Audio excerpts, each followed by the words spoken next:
Crimson skies bathed the empire's palaces and domes as the sun set. Inside the grand halls of the kingdom, the man receives word, very good. The Cladonais has secured the northern border. The king, seated on his gilded throne, praises him with a measured smile. But his praise is only the prelude. His sharp gaze turns to the young commander. "Tell me, how old are you now?" The reply comes with firm respect. 24, Your Majesty." The king leans back, satisfaction glinting in his eyes. "A fine age for marriage. Then, I shall grant you a bride from my royal bloodline." The court stirs in shock. Whispers echo against the tall pillars. A princess? The hidden one? Wasn't she long thought dead? Then, as if to confirm the rumors, the grand doors creak open. A young woman steps forward, barefoot, fragile, clad in a plain white dress. Her golden hair cascades down in waves, and her piercing blue eyes flicker with fear and hesitation. Gasps fill the hall. The courtiers murmur, astonished. "It's Princess Misa. She lives." Her steps faltered. She could barely stand under the weight of all the stairs. Her brother, seated high upon the throne, beckoned. "Misa, come here!" She staggered forward, clutching at her chest, breath uneven. Fear overtook her body, her knees buckled, and she collapsed with a soft gasp, her golden hair spilling across the cold marble floor. The court held its breath. The princess?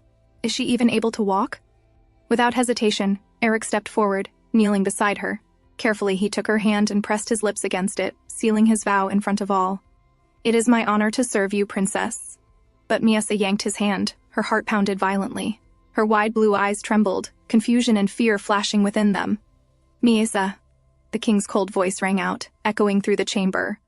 "That is no way to greet your husband. Come here." He drew his sister close, clutching her as though she were both a prized possession and a pawn. "The one I cherish more than anyone, yet she lacks manners. Come now, offer your apologies." The young girl's lips parted, her breath uneven. Her voice broke into fragments, barely a whisper. Eric's gaze hardened. He said nothing, but his eyes followed every cruel gesture, quietly witnessing the merciless scene unfolding before him. The sun dipped behind the horizon as the carriage wheels rattled steadily over the dirt road. Inside sat stern faces, the Margrave and his wife, their silence sharper than any sword. It had been a long war, but the banners of triumph fluttered, and songs of victory echoed through the land. The Cladonais knights, ironclad and unyielding, had carved their legend into the battlefield, securing the empire's glory. For while the people praised Cladonais' valor, the king, seated high upon his throne, was far from pleased. Power unsettled him. The growing influence of one house made his crown feel heavier. And so, with cold calculation, he devised a binding chain disguised as a gift. A marriage. That very night, at a grand hall, voices rose in anger. Fists struck tables. "Is this all? After everything we sacrificed? A foolish princess is our prize?" But amid the outrage, one voice cut through the storm. Calm, composed, and resolute. "We cannot refuse the king's command." Eric Cladonais, the young lord, spoke with steady eyes. "The wedding is inevitable," he continued, a shadow crossing his gaze, "even if the marriage is unwanted." Lifting his knife, he sliced through his meal with the same precision he carried on the battlefield. His conviction was clear. Personal feelings mattered little in the face of duty. At the other end of the table, his cousin Amberic finally broke the silence, his voice tense. "What about the engagement to the Crispin family?" But the answer was already known, and another voice snapped in response. "Do you even have to ask?" Eric himself, bound by duty, wore his mask of calm. To him, the marriage was no union of love, but a battlefield of politics, one he could not refuse. The days blurred, the tension thickening, until finally, the wedding day dawned. The capital came alive, streets buzzing with gossip and curiosity. Citizens flocked to see the princess who was to wed the hero of Cladonais. Inside the grand carriage, the groom sat tall in his regal attire, his expression calm yet shadowed with thought. Draped in white and gold, he looked every bit the part of a fairy tale prince. The groom stepped forward, his boots striking the marble floor with measured grace. Then the great wooden doors creaked open. A hush fell. All eyes turned as the bride appeared at last. The princess, radiant in her flowing gown of white lace, entered the hall.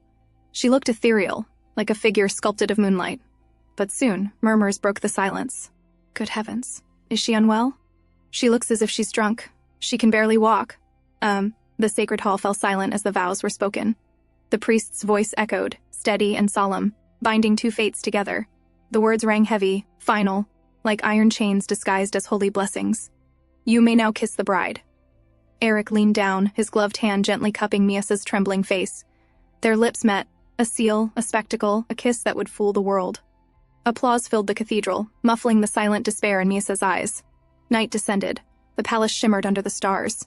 Inside, attendants bowed deeply. You must be cautious not to hurt the princess. We will come by tomorrow morning to collect the evidence that proves you have fulfilled your marital duties, my lord. Understood, Eric's voice cut through the chamber. The heavy doors creaked open. Step by deliberate step, he entered. Inside the chamber, Miasa lay bound and weakened, her wrists tied, her body trembling. Sedatives had been forced upon her, enough to still even a beast of burden. Eric's sharp eyes took in every detail. The shallow breaths, the unnaturally pale skin, the cruel restraints. His jaw tightened. Even prisoners of war are treated with more dignity than this. He knew instantly, this was not the work of petty malice. Only the king himself could have sanctioned something so merciless. Stepping closer, he crouched by her side. Her body was ice cold, temperature frighteningly low. He freed her wrists, gently massaging warmth back into them. But it wasn't enough. Desperation pressed upon him. There was only one way left. Princess, he murmured, voice low, steadying himself for what must be done. I will share my warmth with you. Please don't be surprised. He slipped beneath the blanket, pulling her frail frame against his chest. Then, as if formally introducing himself for the first time, he spoke with quiet solemnity. My name is Eric, son of the Cladonnet family. I am 24 years old and have no brothers. I once had a younger sister, but I lost her in an accident when I was young. His voice grew heavier. Since then, I've been living on the war front, and yet, the princess is the one who held a wedding ceremony with me today. He looked at her, so pale, bound by cruel fate and sedatives. Doubt flickered in his eyes. Does she even understand any of this?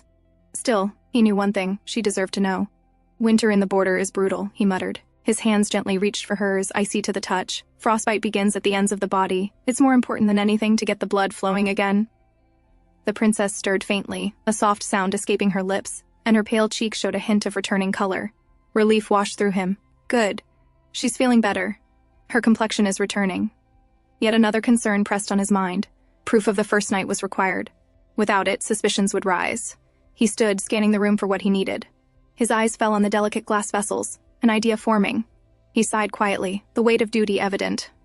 By morning, dressed in simple garments, he stepped out, carrying the stained cloth, symbol of a consummated marriage. With a calm but commanding tone, he handed it to the waiting maids. It is proof of holy marriage, he said. The women bowed respectfully, promising to deliver it to the king. As they prepared to attend to the princess, Eric halted them. Wait, the princess hasn't woken yet. Please do it later. The maids exchanged glances but nodded. We understand. We'll let her rest then. Inside, Eric leaned against the door, exhaling deeply. Later, faint sounds caught his attention. He turned and found the princess sitting on the floor, her golden hair spilling over her shoulders, chewing absently on the corner of her blanket. Eric's brows furrowed. Princess, that is not for eating. But she ignored him, continuing her strange nibbling. Amused yet worried, he retrieved bread from the basket. Kneeling before her, he held it out. Seems you're hungry. Please wait a moment. How about this? The princess blinked, then reached hesitantly. As soon as the warm loaf touched her lips, she nibbled eagerly, her eyes softening as though tasting food for the first time. Eric couldn't help but smile faintly. I'm glad you like it. Later, the palace gates creaked open to welcome them back. Word spread swiftly, Master Eric has returned. But this time, he was not alone. By his side was the princess. At the sight, the household gathered. Nobles and servants alike exchanged glances, yet beneath the polite acceptance. The master of the house clenched his hands behind his back. Moments later, chaos unfurled. The princess, as though moved by some untamed impulse, climbed onto a great stone statue in the gardens, her attendants panicking below. Princess! That's dangerous! Please, come down! They cried, their voices sharp with fear. Margrave's jaw tightened as Eric strode forward, lifting her down with firm, steady arms. Please give the princess to me, one of the attendants begged. You should rest, master. I'm fine, he replied firmly. His voice allowed no room for argument. The princess has become a member of our family today. Since she is under my care, take caution when tending to her. The butler bowed deeply. Understood. We will take care of her, don't worry. Evening descended, and the family gathered at the long dining table. Eric's voice broke the stillness. He addressed the attendants hovering nearby. I'll take care of her during the meal. You may go back to rest. The servants exchanged knowing glances. One of the older women spoke, but the princess has a lot of difficulties, especially when eating, my lord. Slowly, Eric guided a dish toward her. My lady, he said softly, almost coaxing, would you like to eat this? For a moment, she simply blinked at him. Then, haltingly, she opened her mouth. But before he could sigh in relief, she spat the food back out. Shock rippled across the table. Gasps erupted, whispers buzzing like angry bees. The atmosphere shattered. Eric immediately caught her hands, restraining her. Please calm down, my lady, he murmured. Behind her, the princess's personal maids laughed softly, a mocking glint in their eyes. "Prepare to clean up the lady," Eric commanded. The maids exchanged glances, then stepped forward with rehearsed obedience. "Understood," they replied, their tone laced with quiet disdain.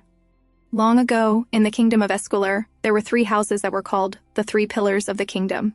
The house of Selekese, which kept the kingdom's internal affairs stable, the house of Crispin, which kept the kingdom's public order and security, and the house of Cladini, which protected the kingdom from external threats. Each of them has a powerful influence over the kingdom's affairs and military power.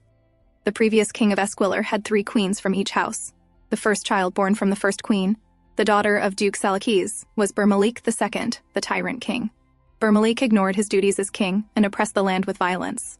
Under the pretense of protection, he massacred the house of Salakes, his own mother's family. And, still not satisfied, he persecuted the remaining 2 houses as well. So, unable to bear his abuse any further, the 2 houses decided to unite by setting up an engagement between heirs of the house so they could launch a coup as the war ended. However, things didn't go according to plan, as the king decided to take action against this threat to his power. "I heard that child was originally fine, but they say she went mad the moment she saw the people of the kingdom dying. Pitiful, isn't it?" Lady Cladine added with sympathy. "Do you think we are in any position to pity her?" Duke Margrave snarled, his fist crashing down on the table. "This morning, some vassals said they should put Amberic in your place as the heir." Duke Margrave sneered, swirling his wine. "Is Prince Hagal still hesitating?" His lips curled in disdain. "He is also weak-hearted. The king's cousin, a man of royal blood, the last surviving heir of the direct royal line aside from the king himself. But fate had not been kind to him. One tragic accident had left Hagal crippled, bound to a chair, unable to sire any children and even step into the light. And yet, his very existence made him a dangerous pawn on the chessboard of power." Duke Margrave's temper finally snapped. His fist slammed against the table. "Nothing works. Nothing changes." His rage echoed even after he stormed out. Lady Margrave leaned forward. "That kid," she said softly. "Do not show her affection. There is nothing flimsier than the affection of a man," she advised. "Do not cause that poor child any further pain." Eric was shocked seeing her mother concerned, then nodded in agreement. Later that night, Eric walked down the corridor, his steps firm and steady, but his thoughts heavy. The maids whispered from the side, their words laced with disdain. "Do as I say, you mad woman," one muttered. "Is she energetic because of the good food they gave?" Another added. "But did you see the look on their faces?" They continued until Eric entered. "You did well. Now you can rest. I will take care of her," he ordered. Though he had only heard a little, it was enough for him to understand how the princess had been treated by these maids. Both maids hesitated, fearing he had overheard them, then quietly left. "It seems like you are in a good mood today, my lady," Eric said, approaching her. He sat quietly beside her. "I don't know if you can understand me," he said softly, "but I hope you are comfortable here." The princess slowly lifted her head, her wide blue eyes meeting his. For a fleeting moment, clarity sparked in her gaze, and Eric felt his chest tighten. Was she beginning to understand him? The next moment, the princess suddenly spat at him.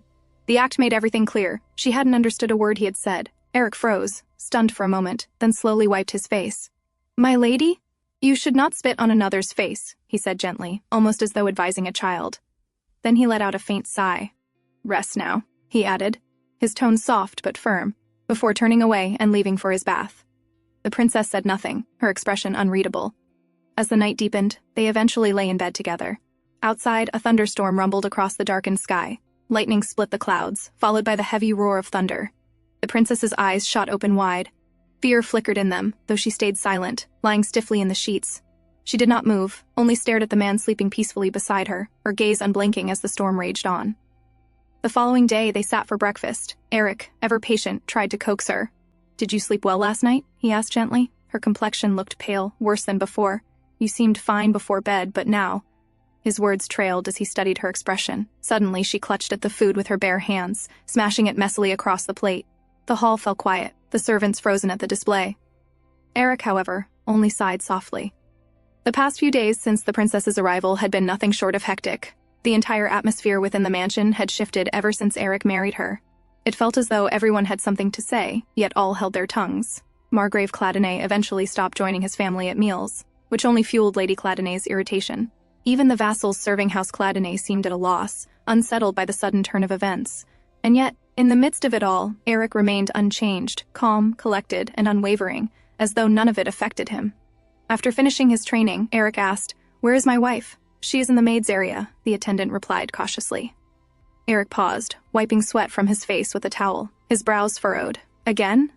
He made his way down the corridor. A faint light slipped through the crack. Inside, the princess was curled up on a pile of laundry, fast asleep, her golden hair spilling over the soft fabrics. The maids whispered among themselves. They admired her quietly, marveling at how even in slumber she looked fragile yet beautiful. One maid chuckled softly. She looks like a white cat. So cute. Suddenly, a knock startled them. "Oh, young master has arrived!" One maid gasped, and they quickly scrambled to their feet. Eric stepped in, his sharp eyes scanning the room. "Are the two maids away again?" he asked. The young maid stammered nervously. "Yes, my lord, but we took good care of her." Eric nodded curtly. "Good job." He walked to the princess and lifted her into his arms, her head lolling softly against his chest. "I will now take care of her now," he said. The princess stirred faintly as he descended the grand staircase with her in his arms. But suddenly, her body tensed. Her blue eyes widened, panic flashing within them. She let out a choked sound, thrashing violently against his hold. Eric grunted, tightening his grip to steady her as she struggled desperately, kicking and clawing. "Please wait until I drop you off," he said firmly. "If you fall, you will get hurt." She groaned, still resisting, but eventually quieted. At last he set her down on the bed. She clutched the blanket tightly, glaring at him with frightened, trembling eyes. Eric remained silent, watching her carefully. Days had passed since she arrived, and one thing had become painfully clear. The princess did not seem to like him at all.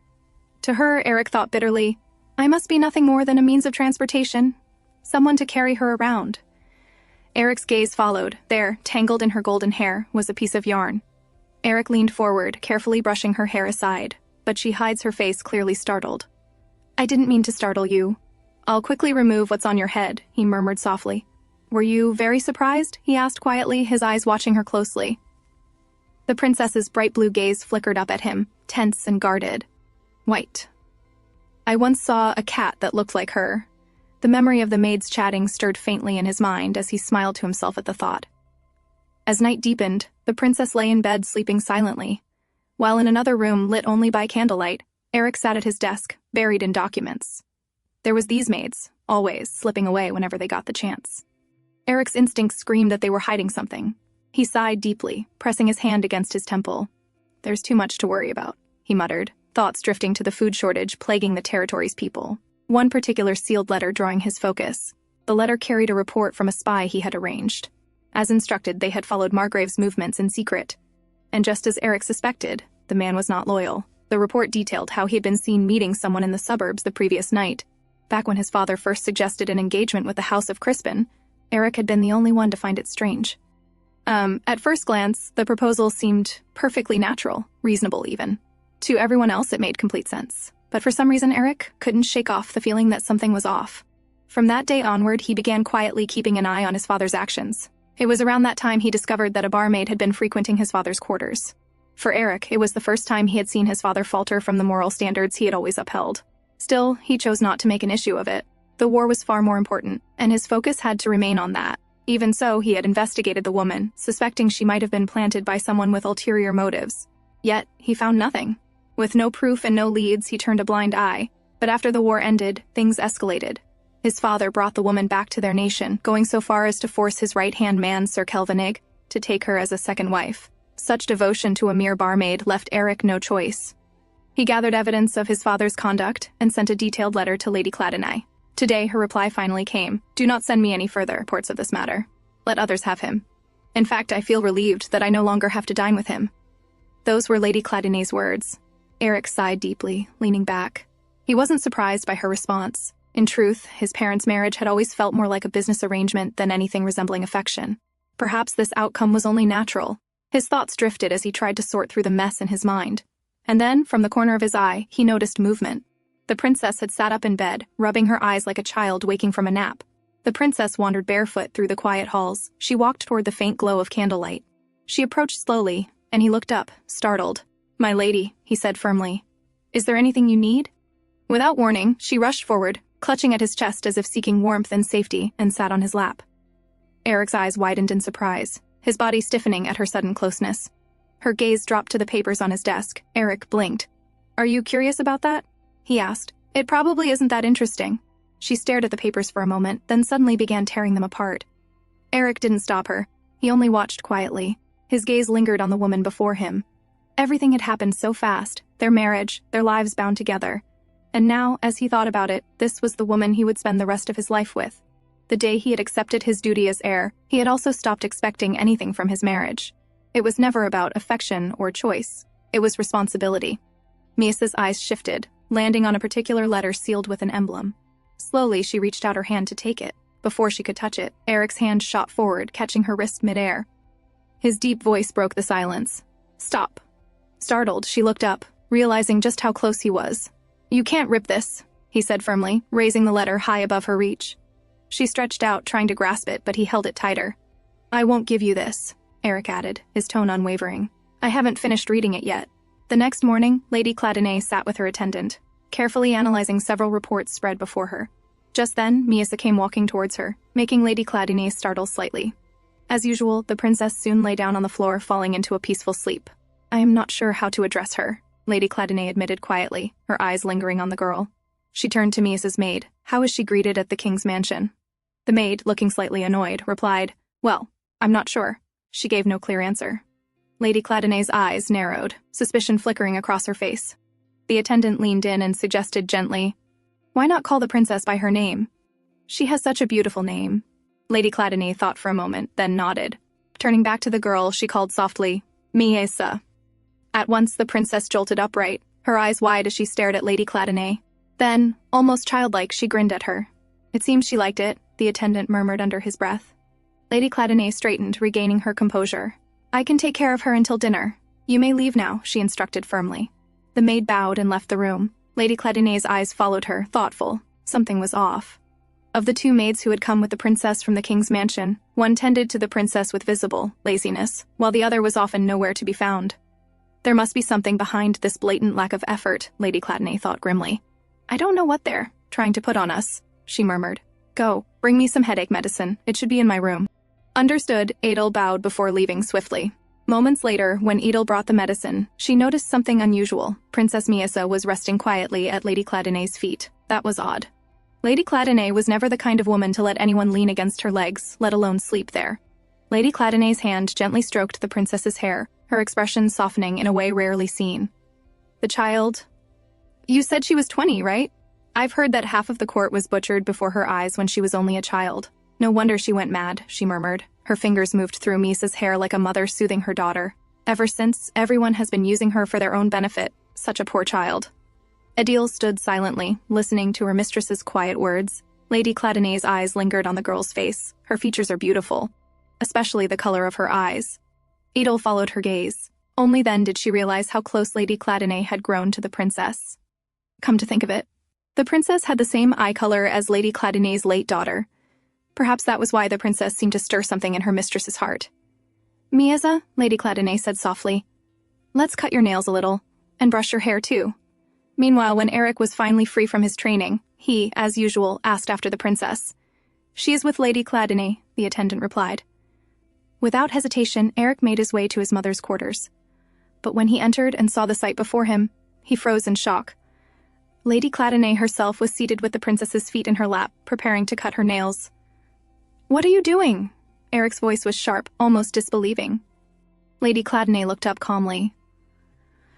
"Oh, I was just about to cut Miasa's toenails so she can walk comfortably." Eric stared, stunned.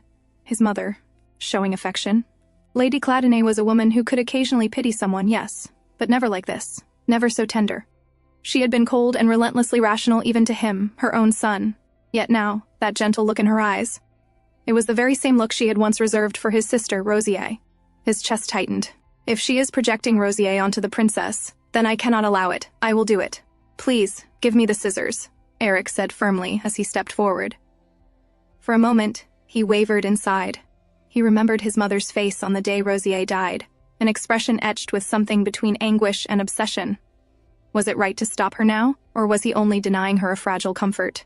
Still, he took the scissors into his own hands. As his strong hands held her delicate feet, Miasa glanced quickly at him. The touch tickled her slightly, but she didn't flinch or resist. She simply lay there in silence. Some time passed quietly, until Adil noticed a faint frown forming on the princess's face. Unsure of the cause, she thought for a moment, then quickly picked up a small sweet cookie and held it to the princess's lips. Miasa accepted it without a word, nibbling quietly. Adil exhaled in relief. "Why did you do that?" Eric asked, his eyes narrowing toward her. Oh, I just remembered the princess seemed to be fond of sweet things, Edel explained carefully. I see. Eric gave a short nod, acknowledging her answer. Lady Cladonnay, watching from her seat, smiled faintly. Her voice softened with quiet joy as she murmured, "How lovely. She truly does seem to enjoy it." That night, Eric sat with the princess, feeding her with his own hand. Patiently, he reminded her, "Chew slowly, don't swallow it all at once." He watched her carefully, almost as though teaching a child. But even as he guided her, his thoughts drifted. He couldn't understand why his mother was reminded of Rosier whenever she looked at the princess. If it was just because of her eye color, then even his cousin Amberic, who shared the same shade, should have stirred the same tenderness. Yet never once had his mother shown Amberic even a trace of that kind of affection. A soft knock interrupted his thoughts. The attendant stepped inside, carrying a new dish, and placed it on the table. The moment the princess's eyes fell on it, her expression changed. She covered her ears tightly with her hands, her whole body trembling. "Miesa?" Eric leaned closer, startled. "What's wrong?" The princess didn't answer, only pointed with a shaking hand at the dish before turning her face away. Eric's gaze followed, and realization struck him. "Is it because of the roasted quail?" he asked gently. She gave no reply, only avoided his eyes and kept her face turned aside, refusing even to look at it. "I see." Eric's voice dropped, calm yet firm. "Take it away," he ordered the attendant. The dish was quickly removed. Still, Eric's eyes lingered on the princess, unsettled. It was the first time he had seen her react like this. He sat back, his thoughts heavy. Has she fallen sick before from eating quail? Or is there something else behind it? He couldn't help but wonder. The next day, Eric was out on the training grounds while the other knights practiced. He lifted his gaze to the sky. The sun was already high. His thoughts, however, were far from the drills. Did Miesa eat this morning? Yesterday she hadn't looked well, and the worry gnawed at him until he could no longer ignore it. He left the field to check on her. The attendant bowed and reported, "The mistress. She fell into the stream earlier. It seems she saw some fish, tried to get a closer look, and ended up falling in." Eric stiffened. "She fell?" "Yes, my lord. But she was with Lady Cladonnay at the time, so there was no cause for alarm." Eric exhaled slowly, relief softening the tension in his chest. The attendant continued, "There's another matter. The mistress doesn't seem to care for chapel service. At first, she followed Lady Cladonnay obediently, but once they arrived, she refused to enter. In the end, Lady Cladonnay left her with a servant, while she went inside to finish the prayers. Eric listened in silence, then recalled how easily Miesa could be coaxed with sweets. From now on, he instructed, "Make sure there are always sugary treats placed on my desk." That night, he sat with Miesa again. This time she was in a far better mood, obediently eating as he fed her. Watching her, Eric felt a quiet sense of relief. He lifted a fork with another piece of food and offered it to her. But before she could take it, the piece slipped and fell against her chest. "Don't eat that," Eric said quickly. "I'll give you another one." He reached out, intending to set the soiled piece aside, but his hand paused mid-air. The piece had landed squarely on her chest. For a brief moment, he hesitated. Then, after a small breath, he picked it up. Miesa immediately leaned forward, opening her mouth to take the piece from his fingers. Startled, Eric pulled his hand higher. "No," I said. But she didn't let him finish. She grabbed his hand, tugging it down toward her. Her cheeks flushed red, her expression tinged with frustration. Then, without warning, she bit his finger. Her teeth pressed hard, but the sting wasn't what made Eric's heart race. It was the heat of her mouth enveloping his skin. His breath caught, and he hurriedly pulled his hand back. The princess blinked at him, startled as well. For a moment she just stared, then her eyes flickered past him. The next instant, her face darkened with anger. With a sudden tug, she yanked at the tablecloth. Dishes and cups clattered to the floor with a loud crash. At the doorway, her maid gasped softly. What on earth is going on? She wondered. Finally, she stepped forward and gently led the princess away to prepare her bath. Eric remained seated, silent. His eyes dropped to his hand, to the faint marks where her teeth had pressed into his skin. Later that night, while the princess slept peacefully as always, Eric lay awake. No matter how he tried, he couldn't chase away the lingering warmth that clung to his fingertips. He pressed a hand over his eyes. She's my wife, yet she's more like a child. She doesn't even understand that I'm her husband. I can't— His breath caught. I mustn't think of her in that way. That should never have happened. Never. The next day, Lady Cladonnay mentioned, "We'll be hosting the poem recitation this Wednesday." Eric frowned slightly. "Is there really any need to go through with it?" "Of course," Lady Cladonnay replied firmly. "They'll be circling for juicy gossip like hyenas. That's exactly why we must use this chance to show them how well we're doing." The gathering was no small event. Once a month, noble ladies from 3 houses came together to share recitations, exchange views, and, more importantly, gather information. This time, it was House Cladenay's turn to host.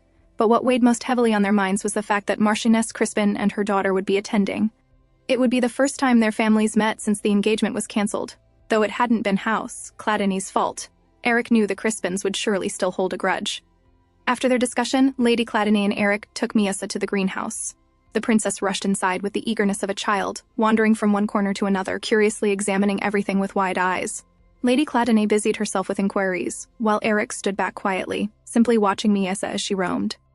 "Mistress, why didn't you come to our quarters today?" one of the maids asked as she approached, carrying a small birdcage. The moment Miasa turned her head, her eyes locked on the fluttering bird inside. Her mind faltered, suddenly dragging her back to that awful night, back to words her mother once whispered, words that still haunted her. The memory struck like a blade, her face drained of color. She let out a sharp scream and stumbled backward, collapsing to the ground in fear. Everyone froze, startled. "Miasa!"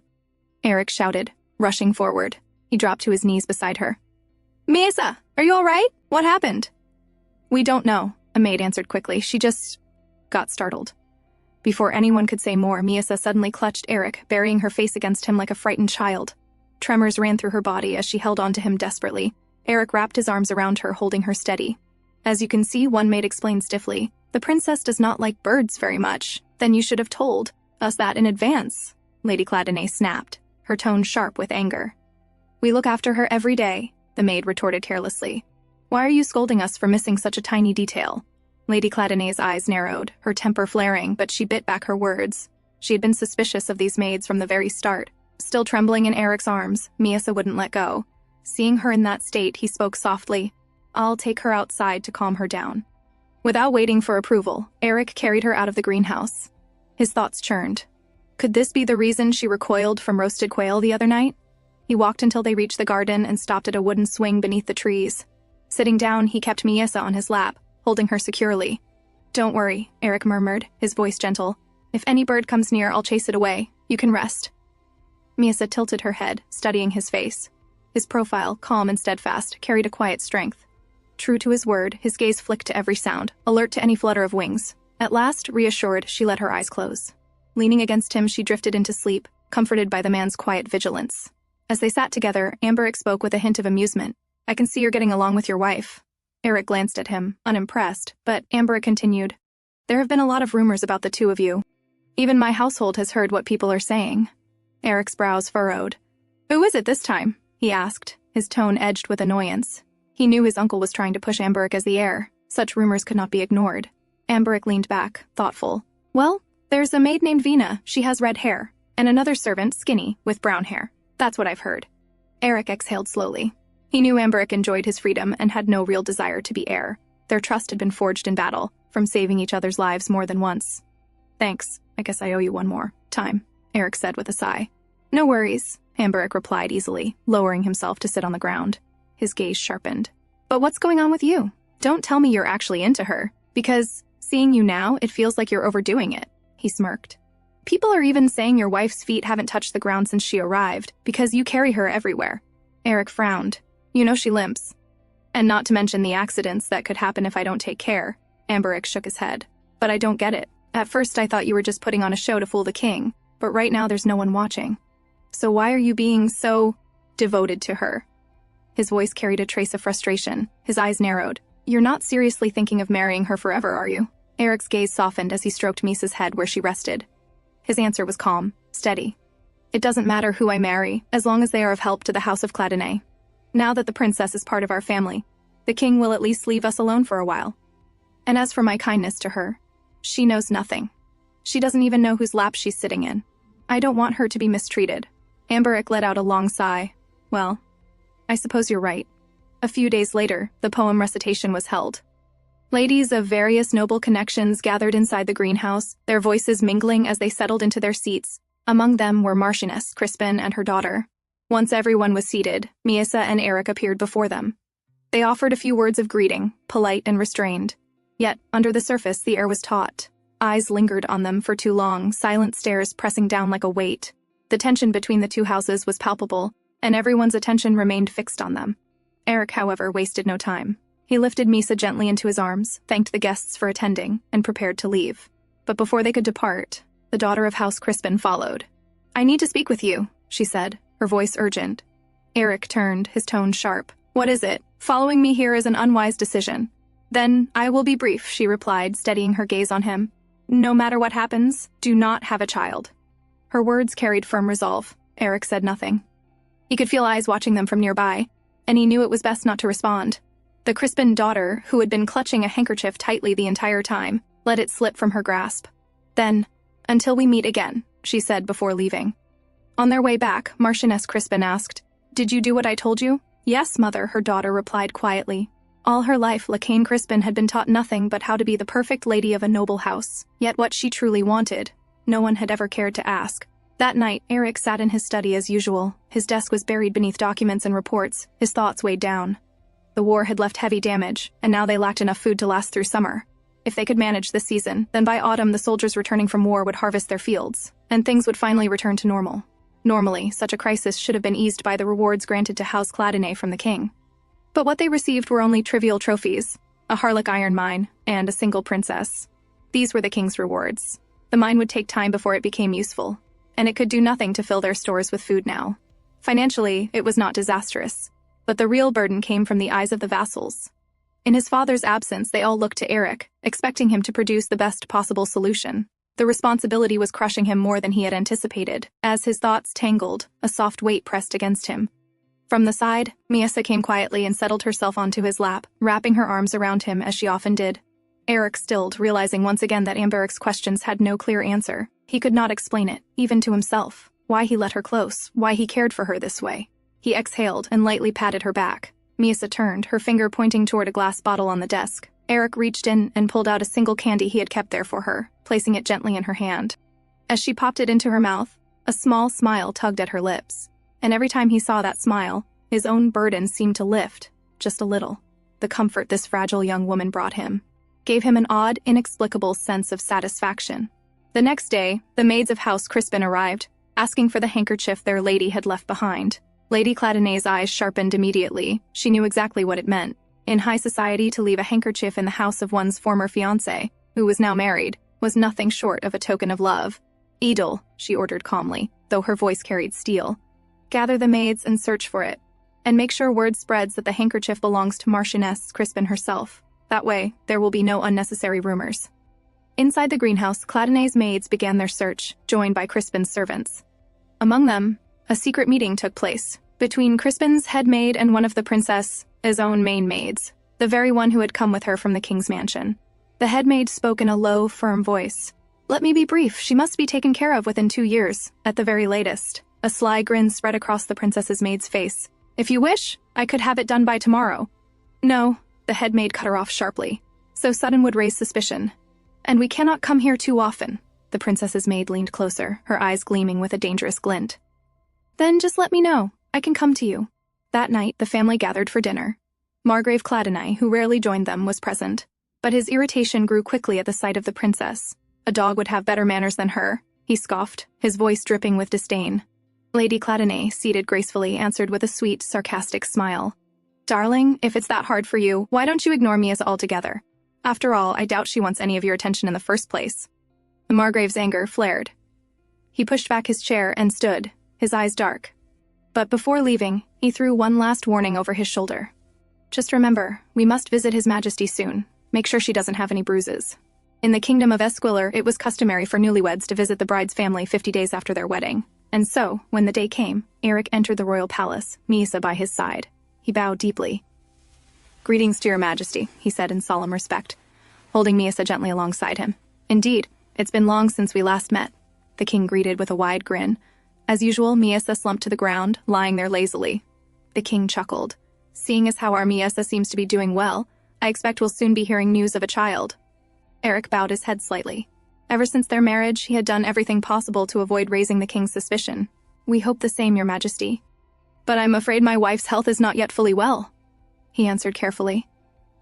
The king's attendant leaned in, murmuring something in his ear. The king's smile faded. With a sharp flick of his hand, he dismissed the servant. His voice, when he spoke again, was dangerous. "I don't want my time wasted. Miasa's ladies-in-waiting told me something rather interesting. They said although the sheets were drenched in blood, not a single drop was found when they bathed the princess afterward. That made me think, perhaps you don't want a royal bloodline. Tell me, Eric, are you keeping her intact so that you can cancel this marriage? Eric's chest tightened. No, it's not like that, he said firmly. He had believed his efforts enough to silence the maids, but clearly it wasn't. The king's eyes glinted. It seems House Cladonnet sought to deceive the crown. Perhaps this could even be seen as an act of treason. Eric's face paled. He had never feared sacrificing himself, but what would become of his people if the king struck them down? Come here, Miasa, the king called. The princess crawled toward him. He stroked her head with a chilling smile. My little sweet Miasa, perhaps you'll tell me the truth. Did your husband take off your clothes that night? Miasa said nothing. The king's hand tightened, cruelly yanking her hair back. Answer me, Miasa. His voice had no warmth now. Her lips quivered. Then, for the first time, broken words escaped her mouth. It hurts. Eric's eyes widened in shock. He had never heard her speak before. Here. It hurts, Miasa repeated, pointing to the spot and clumsily explaining with gestures. Gasps rippled through the hall. Faces turned away, shocked and embarrassed. Stop, the king snapped, rising to his feet. That's enough. I have no desire to hear details of my sister's wedding night. With a swift kick, he shoved Miasa aside. Take this thing with you and leave, he spat at Eric. Eric clenched his teeth, fury burning inside him. But there was nothing he could do here. Wordlessly, he lifted Miasa into his arms and left the palace. On the ride home, silence clung to them. He held her in his lap, saying nothing. Miasa, too, remained still, eventually drifting to sleep without a sound. As soon as they returned, Eric's voice cut through the quiet. Make sure no one enters the second floor of the West Wing. The princess's maids exchanged confused looks, unsure of what was happening. Miasa struggled faintly in his hold, but Eric did not release her. Cullen? He ordered his right-hand man, stand guard at the door. No one enters this room. When they entered, Eric pushed Miasa down onto the bed. His voice was low, edged with anger. Now, no one will listen to you here. No one will come. Whether you scream or cry, no one will hear. So speak. I know you are capable of it. Miasa swallowed hard, realizing she had no choice but to reveal the truth. Darling, why don't you simply ignore Miasa altogether? She said quietly. Eric froze, his eyes widening. After all, she repeated, I doubt she wants any of your attention in the first place. They were the exact words Lady Cladonnet had spoken at the dinner table. Eric's chest tightened. He could hardly believe what he was hearing. What were those things you said in front of the king? He asked, his voice low but sharp. Miasa smirked faintly. They'll be after juicy gossip like hyenas. We must show them how well we are doing. The words struck him again with a jolt. That too? Those were Lady Cladonnet's very words. Though she spoke clearly, Eric noticed her hand trembling faintly. Beneath her defiance, there was fear. Slowly he stood, releasing her. My apologies. I didn't mean to frighten you, he said quietly, stepping down from the bed. For a long moment, silence lingered. People always said the princess had watched her mother die when she was only 8 years old. After that, she had witnessed her siblings slaughtered by the king's hand. To survive, perhaps she had chosen to act mad. Her madness a shield. Eric found himself at a loss. He wanted to comfort her, to say something, anything. But no words would come. All he could do was sit in silence. In the morning, Misa's lady-in-waiting entered with a tray of breakfast. She approached briskly, urging the princess to wake. Then, without hesitation, she tugged back the covers to check. Eric's gaze sharpened on them. He had thought the king might have executed these maids for their lies, yet here they were again, checking, prying, confirming whether he and his wife had fulfilled their marital duties. Why don't you let her sleep a little longer? Eric said firmly. The maid startled, stiffened under his stare, then nodded quickly, suspicion flickering in her eyes, before bowing and retreating from the room. As the day began, Miasa carried out her usual list of tasks. Her first act was to scatter and wreck the table, leaving it in complete disarray. Then she moved on to the black-haired man's clothes, tearing them with her teeth like some wild creature. Her last task was to grab hold of her lady-in-waiting and yank out strands of her hair until the woman cried out. Only then, with chaos around her, did Miasa consider half her daily duties complete. Today, however, something was different. Her maid lingered far longer while checking her body. Miasa knew why, because of that black-haired man. The thought of him made her freeze. Now that he had discovered her secret, what if he told the others? What if he tried to drive her out of this house? Her chest tightened. No. It was true he had been angry last night, but still, he didn't seem like the kind of man who would purposely harm her. Yet the doubt gnawed at her, and if he did tell them, then what? Panicked, Miasa ran straight into the hall. Lady Cladonnet was seated there with her usual composure. Oh, Miasa, did you sleep well? Lady Cladonnet asked warmly as soon as she noticed her. Miasa said nothing. Instead, she collapsed into Lady Cladonnet's lap, burying herself there like a frightened child. The lady stroked her hair tenderly. You must still be half asleep, she murmured. Miasa let out a slow breath of relief. Lady Cladinay was still the same with her. Nothing had changed. While Miessa rested at her side, Lady Cladinay turned her attention back to her butler. They discussed household matters. "We have purchased mojo wood for the garden decoration," the butler reported. At once, Miessa's ears perked up. Mojo wood? Isn't that incredibly expensive? Even the royal palace uses it sparingly.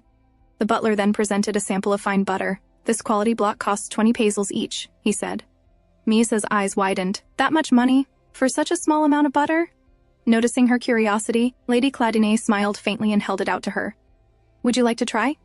Miessa took a small bite, chewing slowly. She had overheard before from the maids, with the same money, they could easily buy an entire sack of flour. That night, she remembered, the black-haired man had spoken of the food shortage and his worries about their people. Wouldn't flour be more useful than this butter? She wondered anxiously. But Lady Cladinay was delighted at her reaction. "You seem to like it," she said gently. "Order 5 more barrels of this butter," she instructed the butler. Miessa sighed quietly. She couldn't understand it. Why did Lady Cladinay and that black-haired man always look so pleased whenever she ate? Was it because they actually cared about her? That seemed impossible. No one had ever cared for her before. Later, as usual, Eric arrived after completing his duties, but this time Miessa recoiled, reluctant to go with him. Even Lady Cladinay raised a brow at the sight. Miessa's wide, pleading eyes seemed to beg, "Please don't make me go with him, help me." Before anything could be said, Eric stepped forward. Without hesitation, he bent and lifted her in his arms as he always did. Miessa clutched frantically at his shoulders, her body stiff with dread. The man leaned close, his voice low against her ear. "Miessa," he whispered, "it would be wise to come with me. You see, I haven't told anyone about last night, yet." Her body flinched instantly. Her breath caught in her throat. To her ears, it sounded less like a reassurance, and more like blackmail. At the dinner table, they sat facing one another. "I assume you can dine without my assistance now?" Eric said calmly. Miessa only stared at him, the same man who had blackmailed her just moments before.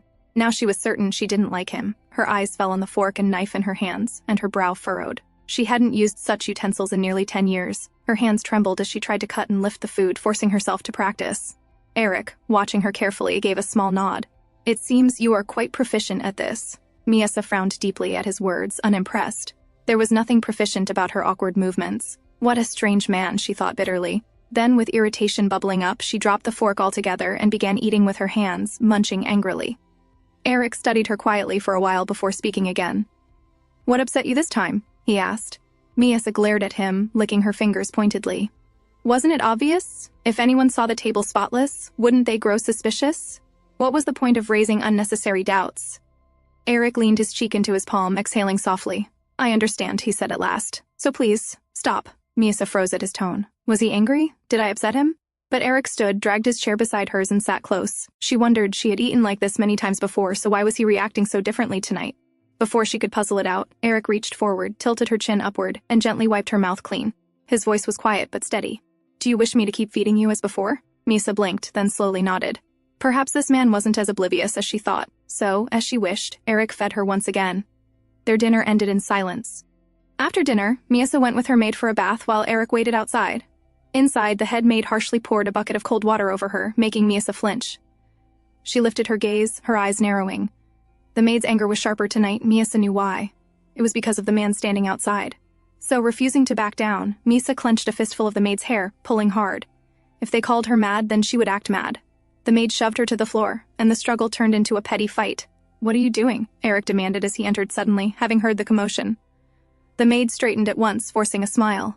"Oh, my lord. As you see, the princess suddenly caused a commotion, so I was trying to restrain her. She often does this, so we have no choice but to handle her." Eric's gaze darkened. "Then allow me to do it." He stepped forward. The maid faltered, her smile stiff. "But my lord, it's too troublesome for you to take on personally." "There is no need for you to trouble yourself with such exhausting tasks." Eric's voice was low, firm. "It is my duty as her husband to take care of her, isn't it?" The maid hesitated, then reluctantly explained the so-called process of bathing the princess, how they were supposed to use shampoo, oil, and cream on her body. Miessa, listening silently, clenched her fists. She knew it was a lie. They had never treated her that way. To them, she was no better than an animal, doused with cold water and left to shiver. Finally, the maid gave her instructions and left, the door closing behind her with a heavy slam. Eric let out a quiet sigh. He had spoken on impulse, but now reality sank in. What have I done? How am I supposed to manage this? He glanced at Miessa, then cleared his throat awkwardly. "Are you capable of washing yourself?" he asked, his voice low. The thought of the mad princess tending to herself was absurd. Misa shook her head firmly. I see, Eric muttered. His face warmed, ears turning red with embarrassment. Eric began rattling through the items prepared for her bath, arranging them one by one with unusual seriousness. Misa sat there quietly, glancing at him. She could not understand him at all. Was the man angry again? If he was, then she needed to cooperate as much as possible. For now, survival depended on it. She stood and walked toward him, letting her towel slip to the floor.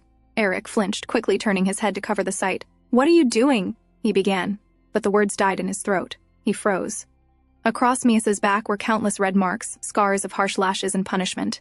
To Miasa, obedience had been decided the moment she first met him. She feared this man. What if, like the king, he also struck her with a whip when angered? The memory made her shudder. Even if she believed he was different, what if she pushed him too far? Her body stiffened, and she lowered herself to the floor, sitting with her back turned to him, preparing herself for punishment. But the blow never came. Instead, a large calloused hand moved gently over her back, slow and soft. Who did this to you? Eric's voice was rough with irritation, yet beneath it there was something else. Worry. Miasa blinked, startled. Pity? She had never heard such a sad voice directed at her before. Slowly she turned and whispered the truth, the king. Eric let out a long, heavy sigh filled with restrained anger. His reaction confused her further. Was he angry at me, or at someone else? Then, without another word, he began to prepare her bath. He tested the water temperature with care. Let me know if it feels uncomfortable, he instructed. His voice was awkward, but steady. I've never done this before, so tell me if something feels wrong. Miasa gave a dazed nod. Why was he working so hard at this? He could have treated me like the maids do, dousing me carelessly, but instead, he followed each step of the earlier instructions with unexpected diligence. He washed her hair slowly, carefully working the shampoo through. His touch was gentle, so unlike what she knew, that her eyes grew heavy. She felt as though she might drift to sleep. Now, I will wash your body, Eric said quietly. His hands hesitated as they moved downward, his ears flushing red. Miasa squirmed slightly, a ticklish sensation running over her skin. She turned in reflex, only to find his gaze locked on hers. They both froze. The madwoman, who should not have cared about such things, suddenly realized the strangeness of it. The emotion in his face, the quiet apologies he murmured for every small touch. It was different, and for the first time, Misa understood. Normal people would feel embarrassed in a moment like this, and now she was feeling it too. That unfamiliar heat rising in her chest, that awkward flutter. Was this her first taste of embarrassment? After finishing her bath, Eric was so exhausted, he flopped onto the bed the moment he reached the bedroom. Misa hesitated, then sat down beside him. You should lie down too, he said quietly before pulling her beside him. Within moments, he drifted into sleep. Misa looked at the man lying next to her. He's the one who's tired, so why does he always insist on me resting? Every time she thought she had figured him out, he confused her again. Yesterday, he had threatened her. Today, he had pitied her when he saw the scars on her back. Still, she knew this much. He was better than most people she had met. She raised herself and leaned closer, studying his face carefully. He seemed to be deeply asleep. Quietly, she slipped out of the bed and made her way to the dressing area. Sometime later, Eric stirred awake and found the bed empty. Faint sounds drifted from the dressing area. Following them, he discovered Miasa standing before the mirror, her lips moving as she repeated sentences she had heard throughout the day. When she noticed him in the doorway, she echoed one of Lady Cladonet's phrases, with a strangely bright tone. Miasa is only trying to practice, darling. Don't say such things to her. The next morning, the maids came to Miasa's room for their thorough check. Because Eric had been present the previous night, they hadn't been able to inspect her properly. They peered between her legs now, frowning. If they really had... Why was it so clean there? It was a routine she had endured many times before, but today it felt different. Yesterday she had learned what embarrassment truly was. She had felt it with the man. And now with the maids, the act felt offensive. Thinking of Eric, she realized he had discovered yet another of her secrets. When she pretended to be mad, she didn't care if others mocked her. But the thought of someone seeing her true self and laughing, especially him, made her stomach tighten. She was sure she looked strange in his eyes. Maybe the sight of her disgusts him.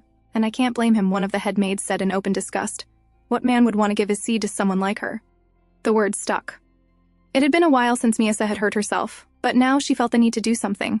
Something to make everyone frown, to remind them of who she was supposed to be. Later, as she limped through the castle halls, she weighed her options. Should she break an expensive ornament? But she shook her head at once. She couldn't destroy something belonging to people already close to starvation. So she came up with another idea, to hurt herself instead. Waiting until her maid's attention drifted, she prepared to fall deliberately. But before her body could hit the ground, a firm hand wrapped around her waist, holding her in midair. She turned her head.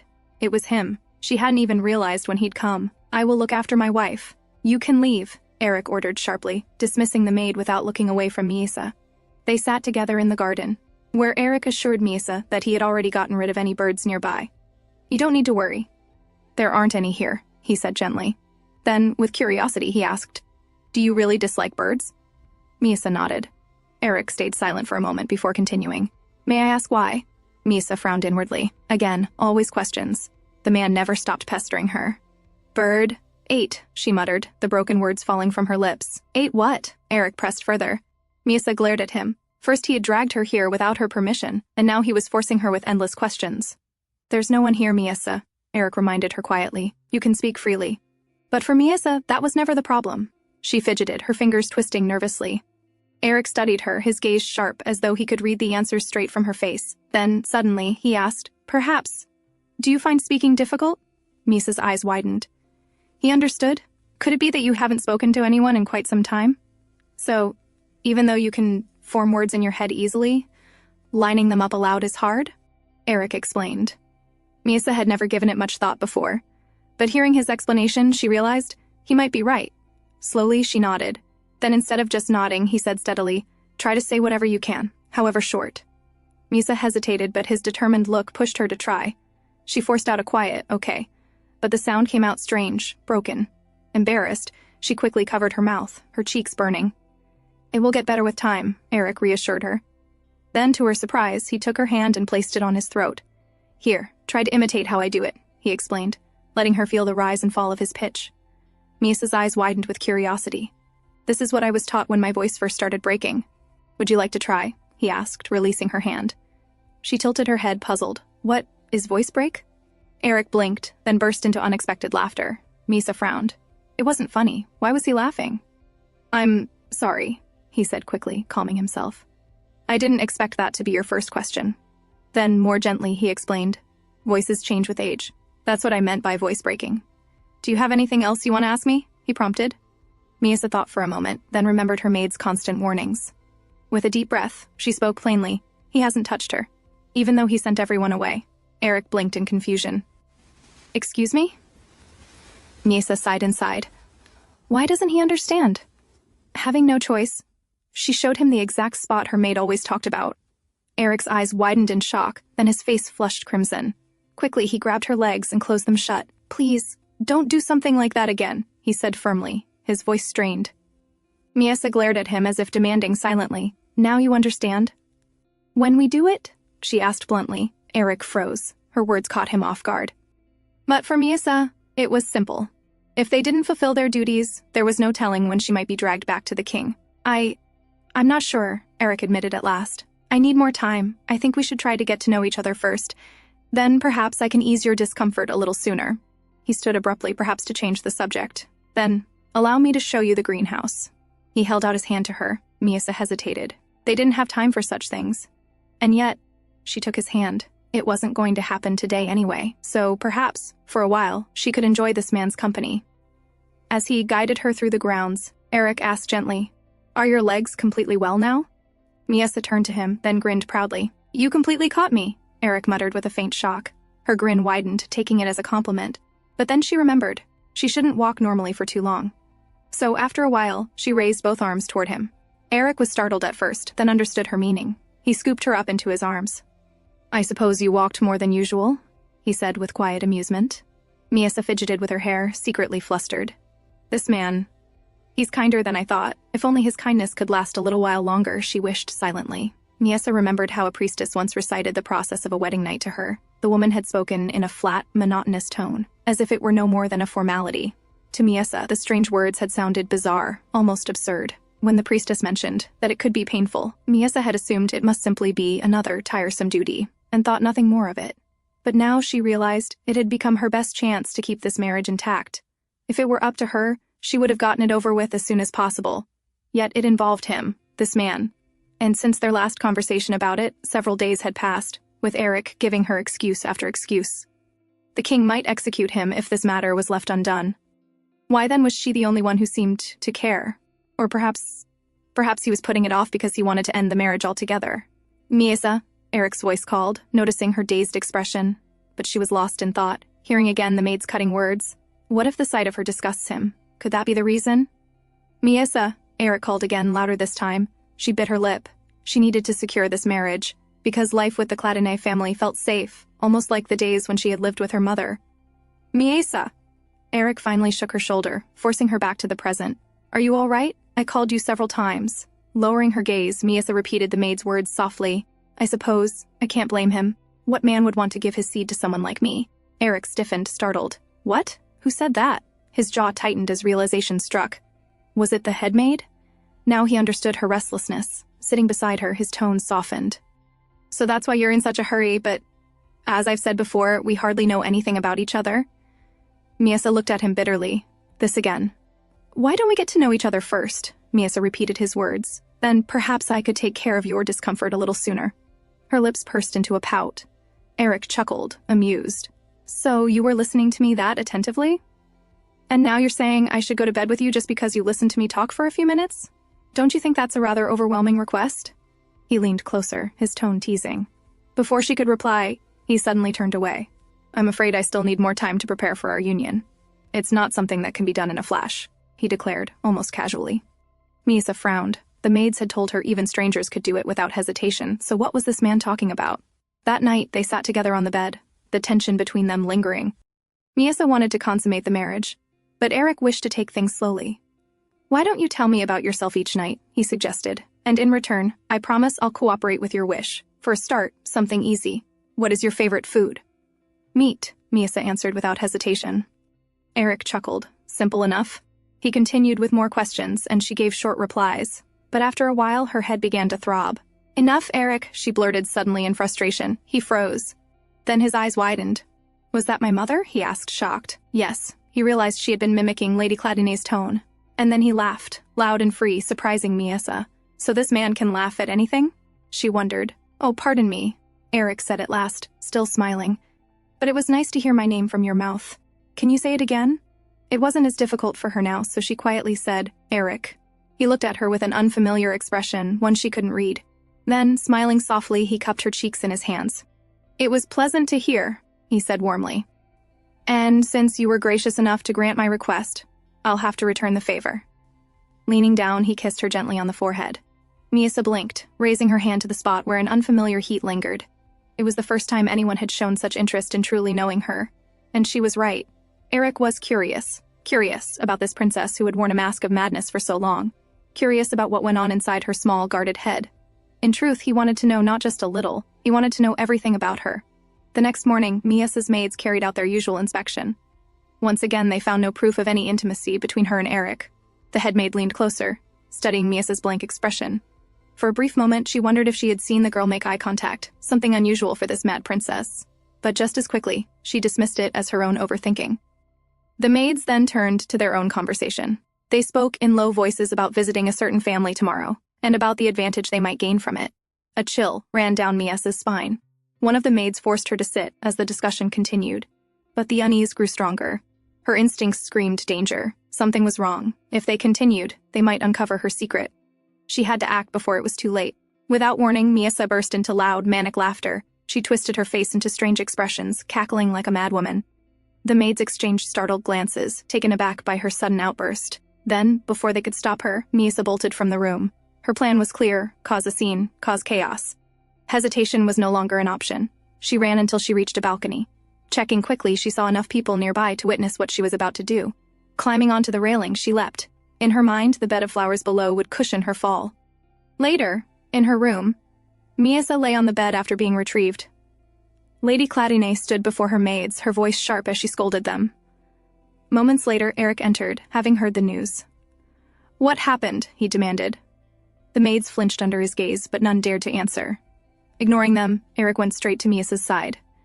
At first, he had not taken the incident seriously, but seeing her lying there pale and wounded, his expression hardened.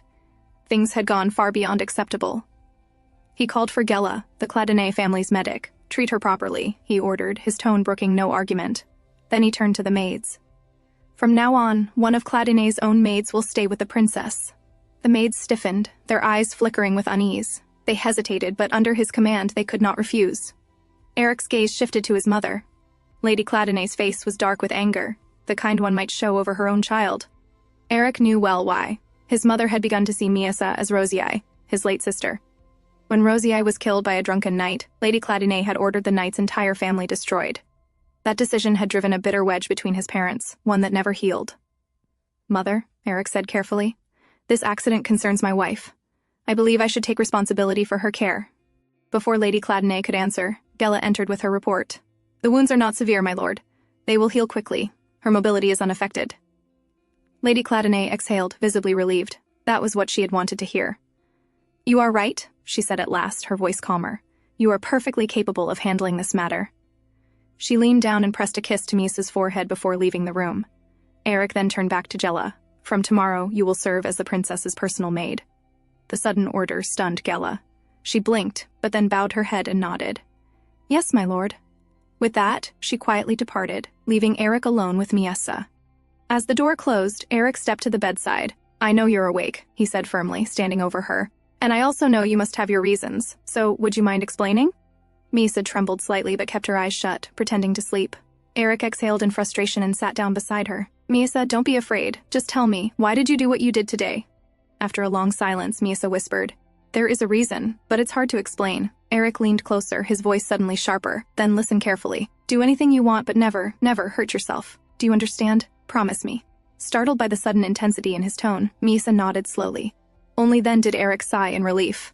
"Good. Now, about the maid I chose for you. She's not only a medic, she's skilled in combat and in keeping secrets. For now, you still need to act the same, but with her near, you'll be safer. And do you remember Cullen, my right hand? I intend to have him guard the entire second floor. He's the most trustworthy man I know." He paused, then added quietly, "I haven't told anyone about you, but now that you're injured, I'll need to take some time off until you recover." Misa's eyes lit up, her face brightening as if her wish had been granted. She suddenly sat up. "Does that mean more time? More talking? Do it now, or tomorrow?" she asked eagerly. Eric blinked, caught off guard. "What are you talking about? Don't you realize how badly you're hurt?" he said, exasperated.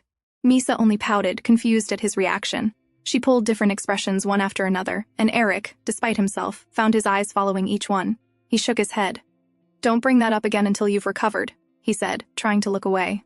But no matter how he tried, his gaze returned to her. Finally, he asked, "Why are you so eager about it?" Miesa opened her mouth, repeating some familiar words she had overheard.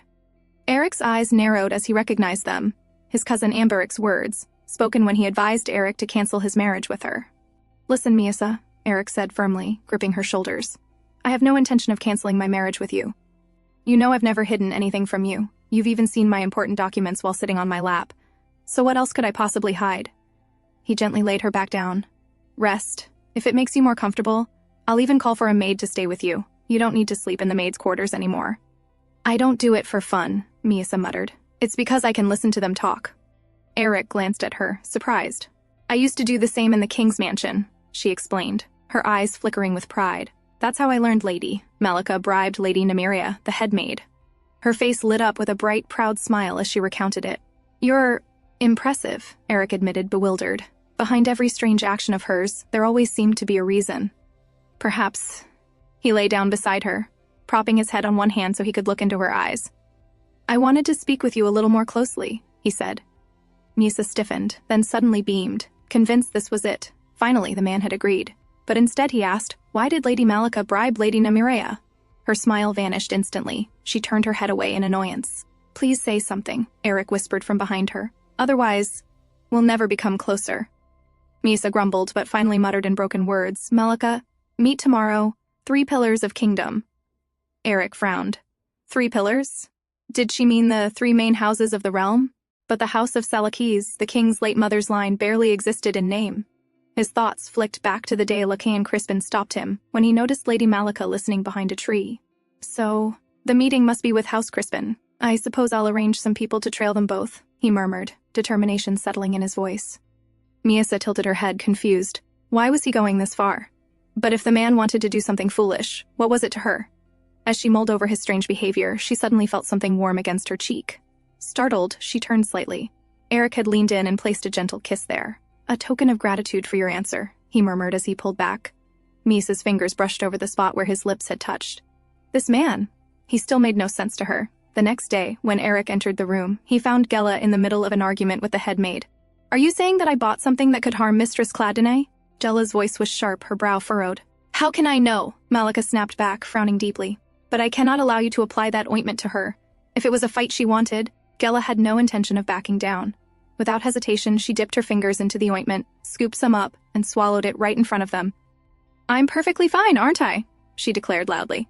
The faces of Miesa's maids turned pale instantly. They had no response, no more reasons left to stop her. Eric, watching silently, smiled to himself. His choice of Gela had been the right one. He bent down, gently tucking Miesa's hair behind her ear.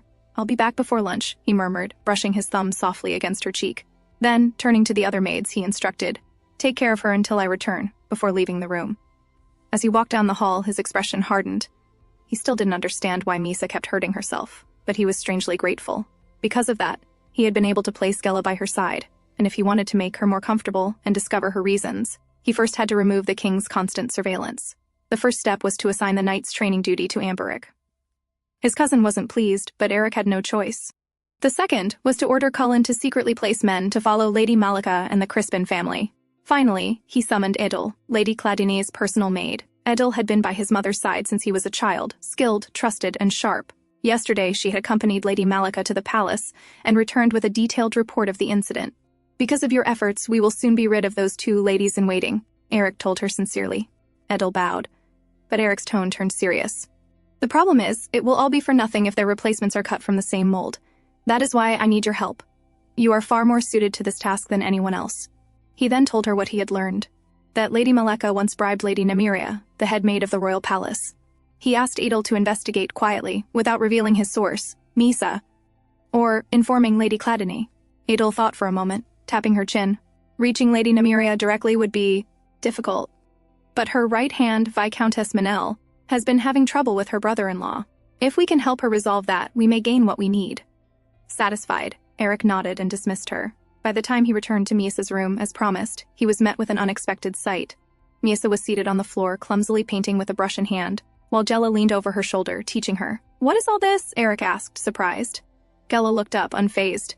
Since we cannot take Mistress Cladine outside, I thought painting might help her calm her emotions. She has been through much. Eric's gaze softened as he looked at Miasa. She seemed genuinely happy.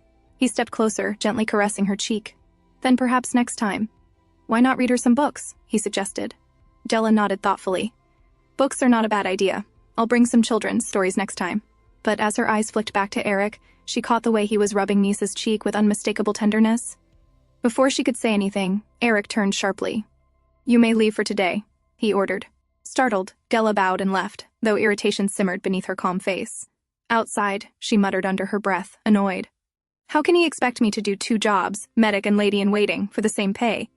Cullen, standing nearby, overheard. Didn't you know? He said casually. Your wages have been doubled. Her eyes widened in surprise. She barely had time to process it before the door swung open again. Eric appeared, his expression brisk. Where are the princess's clothes? He asked. Beneath the shelf, Gela answered quickly. Thank you. He shut the door almost immediately. Gela blinked, at a loss for words, the way the captain looked at her mistress. It wasn't just duty. It was the gaze of a loving husband. There's nothing wrong with a man loving his wife, Cullen said, amused at her muttering. I suppose you're right, Gela said at last, laughing it off. But deep down, she wondered if her naive mistress had any idea of it at all. As usual, Eric prepared the bath, checking the water temperature with care. From behind, Misa's voice sounded, No children's book. He turned, a little confused. Pardon me? No children's book, I want...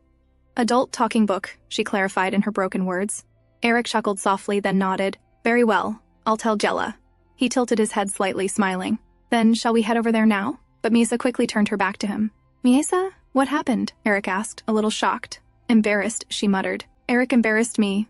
Uncomfortable. Embarrassed? He repeated, baffled. Am I the one who was embarrassed? Yes, Miasa insisted, pouting. Eric faced red. When I wash. Her cheeks puffed slightly as she added, I wash alone. Eric, get out. Eric hesitated, then lowered his voice. You're still injured. At least, let me wash your hair. Then I'll leave. After a moment's pause, Miasa nodded reluctantly. The paint stains on her skin would be too painful to scrub away by herself.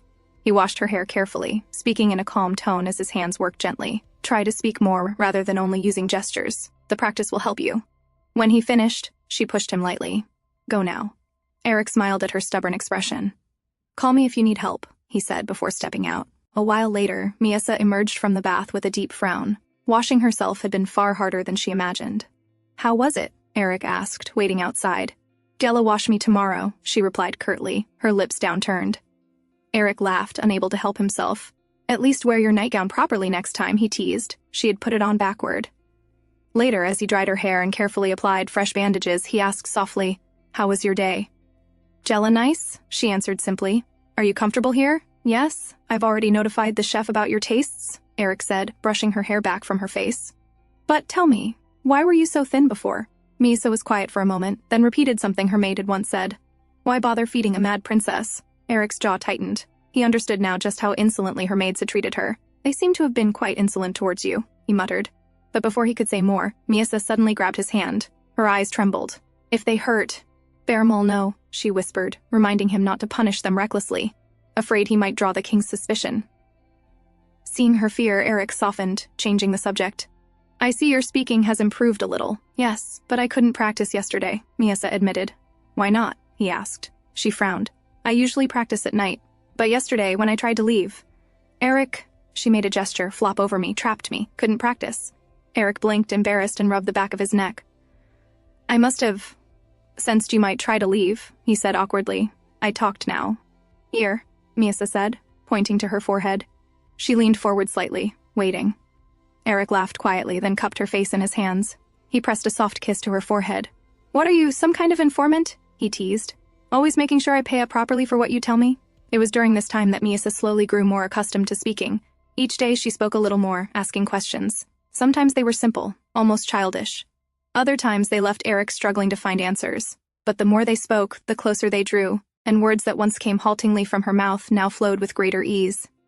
"I already know how to talk. I just needed to get it out of my head," Misa said, her eyes glinting with determination. "Now I gave you an answer. So you have to kiss me again." As usual, Eric leaned in, turning her face toward him and pressing a kiss to her lips. "Now that you're speaking," he suggested softly, "why don't we try addressing each other more formally? After all, we are husband and wife." Misa tilted her head, confused. "But I am a royal princess, and you are son of Cladini. Why should I call you formally?" Eric burst into laughter at her genuine confusion, then explained, "Since you are my wife, that makes you one of the other nobles now as well." Her eyes sparkled at this new piece of information, and Eric found himself completely captivated by the innocent shine in her gaze. "Are you disappointed, my lady?" he asked, lifting her hand and kissing it gently. Misa smiled. "No, I like living here, so it doesn't matter to me." "I'm glad to hear that," Eric murmured, brushing his hand along her cheek. "You are nice." "I'm glad I saved your life," Misa said quietly. Eric blinked in surprise. "What do you mean?" "I saved your life, didn't I?" "When the king accused you of treason," she reminded him. Eric gazed at her in silence. If he hadn't married her, he wouldn't have been in danger in the first place. But looking at her beautiful face, her rosy cheeks, and her pure smile, he didn't regret it. "You're right, I am in your debt," he admitted at last. Misa laughed playfully. "Eric, I'm happy that I married you." Her smile was almost childlike, yet raw and sincere. Seeing those emotions on her face, Eric felt something stir within him. "Misa," he whispered, intertwining his fingers with hers. "You should close your eyes." He leaned closer, his hands stroking her lips gently. Her face turned crimson at the unfamiliar sensation. "Go on. Shut your eyes, Misa. There's no need to be nervous," he urged softly. Trusting his words, she closed her eyes. Eric leaned in and captured her lips, deepening the kiss as he pulled her closer. His heartbeat quickened with every passing second. Misa opened her eyes slightly, startled. "Why is he sucking my mouth as if there's food there?" "But there isn't." She couldn't understand. When Eric finally pulled back, both of them were breathing heavily. Her face showed shock more than pleasure. Eric kissed her forehead, then trailed down to her cheek before capturing her lips again. "Does it feel strange to you?" he murmured in between kisses. Before she could answer, his lips moved lower, pressing against her neck, sucking gently with growing affection. A moan escaped Misa subconsciously, but she quickly came to her senses and pushed his face away. "Wait. It's not like this. You don't know how? Have you ever done this before?" she asked, her voice flustered but serious. "The upper body has nothing to do with it. I know a lot. The priestess taught me."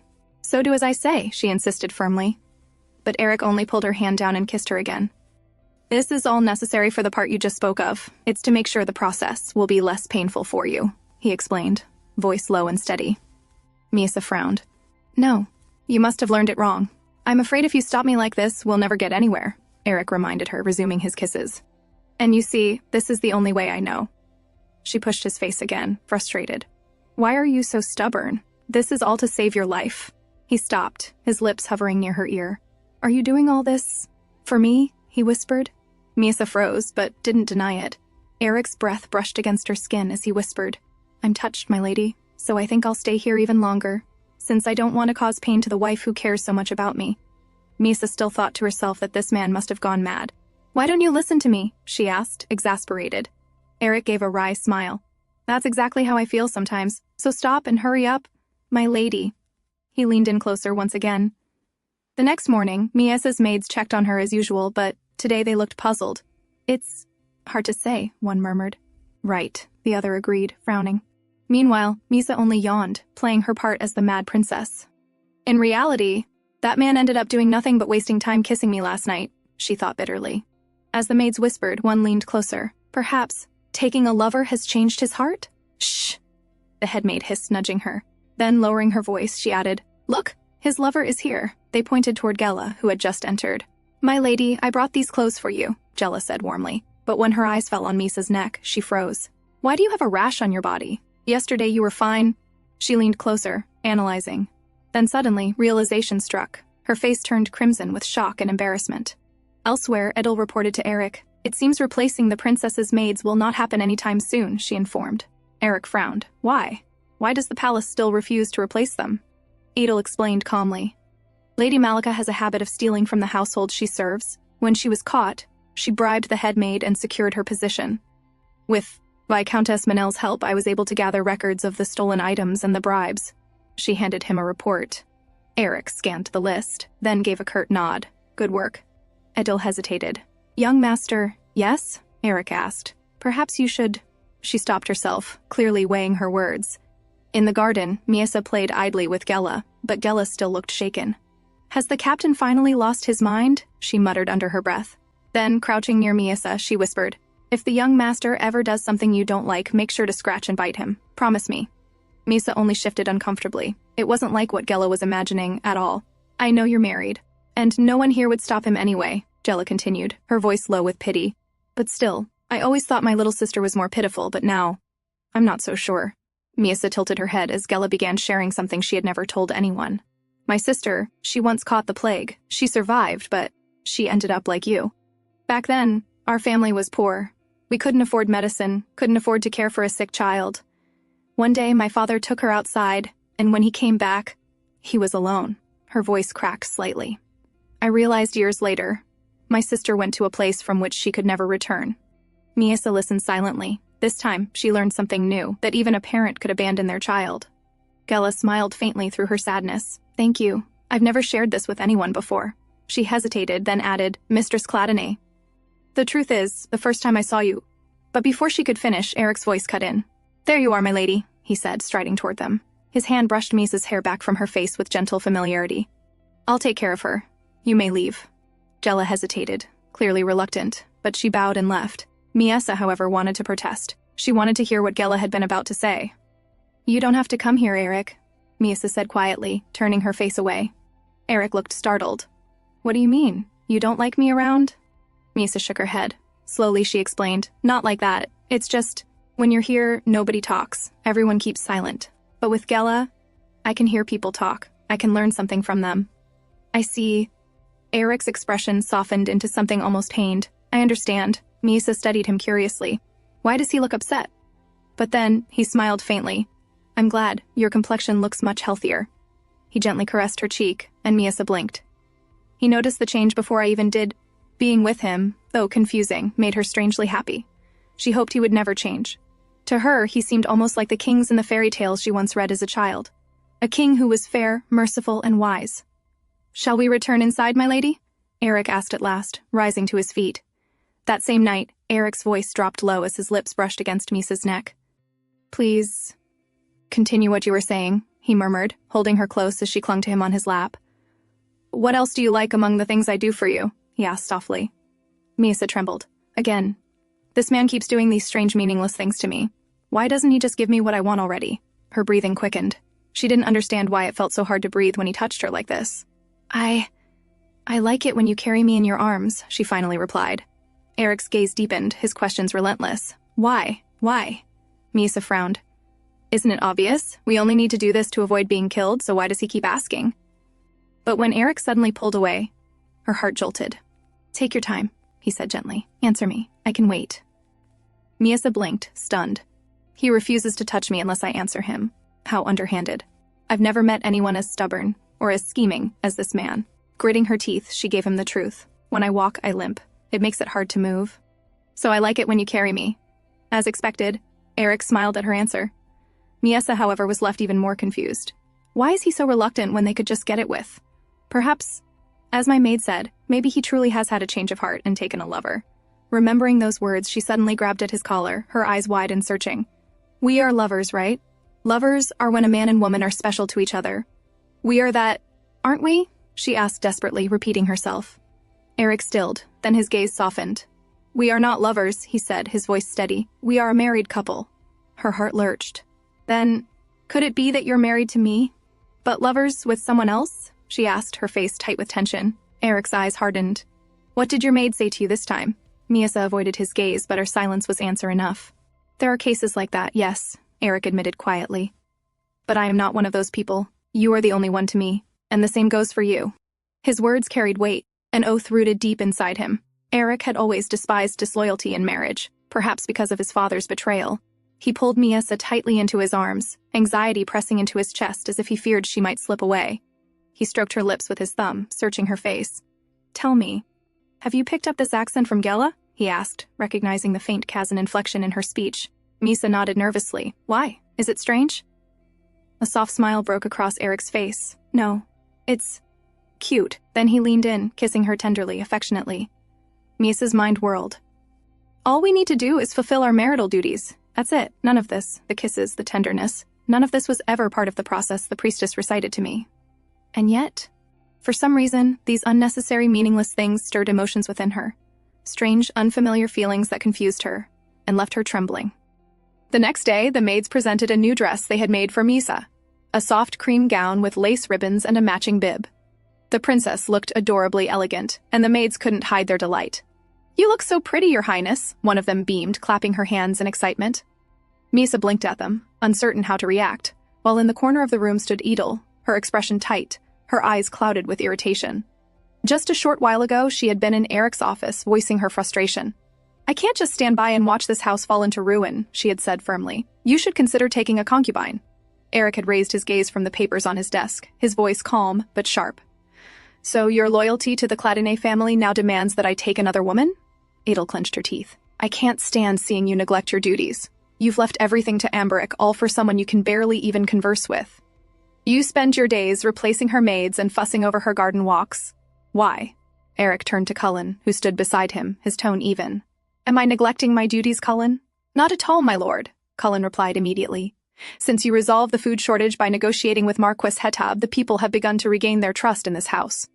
And since Amberic took over the night training, even the soldiers have realized who their true leader is. Adel's lips tightened. Realizing her words held no weight, she bowed stiffly. Forgive my impertinence, my lord. She left the room, but her frustration only deepened. To her, everyone, Eric, Lady Cladine, even the household knights, seemed bewitched by that mad princess. She couldn't understand it. A fool cannot run a house, she thought bitterly. Someone has to stop this before it's too late. That evening at dinner, Misa suddenly looked up from her plate, her eyes gleaming with curiosity. I want to see the world, she said softly. The one in books? The streets? The people? I really want to go. Her tone was so earnest, so childlike, that Eric couldn't refuse. Then we'll go tomorrow, he said with a gentle smile. But Lady Cladine frowned, clearly uneasy. The princess has never left the mansion. The streets can be unpredictable. Take Gela with you. She'll ensure her safety. Don't worry, mother, Eric reassured. I'll be with her the whole time. Still, Lady Cladine insisted firmly, take her.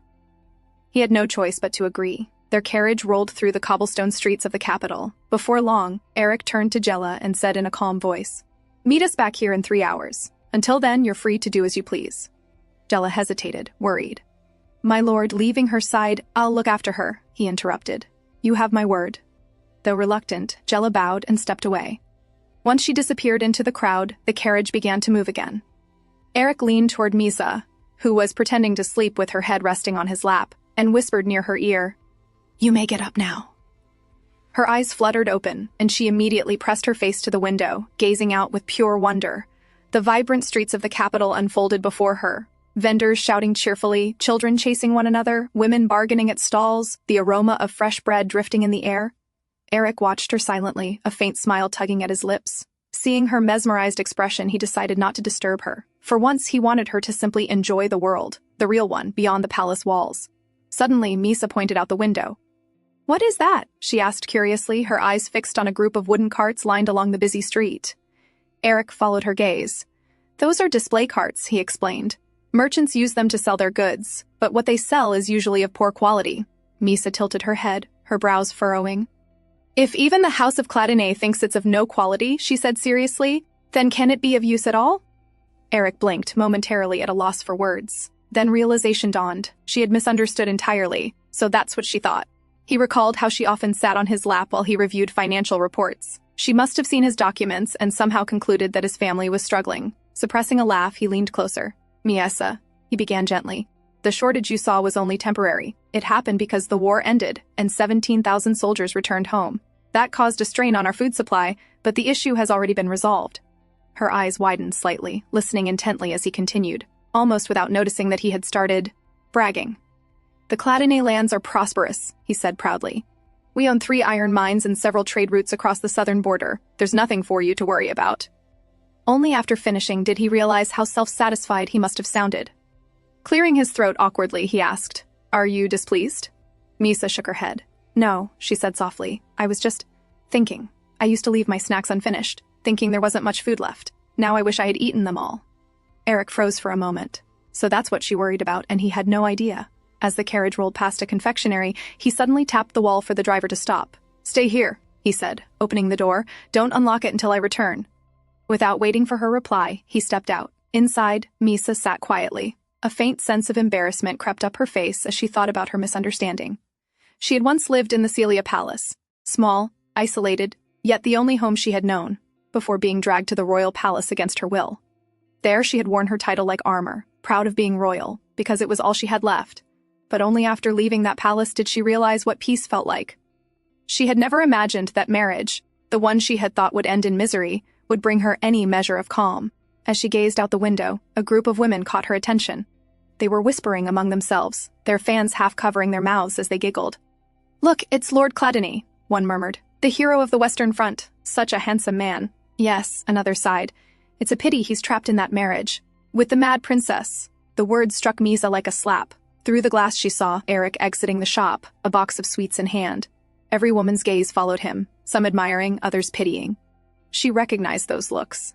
They were the same looks she'd seen before, from Amberic, from the servants, from everyone in the house who pitied Eric for being tied to her. As Eric approached, the murmurs died down. He climbed into the carriage, as if nothing had happened, his expression composed. "I apologize for keeping you waiting," he said simply, settling the box on his lap. Misa looked down, her hands clutching her gown tightly. For the first time, she realized that the marriage that brought her peace had only brought him pity. People saw him as a victim, and she was the reason why. And then another thought crept in, a cruel, lonely one. If everyone feels sorry for him, then who will ever feel sorry for me? "I bought the most popular sweets in the South," Eric said cheerfully, opening the lid. "The shopkeeper said they're his finest. Maybe Hallett tarts?" Misa turned her face away. "No," she said abruptly. "Don't open it. I don't like sweets." Her voice came out sharper than intended. She didn't even know why she was upset. At herself, at those whispers, or at the kindness that made her feel even smaller. Eric blinked, pausing mid-motion. "What happened while I was gone?" he asked calmly. Misa turned away, her tone cold. "I told you I don't like sweets." Eric sighed softly, then reached out, gently taking her chin to turn her face toward him. "Misa," he said quietly. "I don't care if you like sweets or not. What concerns me is your mood. Something changed while I was away. We haven't been married long, but I can tell when something's wrong."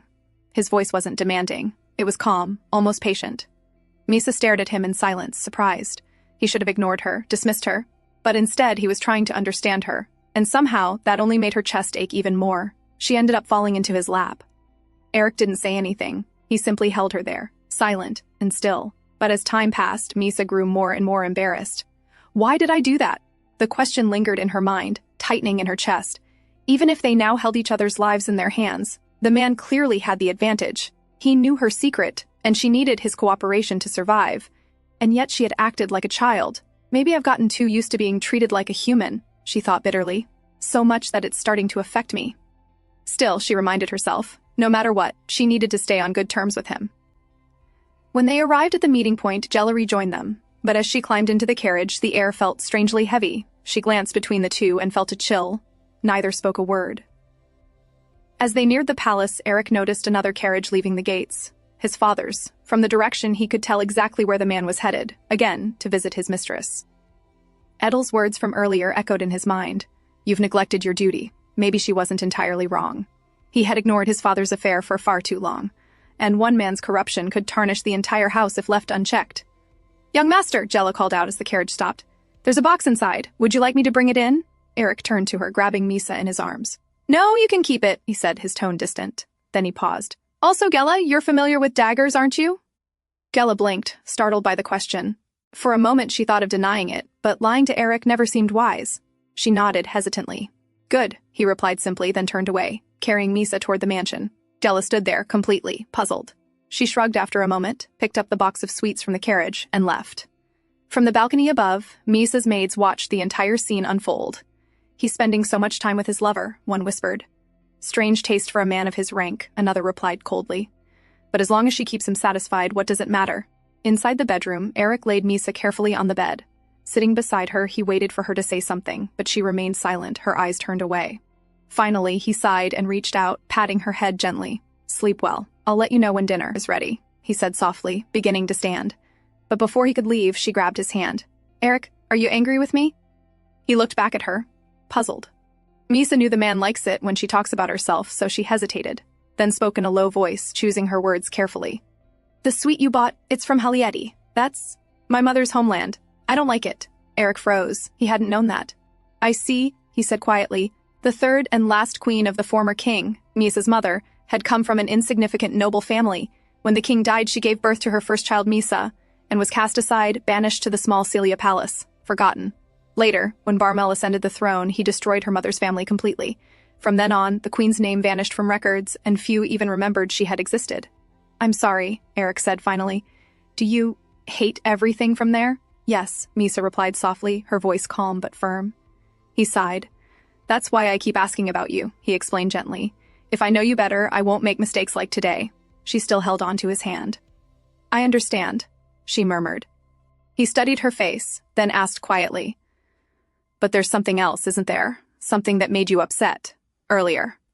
Misa turned her head away. I already told you, she said quickly. That's all. Eric frowned slightly. Misa! But before he could finish, she shut her eyes and pretended to sleep. He sighed, recognizing the act instantly. You're pretending again, he muttered under his breath. Reaching down, he pinched her nose gently, but she didn't react. Sitting there, he exhaled deeply. He hadn't expected her to open up overnight. But still, it weighed on his heart. Her way of avoiding confrontation. The way she buried her pain as if it didn't exist. It frightened him. He had seen soldiers lose their minds on the battlefield after tragedy. Men who smiled one day and broke down the next. Lately, Misa had been so calm and nonchalant that Eric almost forgot how tragic her past truly was, and he feared that one day, all that buried pain might erupt into an irreversible tragedy. A few days had passed since that incident.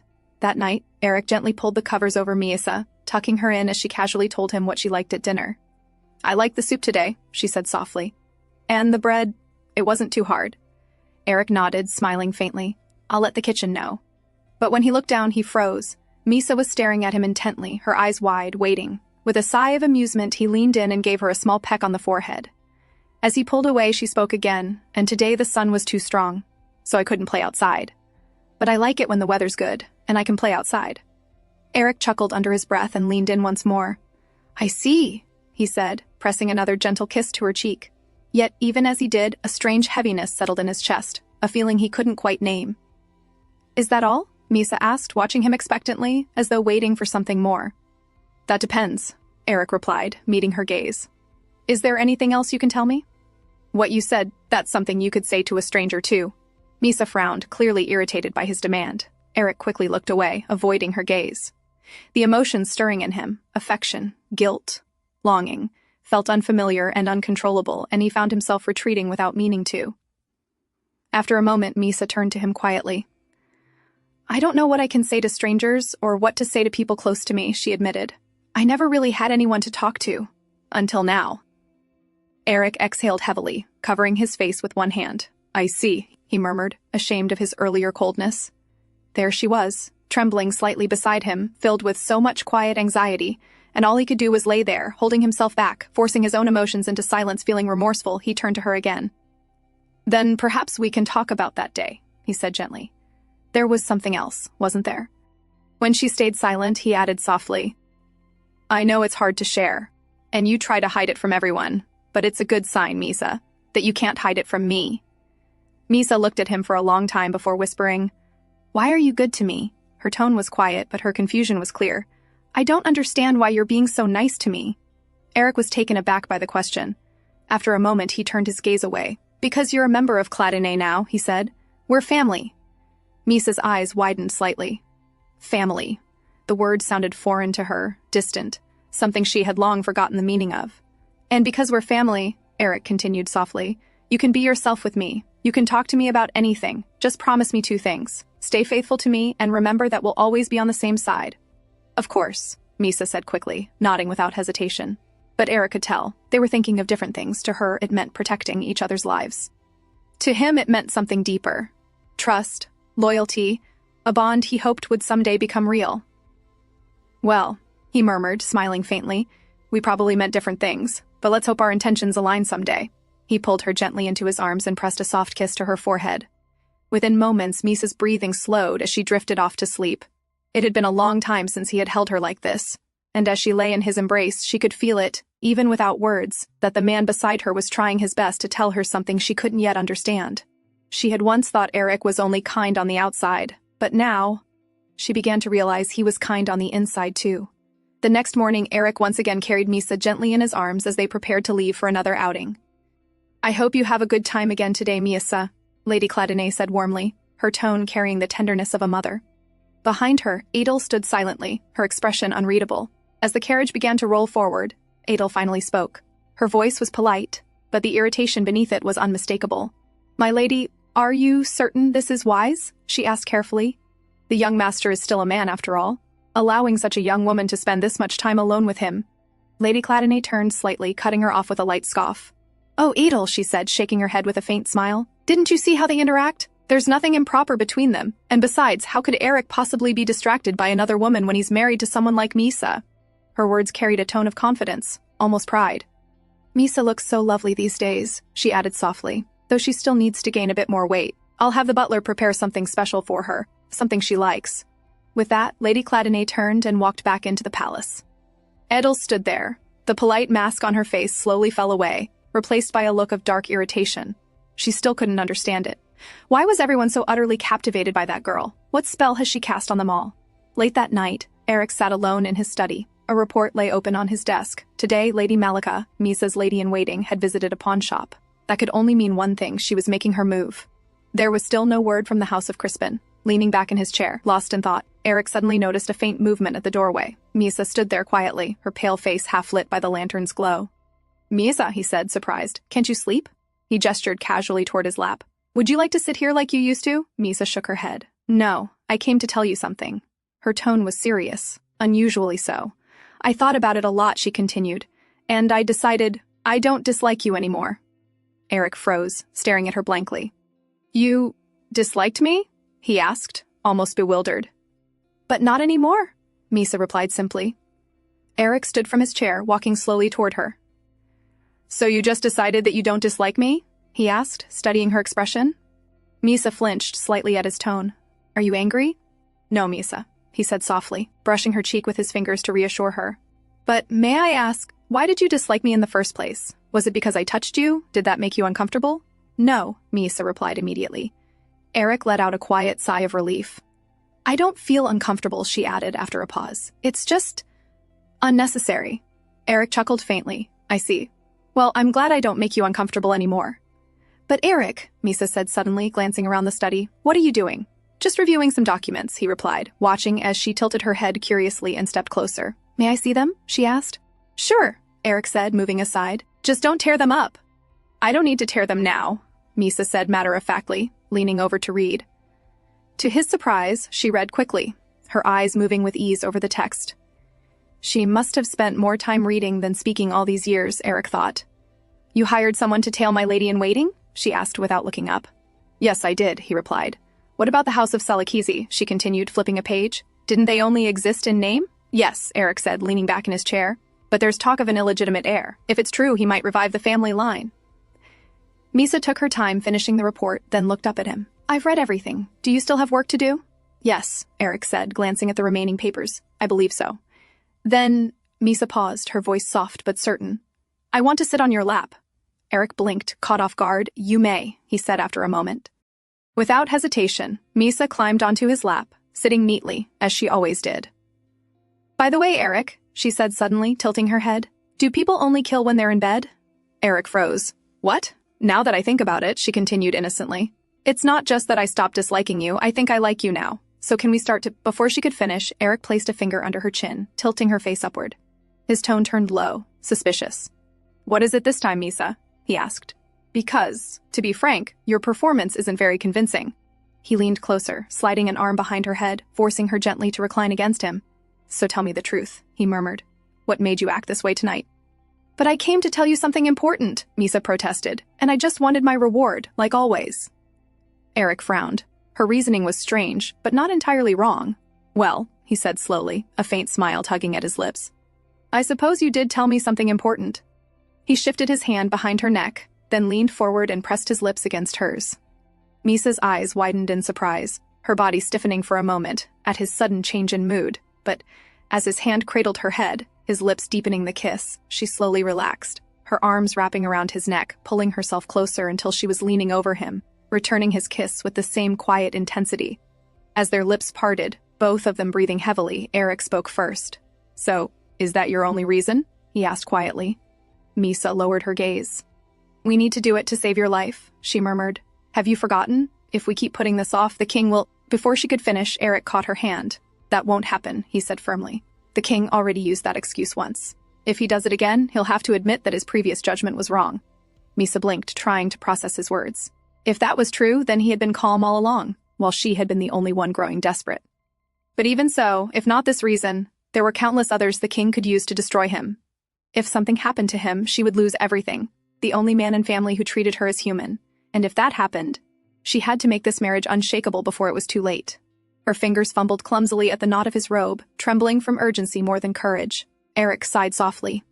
My lady, can you tell me why you're doing this? Something inside her snapped. The man kept finding ways to step back, always reasoning, always avoiding. Do I need a reason? She asked, her tone rising in frustration. Why won't you just say it? That you don't like my body. Her voice broke, angry and trembling. If it disgusts you, then close your eyes and get it over with. Eric looked at her in disbelief. What on earth are you talking about? Do you really think I wouldn't like it? Before she could respond, he tugged at the front ribbon she had been struggling with, loosening it with ease. By the time they reached the bedroom, Misa's thoughts were tangled with the cruel words of her ladies-in-waiting. How they mocked her scars, how they claimed no man would ever want to see her. But Eric didn't stop. He leaned over her, undoing the tie of his robe, the same one she had fumbled with earlier. The fabric slipped from his shoulders, revealing his body marked with old wounds. As you can see, he said quietly, hovering above her, I have plenty of scars myself. Misa stared at him, then slowly reached out, her fingers brushing one of the marks. Who did this to you? She asked softly. Eric smiled faintly, explaining where each scar came from, one by one, like old stories told by a soldier long returned from war. Up close, he seemed different. Broader, stronger, yet gentler than she'd expected. So, he murmured, do you dislike my body? Misa quickly turned her face aside. No, I like it, she said in a small voice. Liar, Eric teased. You just rolled your eyes. He leaned down, his breath brushing her neck. Still, I forgive you. Misa trembled, her breath catching. A warmth spread through her chest, strange and unfamiliar, yet not unpleasant. Eric's voice grew softer. You might feel some pain if we continue, he said, giving her a quiet warning. Startled, Misa turned her head toward him, but before she could speak, he pressed a kiss against her lips again, gentle but firm. When he finally pulled away, he rested his forehead on her shoulder with a quiet sigh. I was going to stop here, he murmured, since we're not ready yet, but— He lifted his head, meeting her eyes. Misa, I may do some things that surprise you, he said in a low voice. But please, don't push me away, and don't say no, do you understand? Misa looked up at him, hesitant, then slowly nodded. The man leaned down, his movements slow and deliberate. Only a moment later, Misa began to regret her answer. Yet in the end, he didn't go all the way that night either. A strange, unfamiliar ache lingered within her, a feeling she couldn't name or understand. The next day, Eric received a report from his men. According to them, when they tailed Lady Malika, she had visited a pawn shop. As she left, she quickly shoved something into her pocket, but it was so small that they couldn't make out what it was. One of his men followed her back to the palace, while another stayed behind at the shop. Around sunset, a hired carriage stopped in front of the pawn shop. An old woman stepped out and went inside. Soon after, she was thrown out by the shopkeeper, shouting about a brooch she was trying to sell. When they followed her back home, they noted her address and brought it to Eric. Eric studied the paper, his brows furrowed. The address seemed familiar, but he couldn't quite remember why. "I see," he murmured, dismissing his men with a nod. When he returned to his room, Gela was there, reading a book aloud to Misa. Seeing him, Gela immediately stood up, her expression hesitant, as if debating whether to speak. After a moment, she finally asked, "My lord, are you planning to go outside again today? With the princess and me?" Eric raised an eyebrow, surprised by her sudden question. "Perhaps. Why do you ask?" Gela explained. "Earlier, one of the princess's maids asked me the same thing. I'm not entirely sure, but their behavior seems suspicious. I think they might be planning something." Eric's expression darkened slightly. "I see." Her instincts matched his own unease. If they were planning something, he'd rather face it head-on. He opened his wardrobe and took out a dagger belt, handing it to Gela. "Cullen will show you how to wear this properly. After that, get off the carriage and move around as usual. Keep in mind, Cullen will be following you." Gela blinked, confused but determined. "Understood," she said slowly. "Then I'll prepare the carriage for our outing." She bowed lightly and left the room. Once she was gone, Eric turned to Misa and began helping her dress. He placed a lightweight protective vest under her gown. "There will be knights around, but this will give me peace of mind," he explained. Misa's cheeks flushed. For some reason, she couldn't meet his eyes. "Let me know if it feels uncomfortable," Eric said, adjusting the straps. "No, it's fine," she replied softly, then pointed toward a small ribbon bib her maids had made for her. "Could you help me tie this?" Eric paused, looking at it curiously. He hadn't known she liked such accessories. With a faint smile and a touch of embarrassment, he tied it gently around her neck. "I'm not sure I'm doing it right," he admitted, "but I'll try my best." When he finished, he brushed a hand over her shoulder and said quietly, "Let's just hope all these precautions turn out to be unnecessary." For a long time, nothing happened. Their carriage moved steadily through the streets, and their outing passed peacefully, just like before. Eric began to think perhaps the tension had been for nothing. But when they returned to the meeting point after 3 hours, Gela appeared, disheveled, bruised, and clearly hurt. She climbed into the carriage, breathing heavily. "I'm assuming," she said dryly, "that I'll be getting paid extra for this."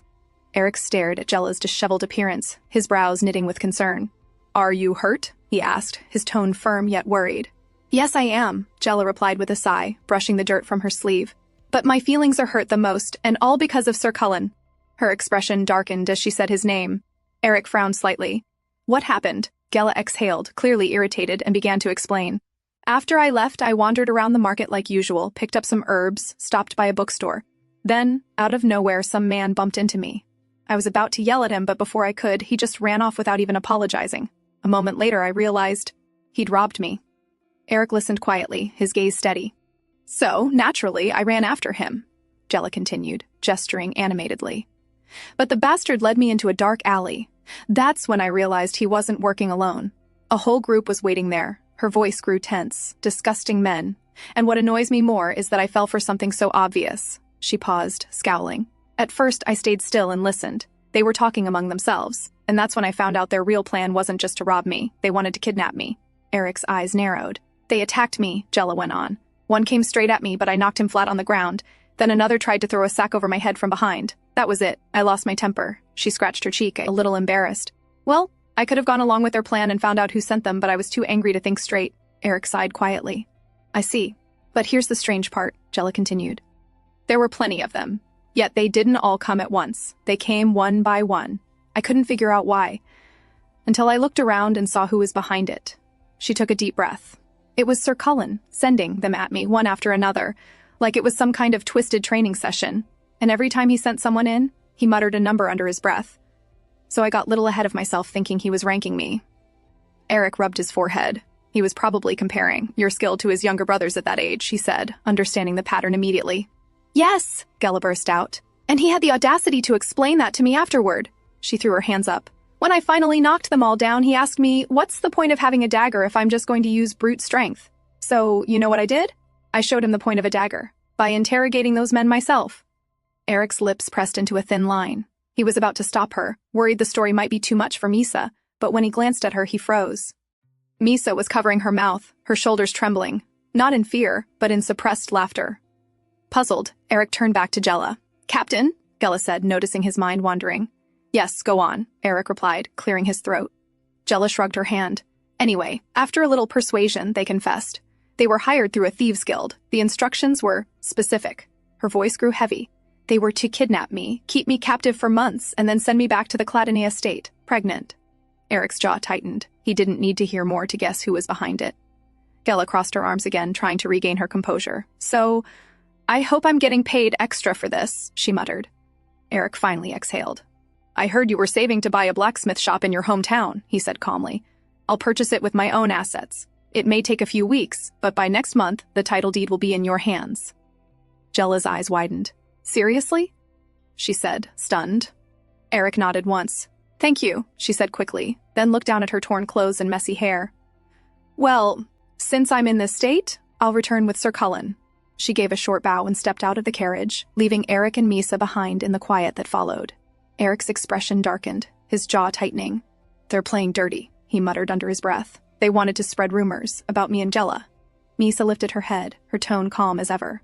"Now that I remember, they once said Gela was your lover." Eric let out a slow sigh. "I expected as much," he said, shaking his head. Then, softening his tone, he turned toward her. "Anyway, are you all right, my lady?" he asked gently. Misa blinked at him. "About what?" "About what Gela said earlier," he clarified, a hint of confusion in his eyes. "I thought it might have disturbed you." "Oh, that?" she said with a faint shrug. "I guess I really was scared when I was young. But now? I'm used to seeing blood."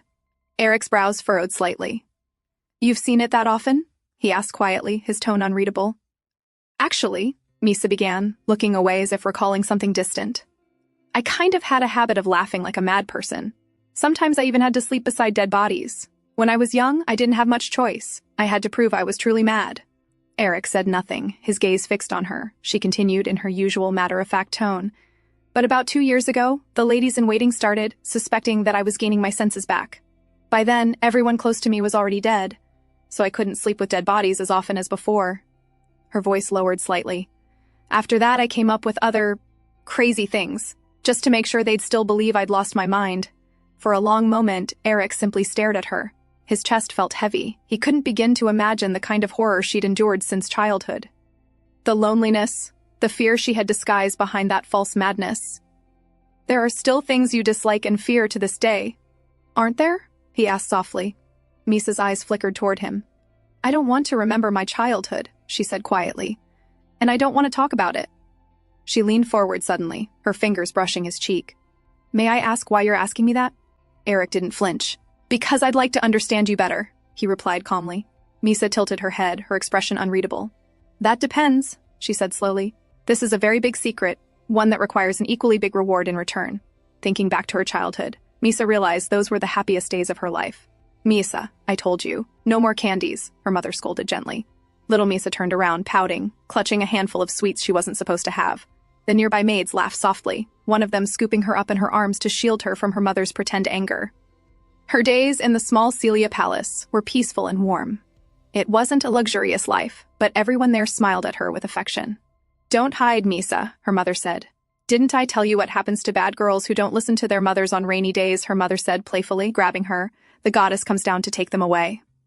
Her mother's laughter filled the garden. Those moments, her laughter, the scent of sweet herbs, were the only memories of warmth that stayed with Misa forever. But then came the day when everything changed. A royal informant arrived, whispering something into her mother's ear. After that, her mother's smile faded. She looked worried the whole day. One day when the storm came, with thunder shaking the walls of Celia Palace, Misa remembered her mother's warning about the goddess coming down on rainy days. That was the day King Barmal barged into the palace. Her mother's voice trembled as she hurriedly pushed Misa under the bed. "I'm afraid, Misa, Mommy has done something very bad. Even mothers must be punished if they do wrong. Do you understand? But let's hide together, Mother. I don't want you to be punished," little Misa cried, clutching her mother's dress. Her mother's eyes softened. "There's nothing we can do, Misa. I'm sorry." And just like that, one by one, everyone in Celia Palace died. Before her end, her mother had whispered one last command: "Hide here and pretend you've gone mad from seeing blood." Those were her final words, the key to Misa's survival. Perhaps her mother believed King Barmel's reign wouldn't last, that help would come soon. But no one came. 8-year-old Misa lived confined within the palace, surviving only by obeying her mother's final words. She had truly believed the goddess had come to punish her for not listening to her mother. Her life turned into nothing but pain. Following her mother's advice, she did whatever it took to stay alive. She hid among corpses. The first months, sleeping in that hall filled with dead bodies, were unbearable. But she endured. She forced herself to laugh like a madwoman, to speak nonsense, to stop feeling. Eventually, King Barmel believed it.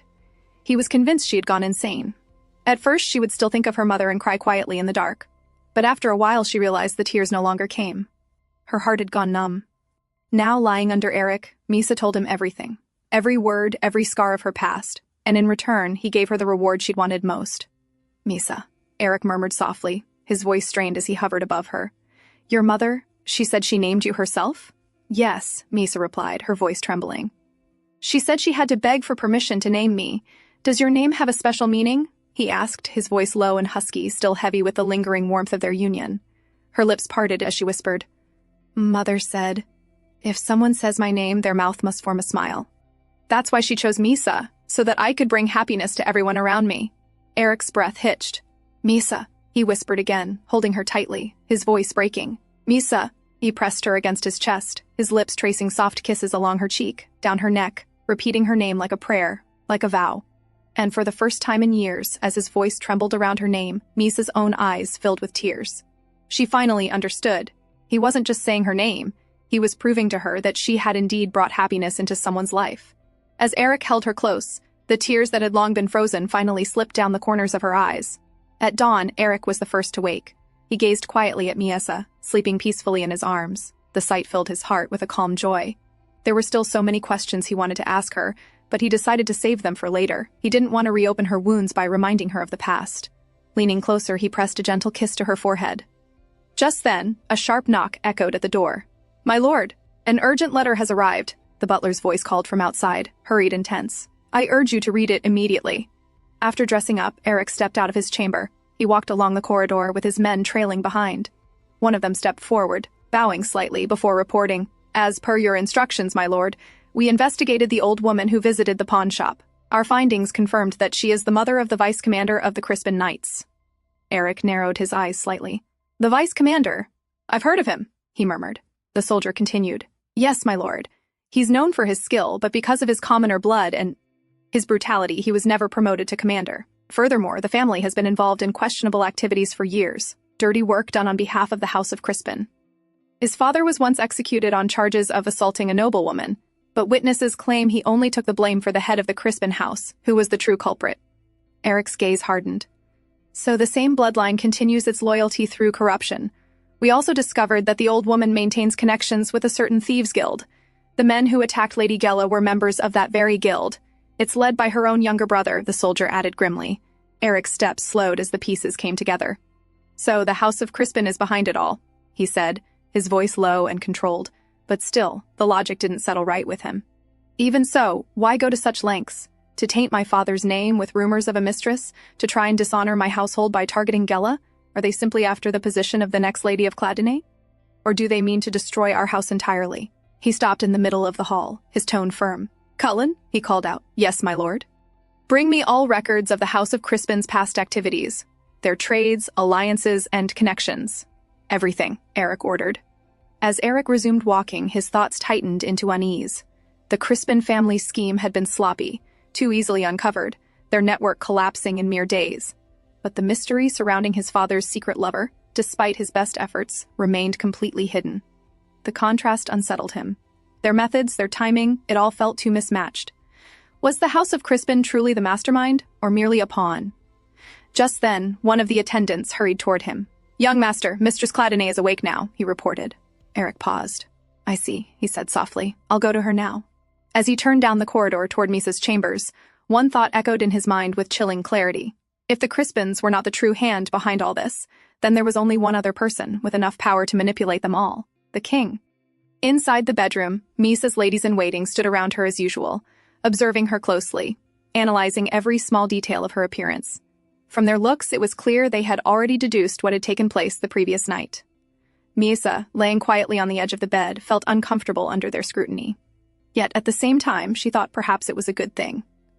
If they go and report this to the king, maybe he'll finally stop interfering, she reasoned to herself. It's perfect timing, Lady Melika said suddenly, clapping her hands lightly. Let's begin our plan. I'll bring out the things. She walked over to a cabinet and began rummaging through it. The door is locked, right? Asked one of the other maids, glancing anxiously toward the entrance. Yes, it's locked, Malika replied curtly. Now hold her up and let's finish our work before anyone interrupts. Misa's eyes followed their every move, confusion creeping into her chest. Her messy hair brushed across her face as she watched Malika pull out a new dress and several items from the chest. She turned toward her with a bright, practiced smile. You finally managed to capture your husband's attention, didn't you?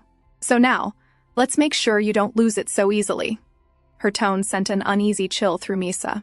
She didn't understand what they were really intending, but the way Malika's eyes glinted as she approached made her tense. Meanwhile, outside the door, Jella approached in her one good arm. Good morning, she greeted Valak, Cullen's younger brother, who was standing guard by the entrance. You're late today, Valak remarked, glancing at her bandaged arm. Well, Jella said dryly, raising her brow. It's not easy moving fast with a broken arm. He nodded. Fair enough. Anyway, go on in. Those two ladies went inside a while ago. Those two? Jella frowned slightly but nodded. Got it. She pushed open the door slowly. The room was empty. Her eyes darted across the chamber. No sign of Misa anywhere. The bed was still unmade. A faint sound of something shuffling came from behind the closed bathroom door. Mistress Cladinay? Jella called out quietly, but no one answered. Then she froze. From behind that door came the distinct sound of muffled voices. Jella's posture stiffened immediately, every sense on alert. Something wasn't right. Inside the bathroom, chaos filled the air. Everything lay scattered across the tiled floor, cosmetic boxes overturned, broken brushes rolling underfoot. Lady Malika stood near the sink, a red lipstick case clutched tightly in her hand. Her tone was sharp and commanding. I told you to hold her properly, she snapped. Below her, Misa, now dressed in a new gown, struggled and breathed heavily as the other maid pinned her down by the hair. Misa's body trembled. Something felt terribly wrong this time. Usually her defiance would have earned her a slap or a scolding, but today they were calm, too calm, as if they had a clear, deliberate purpose. Malika crouched down, twisting the lipstick open. Now then. Let's make you more, presentable, she said coldly. She dipped the small brush into the red pigment and reached toward Misa's lips. In a sudden motion, Misa jerked her head, and the brush flew from Malika's hand, clattering against the floor. For a brief moment, she thought she had won, but the woman only smirked. I guess I have no choice, Malika muttered. My fingers will do just fine. She dabbed her finger into the lipstick and reached forward again. A deep, instinctive fear struck Misa. Her heart pounded violently. Something about this felt more dangerous than any punishment she'd ever faced. If I don't stop them now, I might die here. Just then, a familiar voice called from outside the door, firm and clear. Mistress Cladinay, are you in there? It was Jella. The door rattled once, followed by her voice again. Why is this locked? Misa's eyes widened. This was her chance. Gathering every ounce of strength, she screamed as loudly as she could. The sound echoed sharply through the room, before a rough hand clamped down over her mouth. But it was too late. Outside, Gela froze for a second. Then she began pounding on the door with her fist. Mistress Cladinay, are you all right? She shouted, hitting it again and again. Her injured arm throbbed painfully, but she didn't stop. Inside, panic flickered across the younger maid's face. Lady Malika, what do we do? What if they break in? Move your hand, Malika said darkly. But I said move your hand, she barked. We'll finish this before they come in.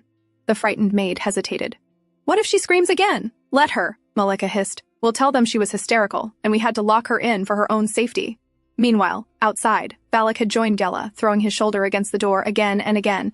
It's solid oak, he grunted. It's not giving way. Inside, Malika glared down at Misa. It won't open easily, she sneered, so stop wasting our time. She brought her stained fingers closer to Misa's lips. Before she could touch her, Misa spit, straight at her face. You little brat, Malika's voice shook with rage. You looked me in the eyes just now, didn't you? Misa froze. No, you're not acting like a madwoman at all, Malika said, her tone low and venomous.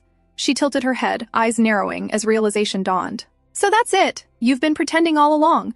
Misa's blood ran cold. She quickly lowered her gaze, but it was too late. Her trembling hands gave her away. Well, well, Malika said, wiping her cheek slowly. What do we have here?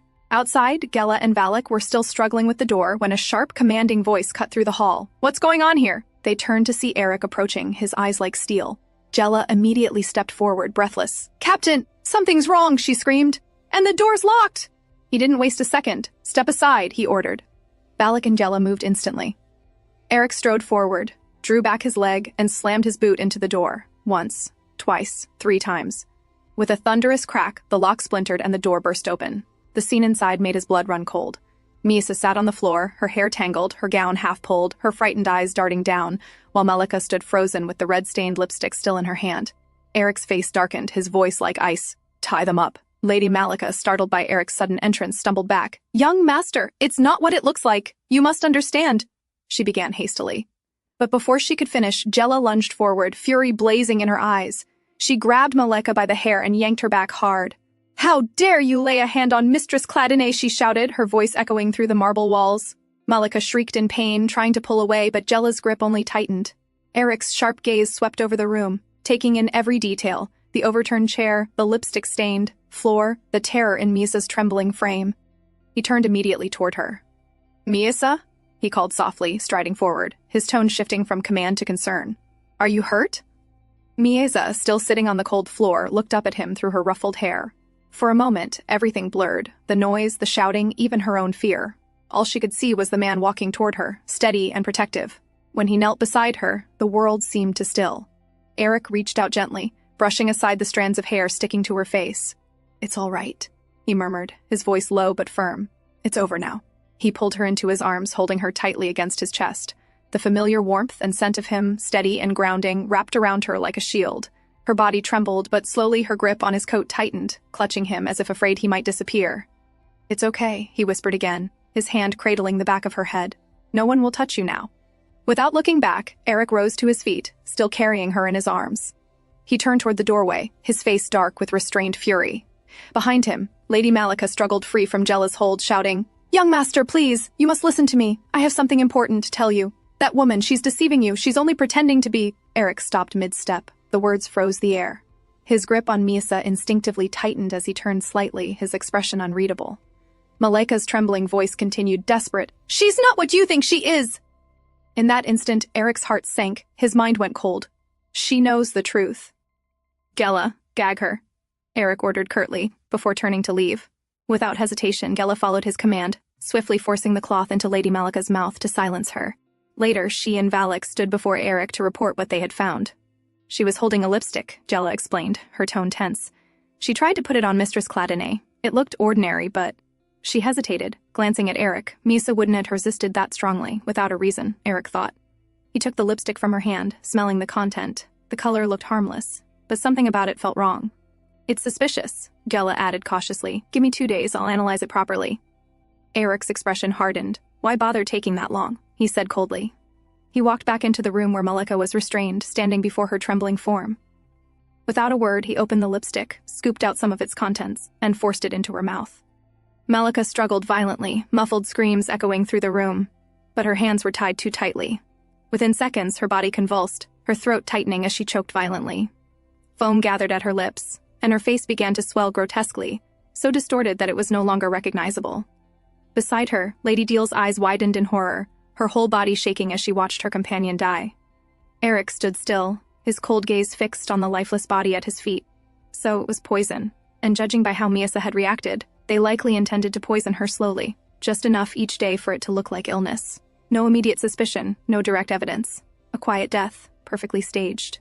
It was a calculated move, one designed to pit House Cladinay against House Crispin, driving the two powerful families apart. Eric clenched his jaw. It all reeked of the king's handiwork. But the question remained, how far did the king intend to go? Did he plan to punish them for failing to protect the princess? Or simply watch both houses destroy each other for his amusement? Eric turned to the trembling maid beside the corpse. "Lady Deal," he said calmly, his voice sending a chill through the air. "Care to explain?" As expected, she immediately broke down. It was Lady Malika," she cried desperately. "She forced me. I only did what I was told." Eric's expression didn't change. "I see," he said simply, turning toward Cullen. "Report this incident to the royal palace." Then, glancing toward Gela, he added quietly, "Prepare another room for Mistress Cladinay. I don't want her staying here anymore." Later, Eric brought Misa to Lady Cladinay and explained everything that had happened. As he finished, Lady Cladinay's expression hardened, her anger barely contained. "How dare they try to harm Misa," she hissed. The fury in her eyes was unmistakable. Eric, however, seemed more composed, though the weight of the situation was evident in his tone. "Mother, one of the ladies-in-waiting from the king's palace has died. That means they'll send someone to investigate soon. We'll need a witness, someone credible from our side. Otherwise, the king will twist the narrative and turn this incident against us. Lady Cladinay took a deep breath, realizing the truth in his words. You're right, she agreed after a pause. If we leave it to the palace alone, they'll make it look as though we were the ones at fault. She thought for a moment, then said firmly, the new head of the House of Salakis should be the one. He only just inherited his position and isn't yet tangled in court politics. That makes him the safest choice, less likely to be influenced by the king. Eric nodded in agreement. I'll arrange it immediately. Before long, Doid Salakis arrived at the Cladinay estate. Born the illegitimate son of the former head of Salakese and one of his maids, he had survived the king's purge of his family by sheer luck. Years later, after coming of age, he had approached the palace and reclaimed his family's name. Eric welcomed him into the sitting room and explained the situation in detail. Doid listened with a polite but rather detached expression, occasionally nodding as if struggling to keep up. So, he said slowly after Eric finished, you want me to serve as a witness for your side? I see. He reached for his teacup, taking an unhurried sip before adding, well, I don't have much going on these days. It might even be a good chance to strengthen ties between our houses. Eric studied him for a moment, recognizing that Doid didn't fully grasp the gravity of the situation. Still, that didn't matter. His lack of awareness meant he wasn't playing any deeper game, and that made him useful. Then I'll count on your cooperation, Lord Salakes, Eric said calmly. As they were speaking, a servant announced the arrival of a royal envoy. Moments later, a man in the king's livery entered the hall with a measured stride. How is Her Highness the Princess? He asked immediately, his tone polite but tinged with genuine concern. Eric rose to greet him. Thank you for your concern, he replied evenly. My wife is safe and currently resting with my mother. The royal knight, Commander Tilburg, bowed slightly in acknowledgement, his gaze flickering for a moment, almost as if relief crossed his face. Eric noticed it, though he set the thought aside for now. Commander Tilburg, Eric said. Allow me to introduce Lord Doid Salakis, the current head of the Salakisi family. Tilburg inclined his head respectfully, and after brief formalities, the three men proceeded to the adjoining chamber where the body of Lady Malika had been laid out for inspection. Inside, the air was tense. Lady Deal sat restrained in the corner, her face pale, eyes darting nervously toward the royal knight as if she had just seen her savior. I never imagined we'd be meeting again under such circumstances, Lady Deal, Tilburg remarked coldly as he entered. His words made her tremble visibly. He knelt beside Lady Malika's lifeless body, studying the grotesque swelling that had disfigured her face. We'll analyze the substance found in her system, he said, his voice detached. Eric stood behind him and added calmly, my men will conduct the initial examination. It should take 2 days. I understand the palace will be running its own separate investigation. Tilburg rose to his feet. That won't be necessary, he replied curtly. Once your report is ready, deliver a copy to the palace. That will suffice. Then, turning his gaze to Lady Deal, he said, now, explain everything you know. Lady Deal's entire body shook. It was all Lady Malika's doing? She began quickly. She was the one who planned this. She had dealings with the House of Crispin, and I was only following her orders. Tilburg's eyes narrowed. And what was the purpose of this? He asked, holding up the lipstick tube between his fingers. Lady Deal froze, her lips trembling. After a moment, she stammered out, the young master and Her Highness have been spending much time together lately. Every morning, their room is in disarray. I don't think I need to say more. Lady Malika said this would be a good excuse. We were to make it seem as though we were only trying to help the princess maintain her husband's attention.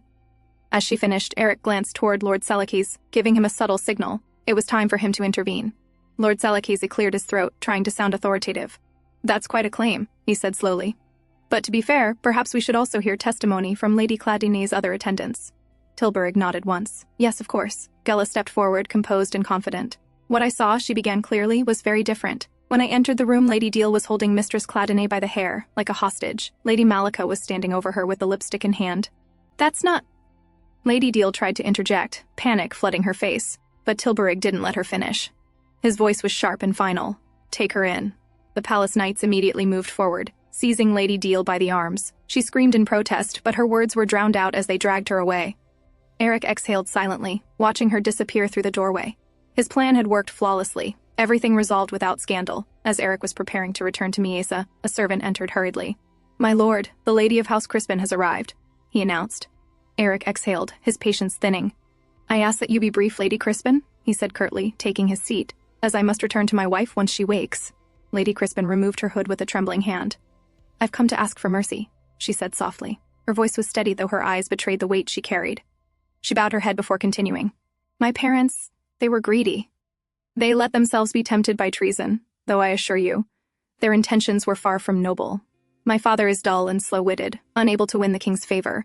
In his frustration, he grew to resent his majesty. That resentment was what made him so easily swayed. It all began with Countess Carlyle, Lady Crispin explained.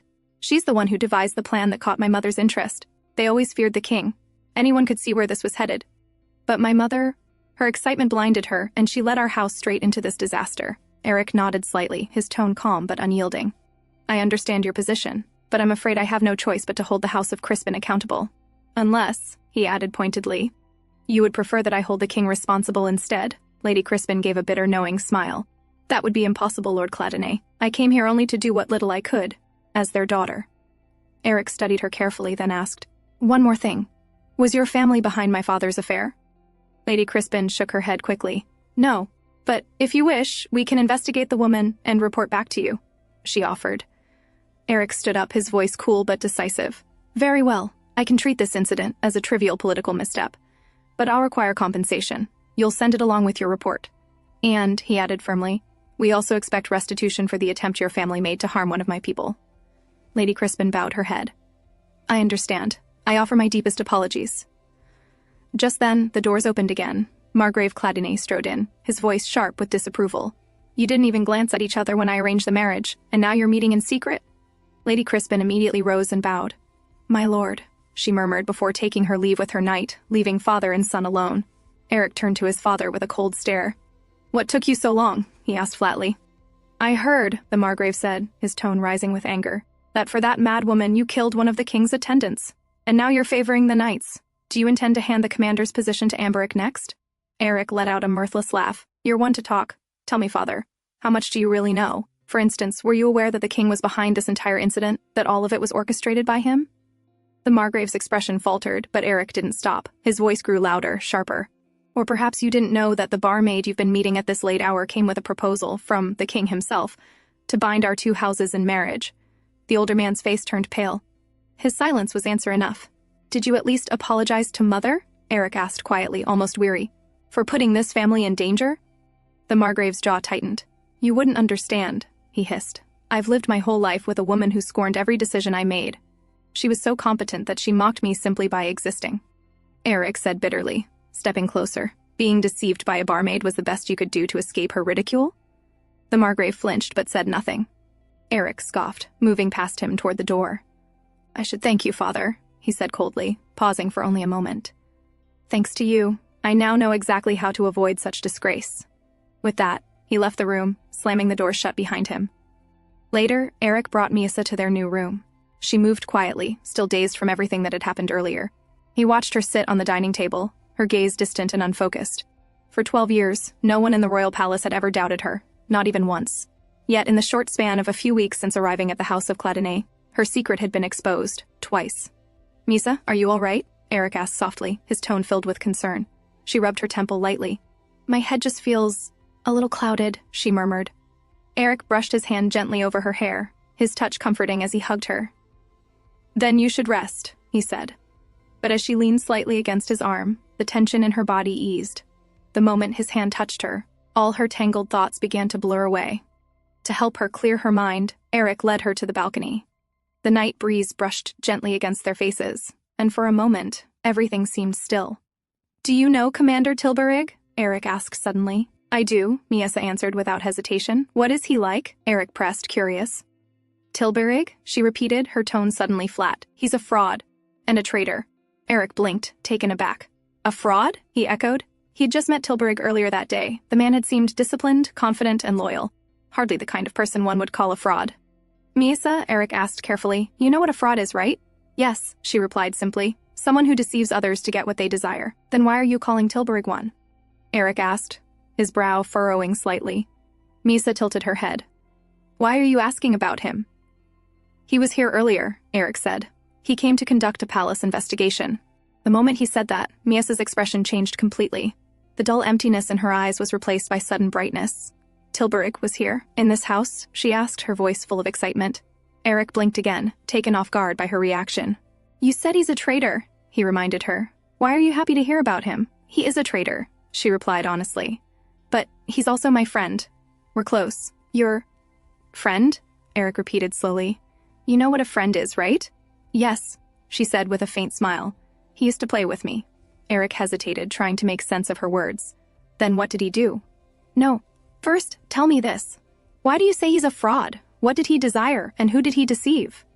Miasa looked at him quietly for a moment, then turned her gaze away. Will he be back?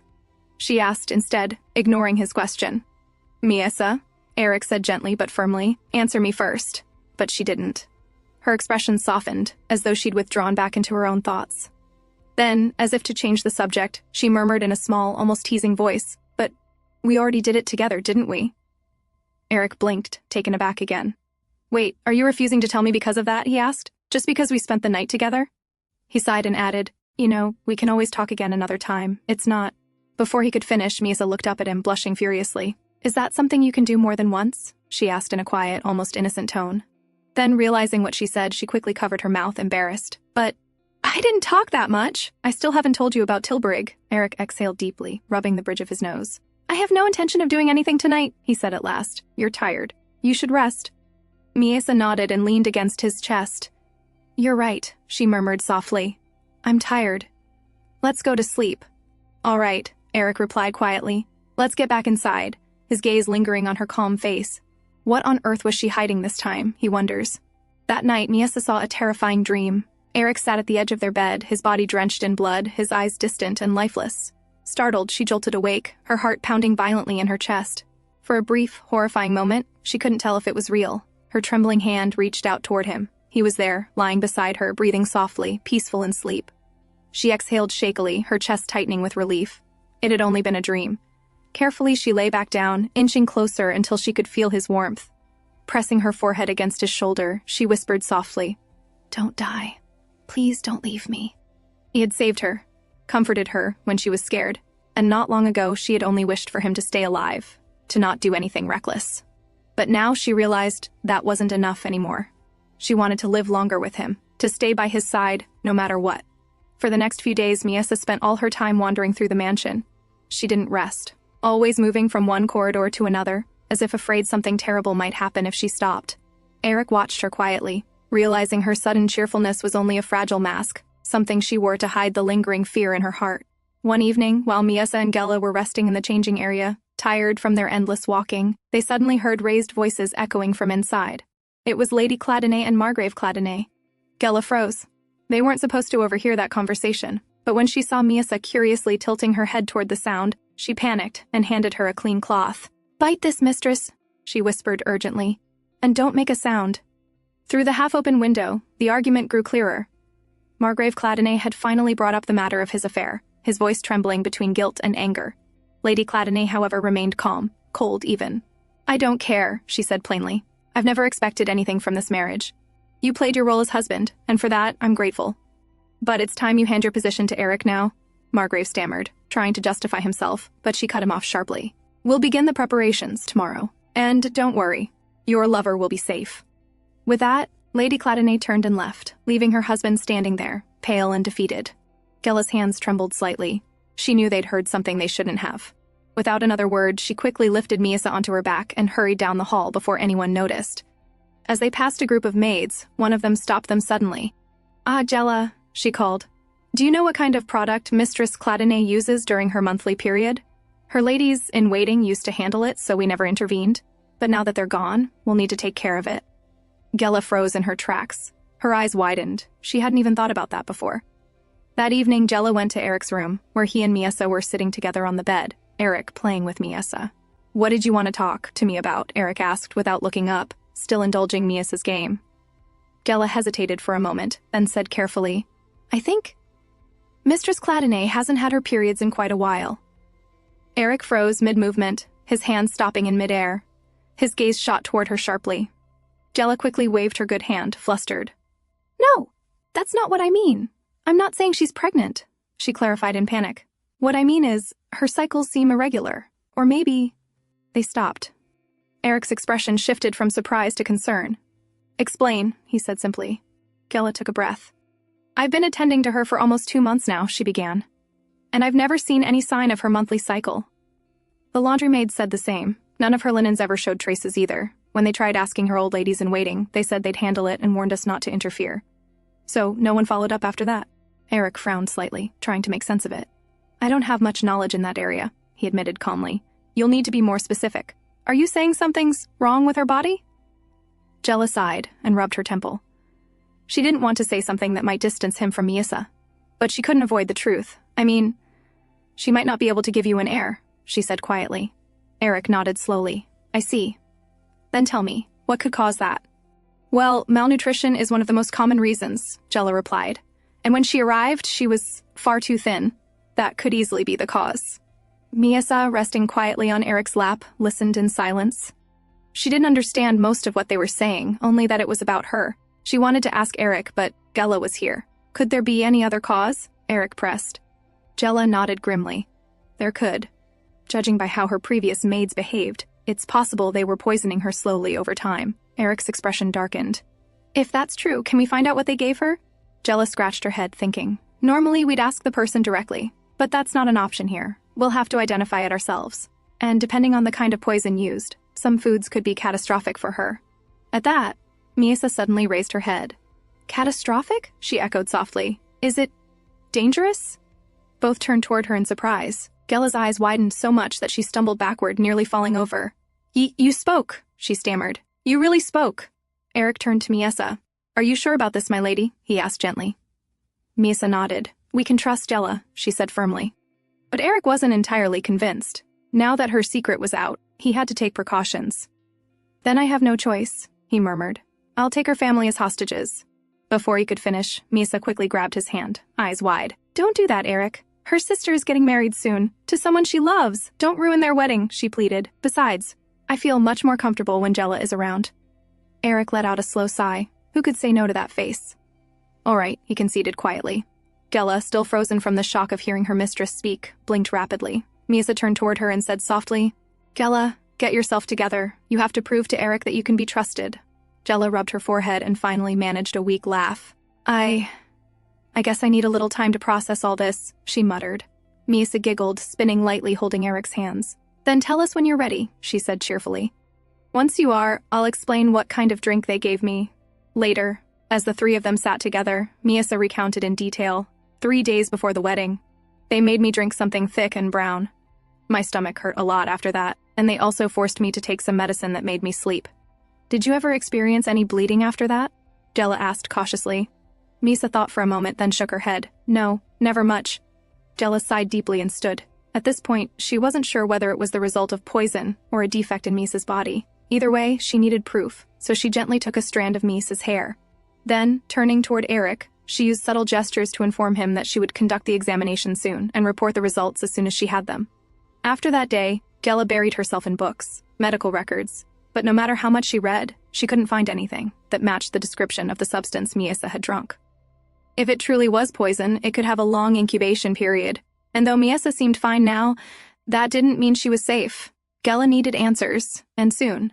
She was so consumed by her research that she lost track of time and arrived late to attend to Miyasa. By the time she reached the garden, Miyasa was sitting with Lady Cladany, playing quietly. The moment Jella stepped closer, her eyes instinctively lingered on Miyasa. But her gaze was so sharp, so obvious, that Miyasa glared at her as if saying, "Stop staring at me like that." Lady Cladany immediately noticed. "What's wrong, Jella? Why are you looking at her like that? Is something wrong with Miyasa?" Jella froze for a moment. Oh no, my lady, it's nothing like that," she stammered, forcing a smile. Miyasa, sensing the tension, leaned lazily from Lady Cladany's lap and stretched her arms toward Jella. Without saying a word, she silently mouthed, "Carry me." Understanding at once, Jella bowed. "It seems Mistress Cladany is getting sleepy. I'll take her to her room so she can rest." As they turned to leave, one of the maids nearby watched them closely, her gaze fixed on the two of them with quiet suspicion. Once they reached Miyasa's room and the door shut behind them, Miyasa immediately pouted. "Jella, I'm starting to regret telling you my secret." Jella sighed. "Was I too obvious?" Miyasa didn't answer. Instead, she hopped down from Jella's back, walked across the room, and climbed onto her bed with a small huff. Jella froze. "Wait, your legs, are they fine?" she asked in shock. "I was wondering the same thing," Jella continued, rubbing her chin. "I never saw any actual injury, so I couldn't understand why you walked that way." Miyasa frowned, her tone cautious. Then, "Do you think other people might have noticed too? Did any doctor ever check on you at the palace?" Jella asked. Miyasa shook her head slowly. "Everyone who took care of me died that day," she said quietly. A chill went down Gella's spine at her words. For a moment, she didn't know how to respond. She simply reached out and held Misa's hand. "Don't worry," she said gently. "No one's noticed. I only did because I'm trained in medicine. And even then, there are cases where trauma alone can cause it, without leaving any visible wounds." Then Gella, scratching her cheek, spoke awkwardly. "That reminds me. About what I said earlier, I'm sorry. I shouldn't have said such things that day. I didn't know." Misa giggled, a mischievous glint in her eyes. "Oh, that? Men are disgusting," she said, repeating Gella's own words perfectly. "Whether they're nobles or commoners, they're all the same. All that controls them is what's between their legs." Gella went pale. "Mistress Cladonay, please stop," she begged. But she couldn't help but be astonished at how accurately Miesa remembered every single word. "Did you find out about the poison?" Miesa asked suddenly. Gella straightened. "Not yet," she admitted. "But I'll keep looking into it, I promise."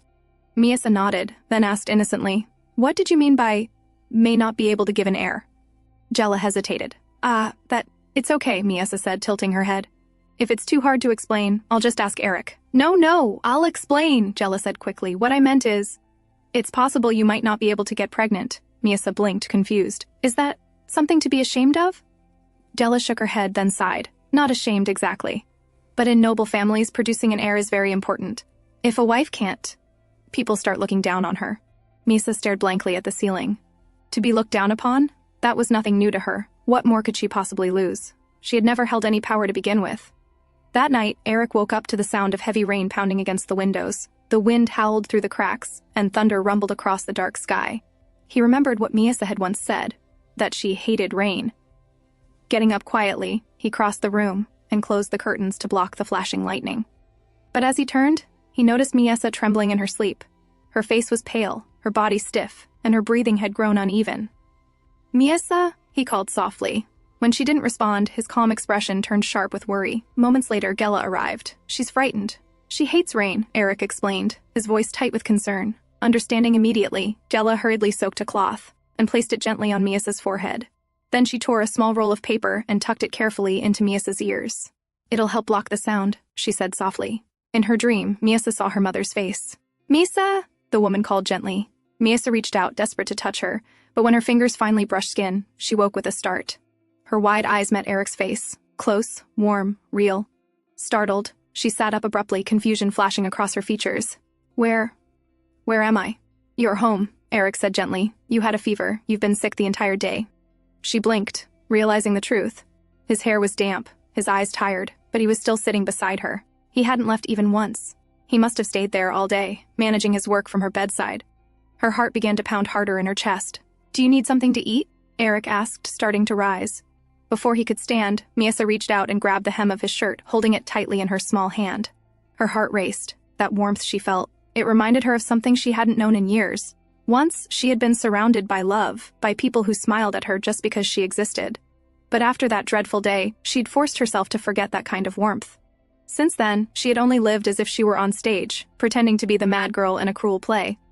But now, this man looked at her differently, with kindness, with warmth that reached places inside her she'd thought were long dead. "Eric," she said quietly, lifting her gaze. "Thank you." He blinked, surprised. "Thank you for always staying by my side," she whispered. Eric didn't answer. He simply drew her closer and held her quietly in his arms. Outside, the rain kept falling, but for the first time it didn't sound as frightening. The rainy season passed quickly after that.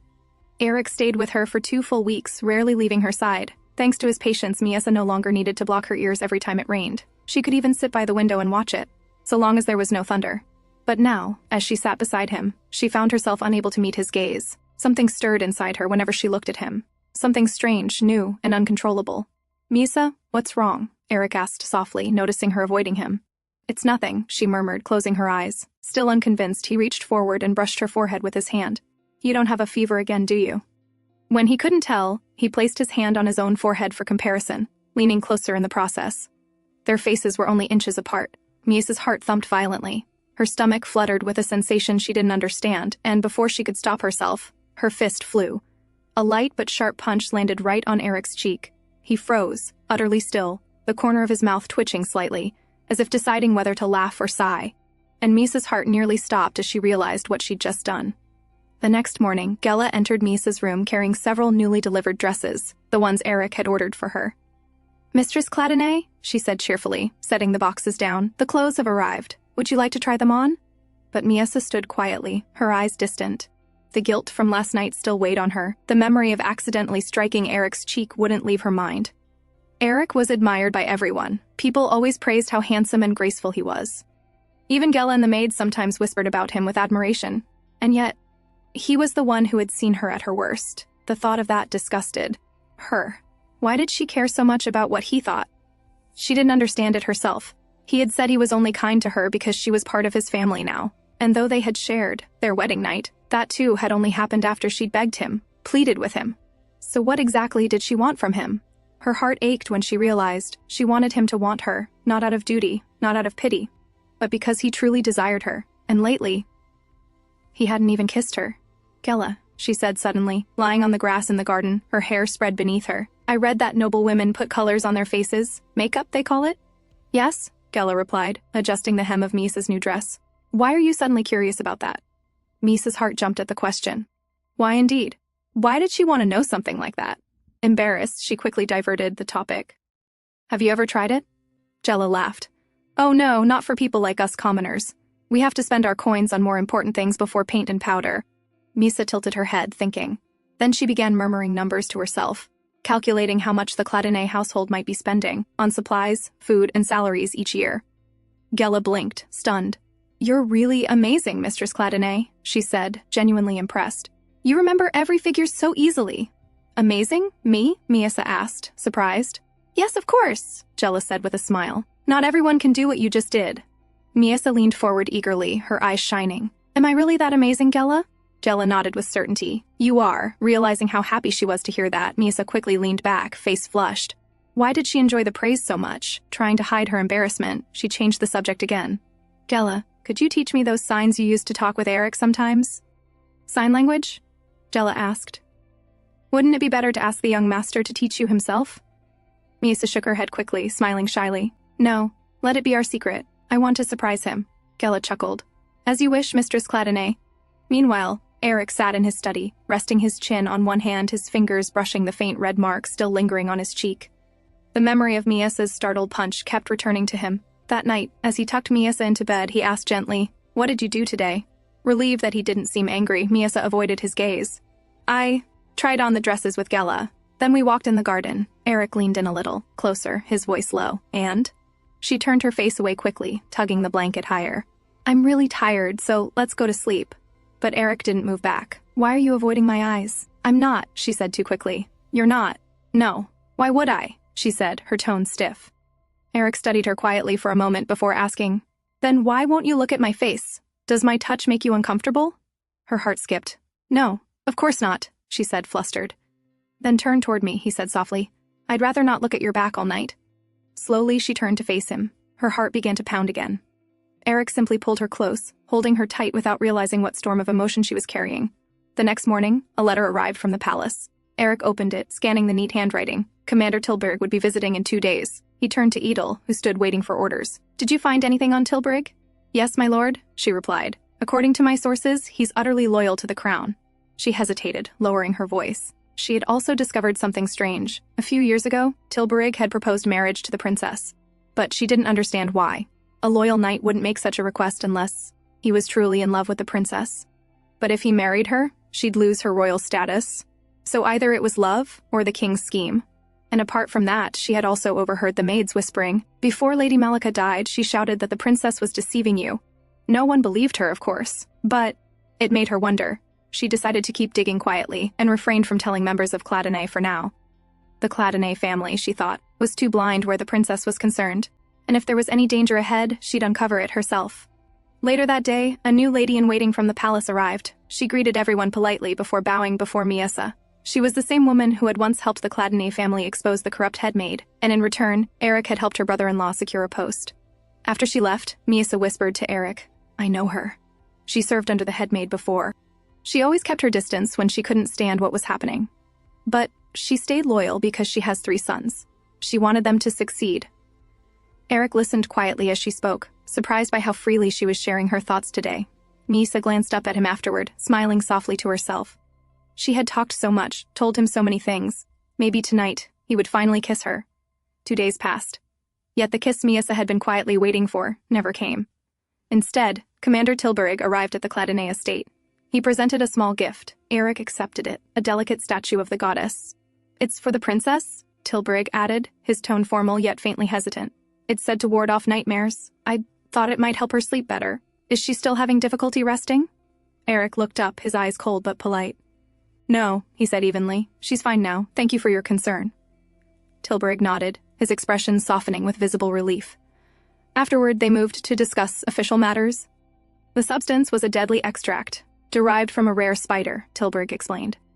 Lady Deal has already been punished. However, since the princess is no longer a royal member, the palace cannot interfere with House Crispin's involvement. The matter must be settled between your two houses. Eric nodded calmly. "I understand. We've already received proper compensation. The issue is closed." Tilburg seemed slightly relieved by the response. As they concluded their meeting and stepped out of the study, the knight turned to Eric once more. "There's something else," he said, reaching into the satchel he carried. "This belongs to Her Highness. She left it behind at the palace." He unfolded a piece of cloth, Misa's old protective garment. Eric froze for a moment, recognizing the material immediately. Tilburg's next words confirmed it. "I prepared it myself," the knight said quietly.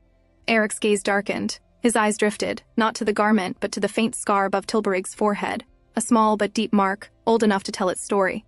It didn't take much imagination to understand how it had been made, an injury earned while protecting the princess. The idea that another man had risked himself for her, that another had once stood at her side, it filled him with an emotion he didn't want to name. Because deep down, he realized how much he resembled this knight, both of them trying to protect the same woman in their own ways. When Tilburg entered Misa's room later, she looked up at him and instantly smiled, her eyes lighting up. Her expression was full of genuine warmth, even as she maintained her usual airy act of the mad princess. Tilburg returned her smile, bowing his head slightly before mirroring her playful gestures, speaking in the same strange rhythm that once passed as their private language.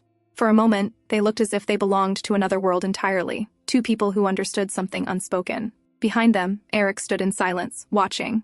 When had it started? When had these deplorable emotions begun to consume his heart? Jealousy, possessiveness, the quiet ache that came with seeing her smile at another man. Soon after, Commander Tilburg took his leave, but before departing, he turned to Eric with a grave expression. "The palace is in disarray," he said quietly. "His Majesty is furious. He can't justify what the ladies-in-waiting did, and his anger has only grown because of it." Eric already knew. The reason the princess was sent to the Cladonay estate in the first place was to make a mockery of the Cladonay house. But things hadn't gone as the king expected, so his fury was understandable. Tilburg then reached into his coat and handed over a sealed envelope. "This is an invitation from His Majesty. He requests that you and the princess attend the Foundation Festival this year," Tilburg sighed. "It's not that the king wishes to see the princess. He'll likely use it as an excuse to vent his anger on her.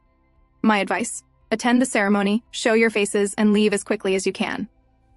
When he was gone, Eric stood in silence for a long moment. He knew that just showing up won't be enough to calm the king. That night, he lay in bed with his head resting on Misa's lap. She looked down at his thoughtful expression. "What are you thinking about?" she asked softly. "Tilburg," he replied after a pause. "I'm not sure what kind of man he really is." "But didn't I already tell you?" she murmured. "You said he's a fraud and a traitor," Eric reminded her. "And yet, when he came here, you smiled at him so brightly, as if you were overjoyed to see him." Miasa blinked, startled by his tone. Why does he sound angry, she wonders. Eric exhaled, sitting up beside her. "We've been invited to the palace," he said. Her expression fell the moment she heard the news. "Are you worried?" Eric asked, watching her reaction closely. When she didn't answer, he reached out, brushing her hand gently. "Don't be. If anything happens, I'll protect you." Miasa lowered her gaze, saying nothing. And, since things have come to this," he continued, "I'm considering meeting with Archduke Hargale beforehand. If something happens—" "No," Miasa cut him off sharply. Her body trembled. "I won't make that face again," she whispered desperately. "But please, don't do anything." "Miasa," he reached out, confused by her fear. "What are you afraid of? The king? He may be powerful, but he can't harm the House of Cladonay without reason." She shook her head hard. "No," she repeated, her voice trembling. She wrapped her arms around him. "Please," she pleaded again, her voice breaking. "Don't do anything dangerous." "Miasa," he said softly, his hands resting on her arms. "What is it that torments you this much? What are you hiding from me?" But Miasa didn't answer. She just shook her head and clung to him. After a long silence, she whispered, "I just want you to smile and be happy." And with that, she slowly drifted to sleep in his arms. Eric sat awake for a long while afterward, staring down at her peaceful face. The way she trembled when he mentioned the king. The way she avoided every question about Tilburg. It all lingered in his mind. The day of the Foundation Festival arrived, a grand 3-day celebration where nobles from every corner of the kingdom gathered at the main palace. When Lady Crispin entered, a wave of murmurs rippled through the crowd. "How shameless," one noble whispered. "After trying to poison the princess, they still dared to show their faces here. And she even wanted to become the head of her house, can you imagine?" Another scoffed. "Ridiculous woman." Their laughter was short-lived. The moment Eric and Misa appeared at the entrance, silence fell across the hall like a shadow. Chills ran down their spines. For the first time, the nobles were seeing the infamous Mad Princess in person. As the couple walked side by side through the hall, whispers began again, soft, venomous, and pitying. "Is that really her? She looks so pale. Poor Lord Cladonnet. To think after saving the nation, this was his reward, a lunatic for a wife." Eric heard every word, though his expression never changed. He glanced at Miesa, whose fingers trembled slightly around his sleeve, and leaned closer to whisper, "Don't listen to them. These gossips will fade the moment you stand before them as your true self." Then, suddenly, a group of children ran across the hall, laughing and chasing one another. One small boy, not watching where he was going, collided straight into Miesa. He stumbled back, fell to the floor, and when his eyes met hers, he froze. The boy's face twisted in fear. "Monster!" he cried, bursting into tears. Gasps followed. His mother rushed over, glaring furiously at Miesa. "What have you done to my son?" she shouted. Before Eric could even open his mouth, another voice cut through the noise. "Why don't we all calm down?" said Lord Doyd of Salakize, stepping forward with a bright smile. He held out a small plate of dessert toward Miesa. "Here, Mistress Cladonnet. Try some. These sweets are quite popular today." But the woman turned on him instantly. "And who are you to interrupt, you illegitimate son?" she spat. "Know your place." A ripple of cruel laughter spread through the hall. "Look at him, even dressed like that," one noble chuckled, trying so hard to stand out. Eric sighed quietly. The scene was degrading on every level. But when he turned to Miesa, he saw her trembling behind him, her head bowed low. Without a word, he bent down and lifted her into his arms. "We're leaving," he said curtly, turning away from the crowd. As he began to walk toward the exit, Lady Crispin suddenly stepped into his path. "Lord Cladonnet," she said, bowing slightly, "I hope you've been well. I wanted to apologize again for my earlier discourtesy." Eric's voice was calm but clipped.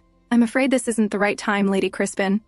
As you can see, my wife isn't feeling well." "I understand," she replied softly. "Then, I shall seek you later." Miesa peeked at her as they walked by, the woman everyone in the Cladonnet estate had spoken about. The one who was once meant to marry Eric. If Eric had married her, he would have been praised, admired, a perfect union. And knowing him, he would have been kind to her too. The thought twisted painfully in Miesa's chest. She had become his wife by nothing but luck, and yet she had brought him nothing but pity and scorn. If she were in my place, everyone would have admired him instead. At that moment, trumpets sounded through the hall. The king entered. His royal robe trailed behind him as he strode toward the throne, his expression unreadable until his gaze fell upon the couple standing quietly in the corner. A slow, dangerous smile curved his lips. "Well," he murmured, loud enough for those near him to hear. Everyone showed up. Even that brainless monkey. His gaze fixed on Miesa, then shifted to Eric. That calm, composed face, that serenity, that infuriating steadiness that the king could never shake. It burned him. Because no matter how hard he tried, Eric Cladonnet always looked untouchable. The woman sitting on the ground beside the king's throne slowly looked up. It was Anika, the king's concubine. She reached out, lightly brushing her fingers against Bermel's cheek. "Your Majesty," she said sweetly, "how long must I wait for my present?" Bermel glanced down at her, his expression indifferent. "Present? You promised me," she said, her tone playful, "that you'd chop that monkey's head off and give it to me as a gift. I hope you haven't forgotten." Bermel's eyes narrowed slightly. "And why would you want something like that?" Anika smiled faintly. "Just curiosity," she replied softly.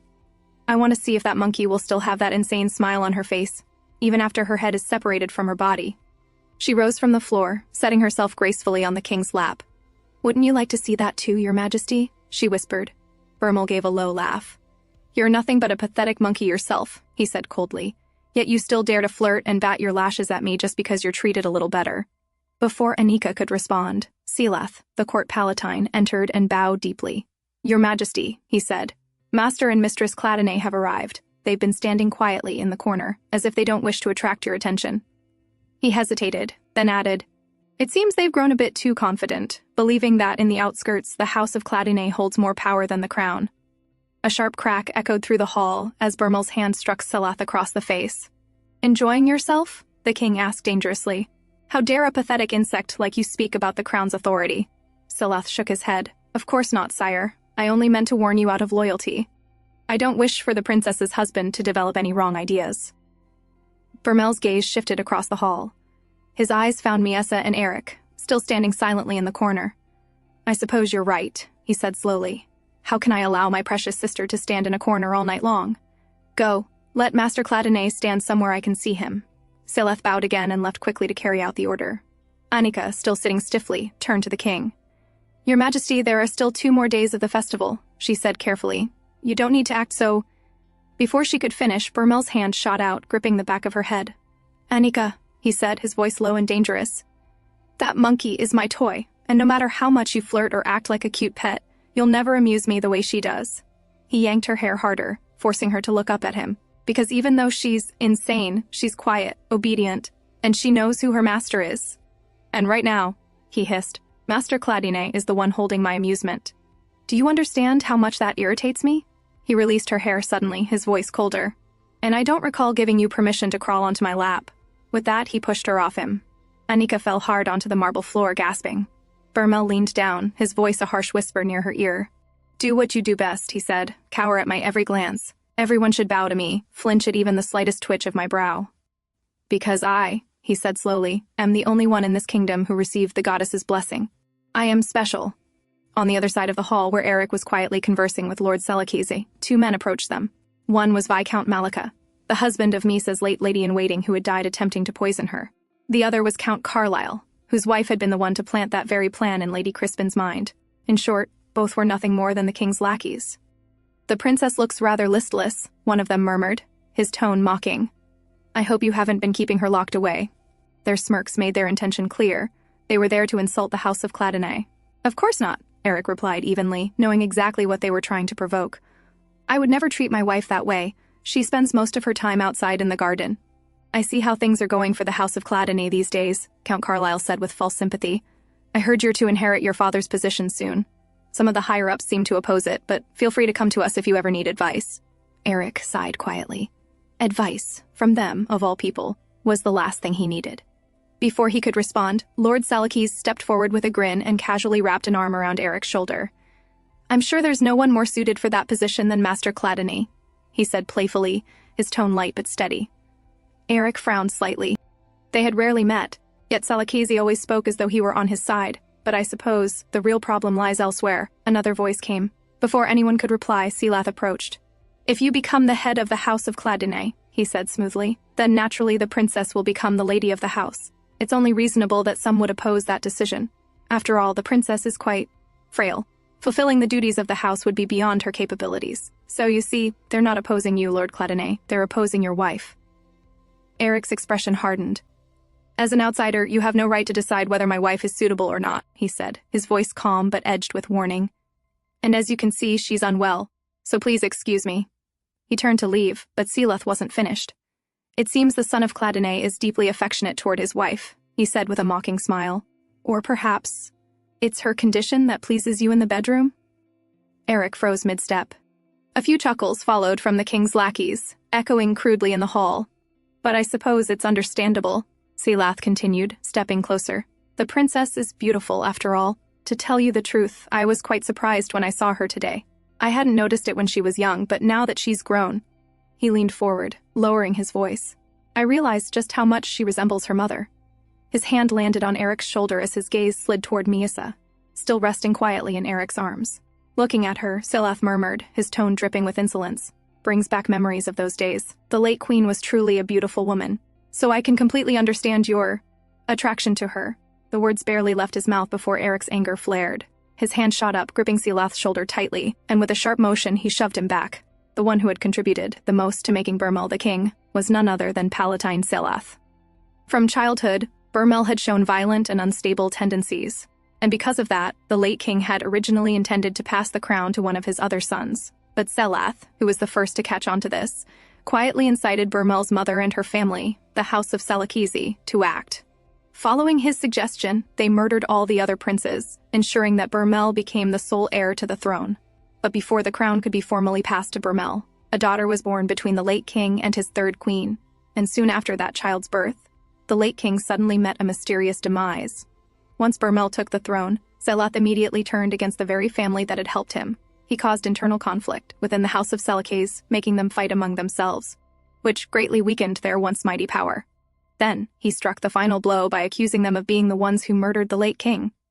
To Bermel, he had said that in order to protect the authority of the crown, his mother's family had to be wiped out completely, and so the House of Seleucus was destroyed, while Selath rose to become the king's most trusted confidant, second only to the crown itself. He was, in every sense, the most powerful man in the palace after the king. "What do you think you're doing?" Eric's voice was cold and dangerous. In his arms, Misa's heart trembled. She prayed silently that he wouldn't do anything reckless to anger this man. "Master Cladine," Selath said, his sharp eyes narrowing. "Your demeanor is a little disappointing. I only wish to be on good terms with the House of Cladine. After all, you're the hero who saved the kingdom of Asquilar. If that's what you wanted," Eric replied through clenched teeth, "you should have refrained from being disrespectful to my wife." Selath gave a short, dry laugh. "To be honest, your marriage surprised me," he said casually. "I always wondered who His Majesty would send the princess off to." "Who would have thought that you'd be the lucky man?" Eric's gaze hardened, but Selath continued, his tone deliberately provoking. "Especially since His Majesty even refused a suitor. Sir Tilburig, wasn't it? The man who saved him during that assassination attempt." Eric's expression faltered for a brief moment. The mention of Tilburig was a blow. He knew the man had shown concern for Miesa, but he had never imagined that he had once proposed marriage to her. Seeing his reaction, Selath smirked. "What, you didn't know?" he asked mockingly. But it was unrequited love, of course. I doubt the feelings were mutual, considering the princess's condition." That was enough. Eric's hand shot out, grabbing Selath by the collar. His eyes burned with fury as he hissed, "Enough," from the corner of the hall. The king had been watching the scene unfold all along. "Master Cladine," Bermel said at last, amusement curling his lips. "For a man who always seemed carved from stone, you have a surprisingly expressive face." His tone was light, but everyone in the hall understood the warning hidden beneath his words. "However," Bermel continued lazily, "it would be a pity if such a joyful occasion were interrupted like this." It was an indirect command to back off. Then, rising from his throne, he turned his sharp gaze toward Miesa. "Miesa, why don't you come here and say hello to your brother?" he said, his voice mockingly gentle. "It's been such a long time since I've seen your face. I've missed my dear sister." Miesa flinched at his call. Her body stiffened in Eric's arms, and she knew she needed to act quickly. In one motion, she pushed Eric away and limped toward the king. "Miesa!" Eric called after her, but she didn't look back. Her heart pounded as she walked forward, silently praying, "Please, don't take the House of Cladine away from me." As she neared the throne, her eyes caught the goddess statue standing tall behind Bermel. It was the same goddess she had always believed was punishing her. Her knees weakened. Trembling, she finally gave up and fell at Bermel's feet. Bermel smirked, leaning down and patting her head as though she were his pet. "Good, Miesa," he murmured. "You're still as obedient as ever." "Just as you should be." Miesa stayed there, her forehead pressed to the floor, her hair spilling across the marble. Her back was exposed. Bermel's eyes drifted to it. Just then, Eric stepped forward. "My apologies, Your Majesty," he said evenly. "But as you can see, she's not feeling well. I ask that you grant us permission to retire so she can rest and recover." Bermel didn't answer. His gaze was still fixed on Misa's back. Slowly, he reached down, his finger tracing the line of her scar. "This is the dress I sent for the banquet," he said, his voice sharp with mock interest. "If I recall, it was a backless gown. But now, there seems to be an unusual pattern embroidered on it." Eric clenched his jaw. "Of course it was backless before, to make her scar visible. It was my suggestion, Your Majesty," he said calmly. "I thought the translucent fabric revealed too much of her skin, so..." Before he could finish, Bermel burst into laughter. The sound was loud, harsh, and mocking. When he finally stopped, he stepped closer to Eric. "As if anyone in this palace hasn't already seen that," he said softly. "But I suppose, being her husband, you'd be more attentive to her than the rest of us. So much so that you'd even show a possessive claim on a wife like her." His voice was laced with cruelty. "Though I can understand. I've heard of men who are partial to women driven insane.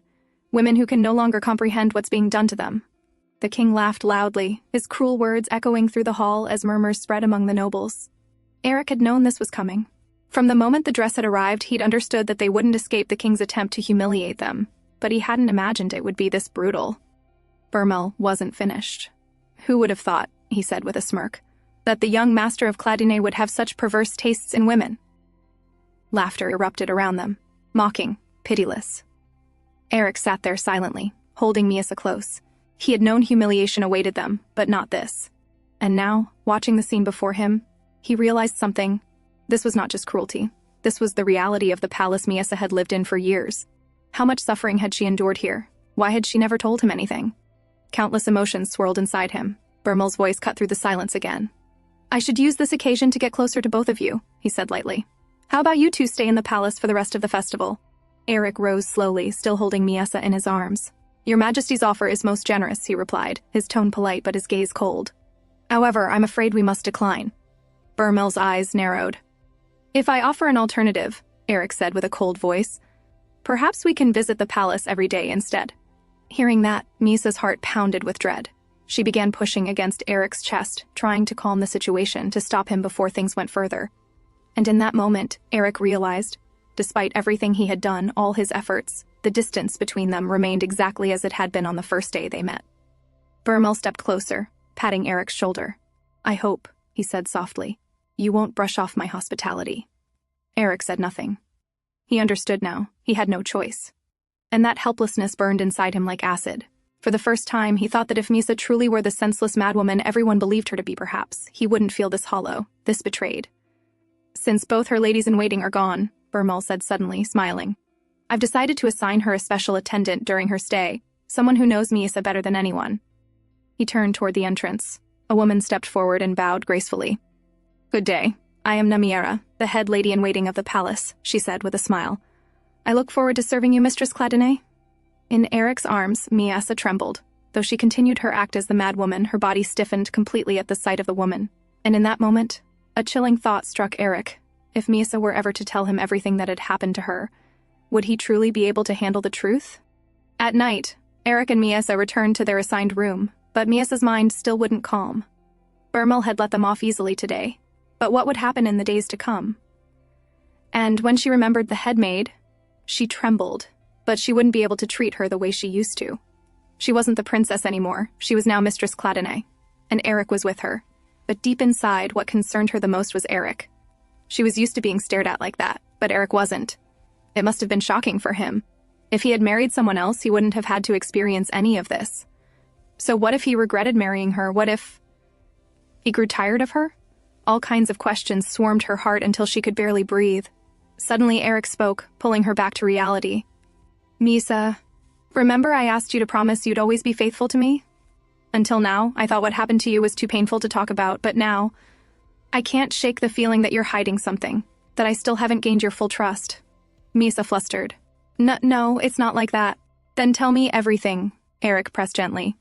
"Tell me why you called Tilbury a fraud, and why you keep avoiding certain things." "Eric, She tried, but no words came out. She studied his face. Was he angry? But no, it looked more like pain. "I intended to wait," he continued quietly, "until you were comfortable enough to share. But if this creates misunderstandings between us, I can't simply wait forever." Miasa tried to calm herself. As long as she could explain, everything would be okay, she told herself. "Tilburg always pitied me," she finally whispered. "He wanted to save me. He took me away before Bermel tried to kill me." "Then why call him a fraud?" Eric asked. "Traitor. Fraud." Those were the words someone had screamed at Tilburg that day, and to Miasa, those words had sounded like praise, for a hero, because when everyone else was brutally executed for treason, he was the only one who survived by becoming a traitor. "So, you're going to remain silent?" Eric asked when she didn't continue. But Miasa hesitated. If she told him, what if Eric got ideas of treason? He had already killed her maid to save her. He had been angry earlier. What if knowing what Tilburg did pushed him towards something dangerous? So in the end, Miasa chose silence. Eric exhaled tiredly. "Miasa, I don't want to pressure you. But to protect you, I need to know more about the palace." At those words, Miasa's face drained of color. She grabbed his sleeve desperately. "No, Eric. I told you not to do anything." As she clung to him, trembling, Eric sighed softly and held her shoulders. "I understand, Miasa. Calm down." Every time she reacted like this, the fear in her heart hurt him too. But he decided not to push the matter further. Morning came. Palace maids walked through the hallway, whispering under their breath. "I saw the princess yesterday. She looks so much healthier. They must be treating her better now, especially compared to how they forced her to eat food off the ground." "Keep your voice down," the other warned anxiously, then added, "There were times they starved her for days, and then gave her whatever filthy scraps they could find. I once saw her eating dirt and bones." Both maids shuddered in disgust, but their supervisor shouted for them and they hurried away. Behind a pillar, a man who had overheard everything stood frozen. Slowly, his hand clenched into a fist, shaking with rage. 1 week before the festival, head maid Namiera had been summoned. "Miesa will be attending the Foundation Festival this year," the king said, reclining lazily on his throne. "And I trust you understand why I sent my precious sister to the House of Cladonai." His smile sharpened. "Unfortunately, it seems she is not fulfilling her purpose very well, so I'm thinking of other ways to have fun. I wonder, Namiera, do you have any suggestions?" There was a glint of amusement in his eyes, a glint that made her stomach twist. That conversation led Lady Namiera straight to the dungeons, to the maid currently imprisoned for attempting to poison the princess. The moment the maid saw her, she cried out desperately for help, insisting she was only following Lady Malika's orders. Namiera grabbed her collar and slammed her against the bars. "After causing such a disaster, you dare claim it wasn't your fault," she hissed. Then she leaned in closer, voice cold. "If you want even a sliver of mercy, prove your worth. If you learned anything useful inside the Cladonai estate, now is the time to speak." A flicker of hope lit the maid's terrified eyes. I have something important," she stammered. "Right before Lady Malika died, she said something strange. She said the mad princess was acting like a real person." Namiera's grip loosened as confusion swept across her face. "I'm sure she said that," the maid insisted desperately. Meanwhile, Eric pushed a cart with breakfast toward their room. But when he stepped inside, the room was empty. His heart dropped. "Miesa?" he called, looking around sharply. Then he found her, curled in the corner, trembling as if she were hiding from something. "Why are you sitting there?" he asked gently. Miesa startled and rushed forward, clinging to him from behind. "When I woke up, you weren't there. I got scared," she whispered. "My apologies," Eric murmured. "I only went to the kitchen to bring your breakfast." "You did that yourself?" Miesa asked, puzzled. Eric exhaled. "Yes. They won't allow Cladonai servants inside, so I thought this would be safer than risking someone tampering with it." He gently removed her hands from around him. "You should eat before the headmaid arrives." Misa's heart sank. She grabbed the back of his shirt, stopping him from stepping away. The things you asked about, Tilburg? I want to talk about it," she said quietly. Only then did Eric turn fully toward her. Miesa looked up at him, still unsure how much to say, but knowing one thing clearly. She was terrified he might leave her. "I was just happy to see Tilburg because he was kind to me," she began, voice small. "But I never wanted to go with him. His kindness actually made me uncomfortable, and I never liked him that way." She swallowed, sweating from nerves. "And I didn't tell you because he once asked for my hand in marriage, so I thought it wouldn't be polite to speak of him to you. But you don't have to worry about him, Eric. He's not important to me." Eric listened in silence. Feeling him quiet, Miesa panicked and continued, desperate for him to understand. "You are the one important to me." Eric finally spoke, voice steady but heavy. "I understand. If that is the answer you wish to give me, then I accept it." He turned back to the cart, ready to move it. But then he added, without looking back, "While I'm glad you're trying to be considerate, you don't need to force yourself to say things just to please me." Miesa froze. "That won't do any good.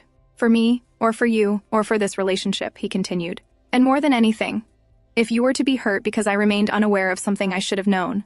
He finally turned, eyes shadowed with frustration and worry. "How do you think I would feel then?" His words pressed heavy onto her heart, mirroring the weight she felt in her own chest. Later, Miesa sat at the dinner table. With Lady Namiera standing nearby, she kept her mad princess facade firmly in place. Namiera watched her sharply, her jaw clenched. If Eric weren't glued to her side, she thought bitterly, I would have uncovered the truth by now. Malika had been cunning to her very last breath. If she had said something was strange about the princess, then it meant something. Namiera couldn't dismiss it. Miesa, who had been quietly eating, suddenly felt Lady Namiera's stare boring into her. Panic surged. She immediately began flinging food, knocking dishes, and scattering everything across the table like a frightened animal. Namiera's eyes narrowed. She still doubted whether the princess could truly be sane. Because if she was, then it meant she had endured all that torture with her mind completely intact. If so, what kind of darkness must she be carrying inside her? Namiera thought with a chill. After breakfast, Lady Namiera instructed them to prepare for the day's luncheon. But Miesa sat frozen in her chair, mind drifting. The moment she had felt Namiera's gaze earlier, something cold had passed through her. Something wrong.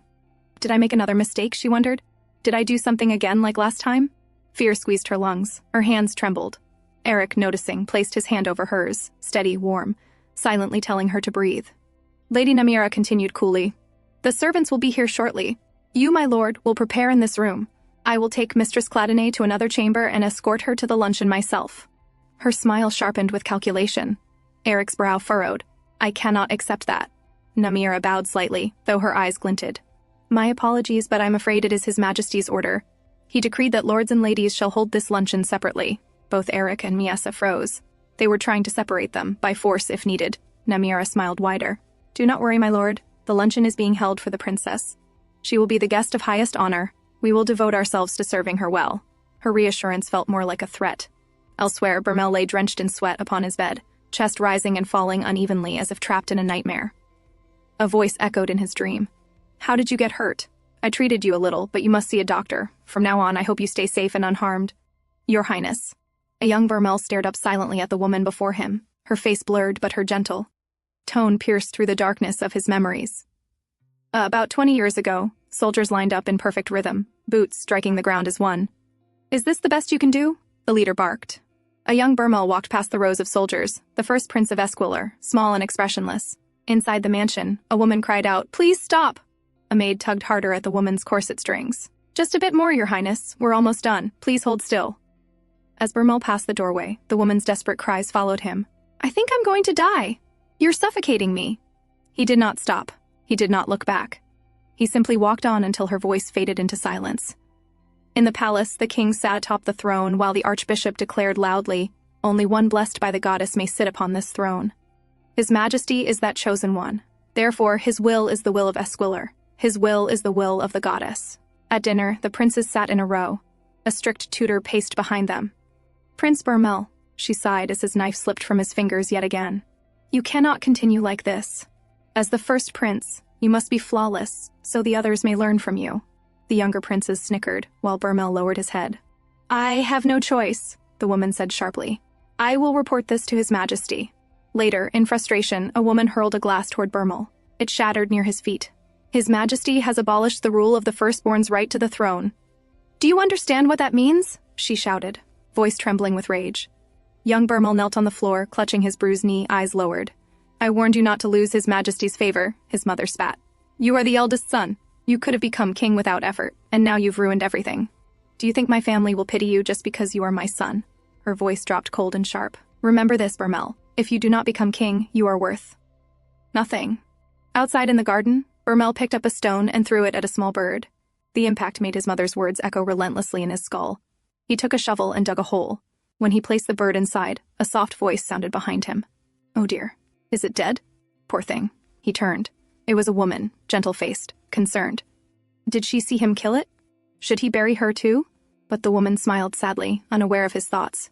You must have loved that bird very much to bury it with your own hands. I once lost a pet bird too. I know how lonely it feels.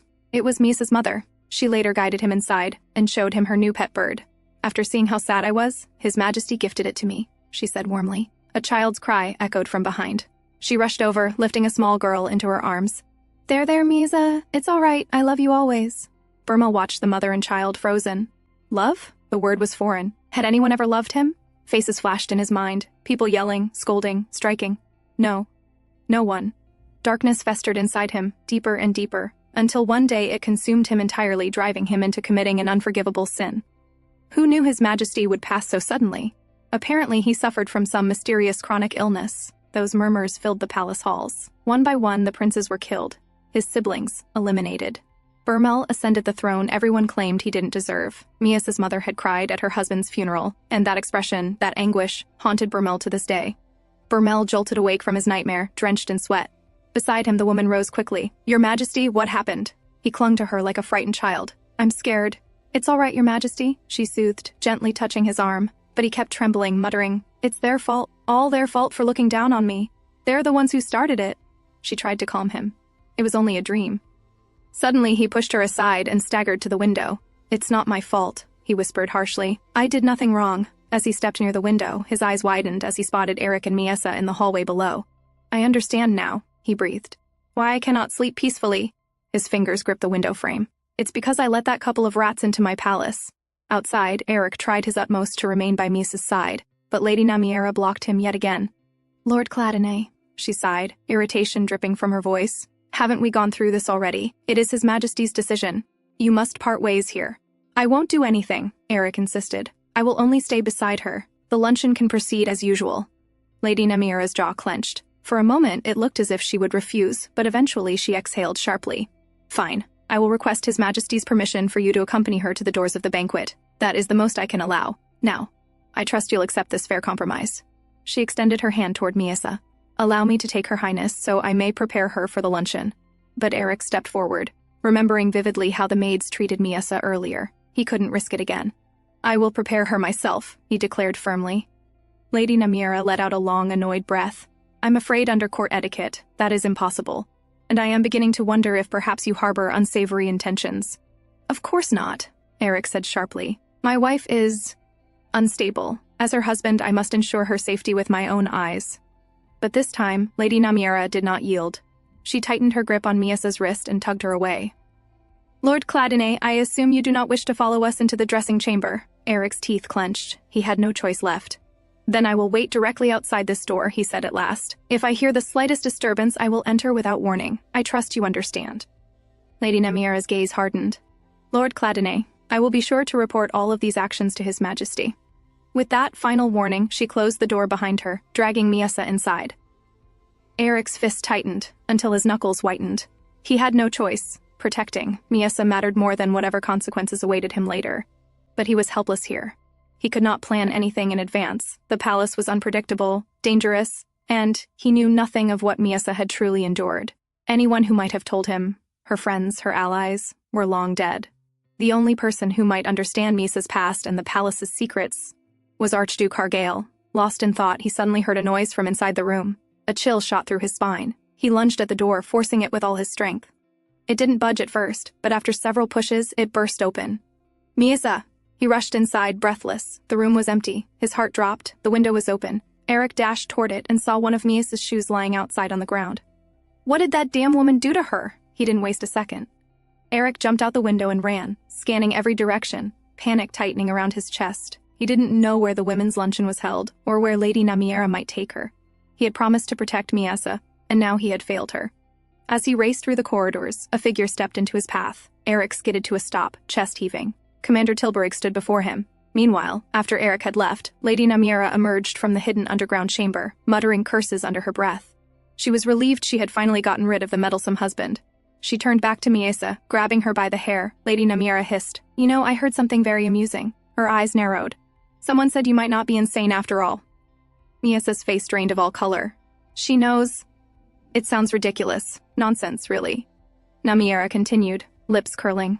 "But better to check, don't you think?" She uncorked a bottle. "So," she said, gripping Miasa's chin and forcing her mouth open, "I've prepared a special gift for you." A cold liquid poured down Miasa's throat. "It took quite some time to find this rare ingredient," she whispered cruelly, "so I'm sure you'll enjoy it." In the garden where the women's luncheon was being held, royal ladies whispered behind their fans. "So she is the host today?" one murmured, subtly tilting her chin toward the seat of honor where Annika sat. "How dare she?" another hissed. "She's nothing but a concubine.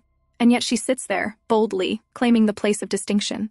Now we must be courteous even to her?" a lady muttered with irritation. "And the seat beside her. They say it's reserved for the princess.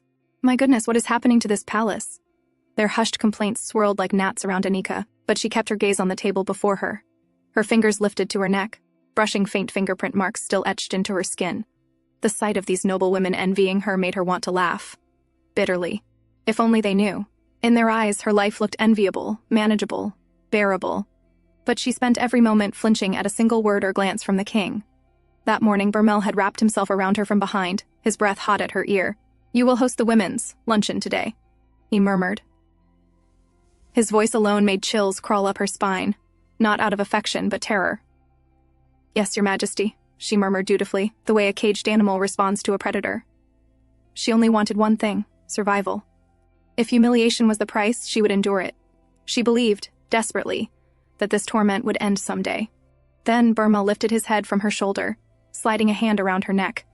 "You said you wanted to see whether that monkey still smiles after her head falls from her body," he reminded her with a soft chuckle.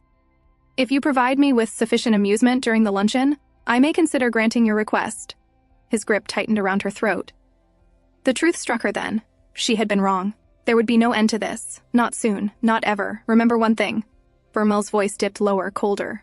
"She is my toy. If you destroy her without permission, you will not escape unscathed." Annika trembled, bowing her head. I will obey your order, your majesty. She had thought, foolishly, naively, that at least the mad princess had found some peace. That Misa's shattered mind spared her from the endless groveling, the forced coquettish smiles, the humiliation Anika lived with every day.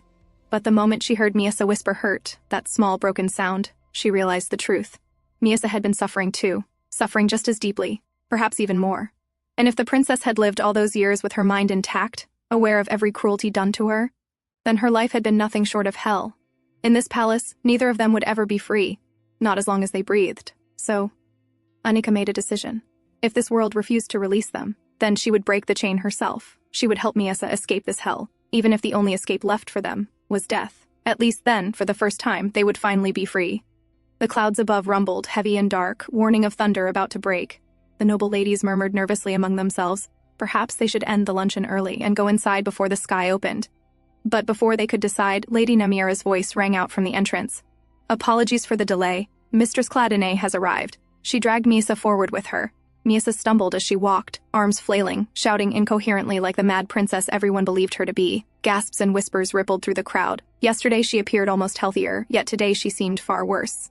But inside her act, Misa felt something terribly wrong. Her body burned, her head spun, she couldn't breathe properly.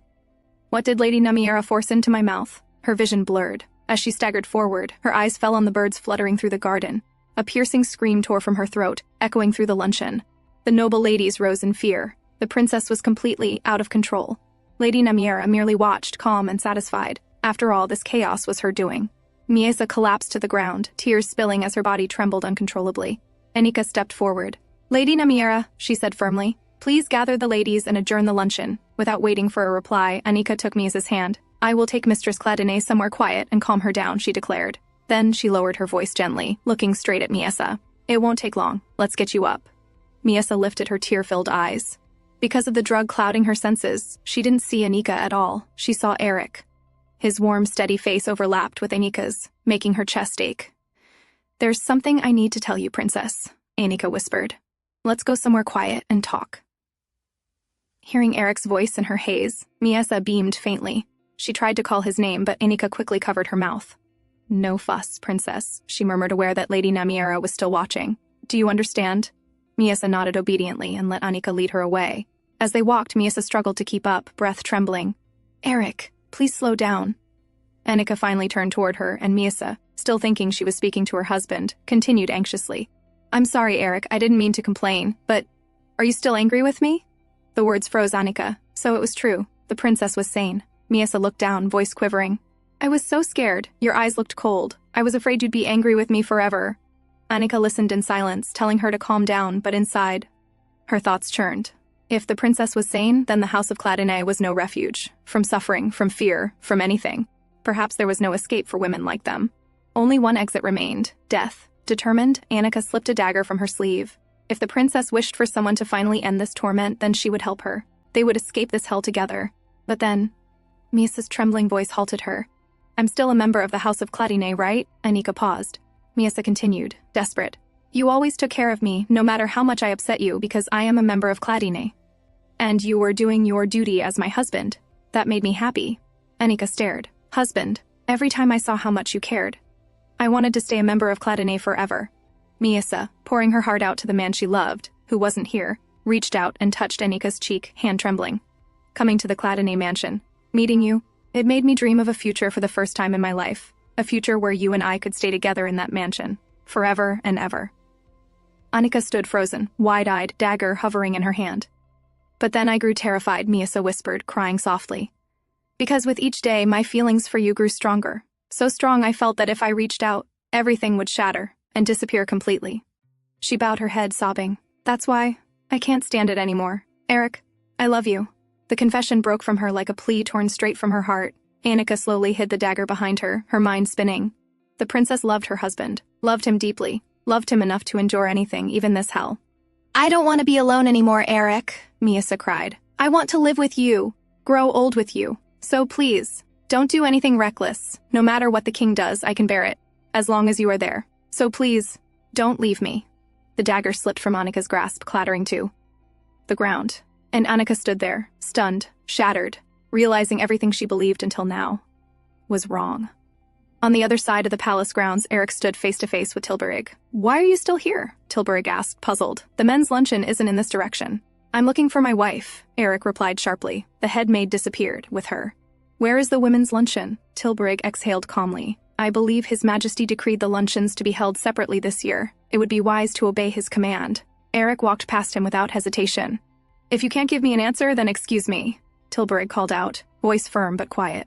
"Lord Clattenay," Eric stopped. "As long as His Majesty finds amusement in your wife," Tilburig said, "she has no choice but to endure it. Your interference will only enrage him further." Eric turned, fury simmering beneath his composed gaze. Tilburig continued, eyes lowering with regret. "Please understand, I know how you feel. I too once tried, in an attempt to shield her from the worst." Before he could finish, Eric seized him by the collar. "So that's why you proposed to Miesa?" Eric demanded, voice trembling with anger. "I thought you wanted to save her," Eric hissed. "But you're telling me that every time the king sought her out to torment her, you simply accepted it, telling yourself there was no other choice. If that's your advice, then stay out of my way. Unlike you, I have a job to do." Tilburig didn't defend himself. Instead, he slowly raised his hand and offered Eric his dagger. "Take it," he said. "The garden behind the main palace. That is the best I can do to help her." Meanwhile, in the garden, Annika collapsed onto the greenhouse floor, still reeling from the truth she had just heard, when Lady Namiera appeared behind Miesa. "What are you doing?" Lady Namiera asked coldly. I thought you were with the ladies," Annika replied, startled. "I was. I sent them back," Lady Namiera said. Her eyes slid toward the princess. "But weren't you planning to provide His Majesty with something amusing?" Annika's heart pounded. She quickly snatched the fallen dagger. "I was only trying to frighten her a little," she said weakly. "But since the drug you gave her is affecting her, perhaps we should adjourn and leave the rest for another day?" Inside, Annika's thoughts churned wildly. Her plan had been to kill Miesa and then herself, an escape for both of them from this endless suffering. But the princess's desperate desire to live had shattered all of Annika's assumptions. Lady Namiera, however, watched her closely. "How strange," she murmured. "You headed toward the greenhouse with such determination. Yet now you want to end the proceedings? Very unlike you." "It's because of the drug," Annika argued. "She used to have seizures at just the sight of birds. If His Majesty is disappointed, you will be held responsible." Lady Namiera picked up a bag of birdseed and tossed it toward her. "Then how about this? Scatter them. If she isn't reacting, we'll simply force it out." Thunder rumbled overhead. Miesa's breathing worsened. Her mother's distant voice echoed in her memory. "Miesa, thunder means the goddess is coming down to punish the wicked." Terrified, Miesa lunged toward Annika and clung to her tightly, still seeing Eric through the haze of the drug. Lady Namiera's brows drew together. "Come to think of it, I heard something odd before I came. Could it be," her eyes narrowed, "that you actually speak properly?" Annika froze, her fear spiked. Lady Namiera suspects the princess is sane. Miesa, drugged and trembling, turned her head as if to speak. Annika's heart jolted. If she talks now, she'll be exposed. In one swift, desperate motion, she grabbed the birdseed and scattered it across the ground. Birds flew in from every direction. Lady Namiera's lips curled with amusement as she pushed Miesa forward by her hair, shoving her into the flock. Miesa screamed, terrified, birds swarming around her from all sides. Annika's eyes widened in horror. She hadn't wanted this, but she had no other choice. Better pain now than the truth being revealed. Then, a figure burst through the spreading chaos. Eric. He seized Miesa into his arms, shielding her as his dagger sliced cleanly at anything that threatened her. Wings, claws, shadows. Blood spattered the ground. Dead birds fell around them. Lady Namiera stepped forward, startled. "Lord Clattenay, what are you doing?" But the next instant, the dagger was at her throat. Eric's voice thundered with rage. "Explain, now." His gaze burned, cold, furious, unrestrained. "If you fail to give me an answer," he growled, "I will cut you down where you stand." Lady Namiera trembled, unable to breathe under Eric's blade, until footsteps echoed across the garden. Her expression instantly loosened with relief. Her savior had arrived. It was the king, Burmel. "What is going on here?" he demanded, stepping forward with mock outrage. "I came to see how the ladies' luncheon was proceeding. And what is this mess? And why is Lord Clattenay here?" Then he laughed sharply, eyes glittering. "Could it be that you refused to heed a royal command?" Eric lowered his weapon slightly as he stood on the garden's lower step, Miesa trembling in his arms. Inside, Burmel laughed. "So, the arrogant young master of Clattenay finally bows his head." Eric's composed demeanor had always made his insides twist, but the king knew. Eric was nothing more than a pawn on the grand chessboard he himself controlled. A pawn who would move exactly as he wished. His grin widened. If Eric treasured his little toy, then let him show some fury. Let him make a mistake. Let him strike out in rage. Give the king the perfect excuse to topple the house of Clattenay. Come on, Bermel thought eagerly. Hit me. Kneel. Beg. Do anything humiliating. Let me see that cold face break.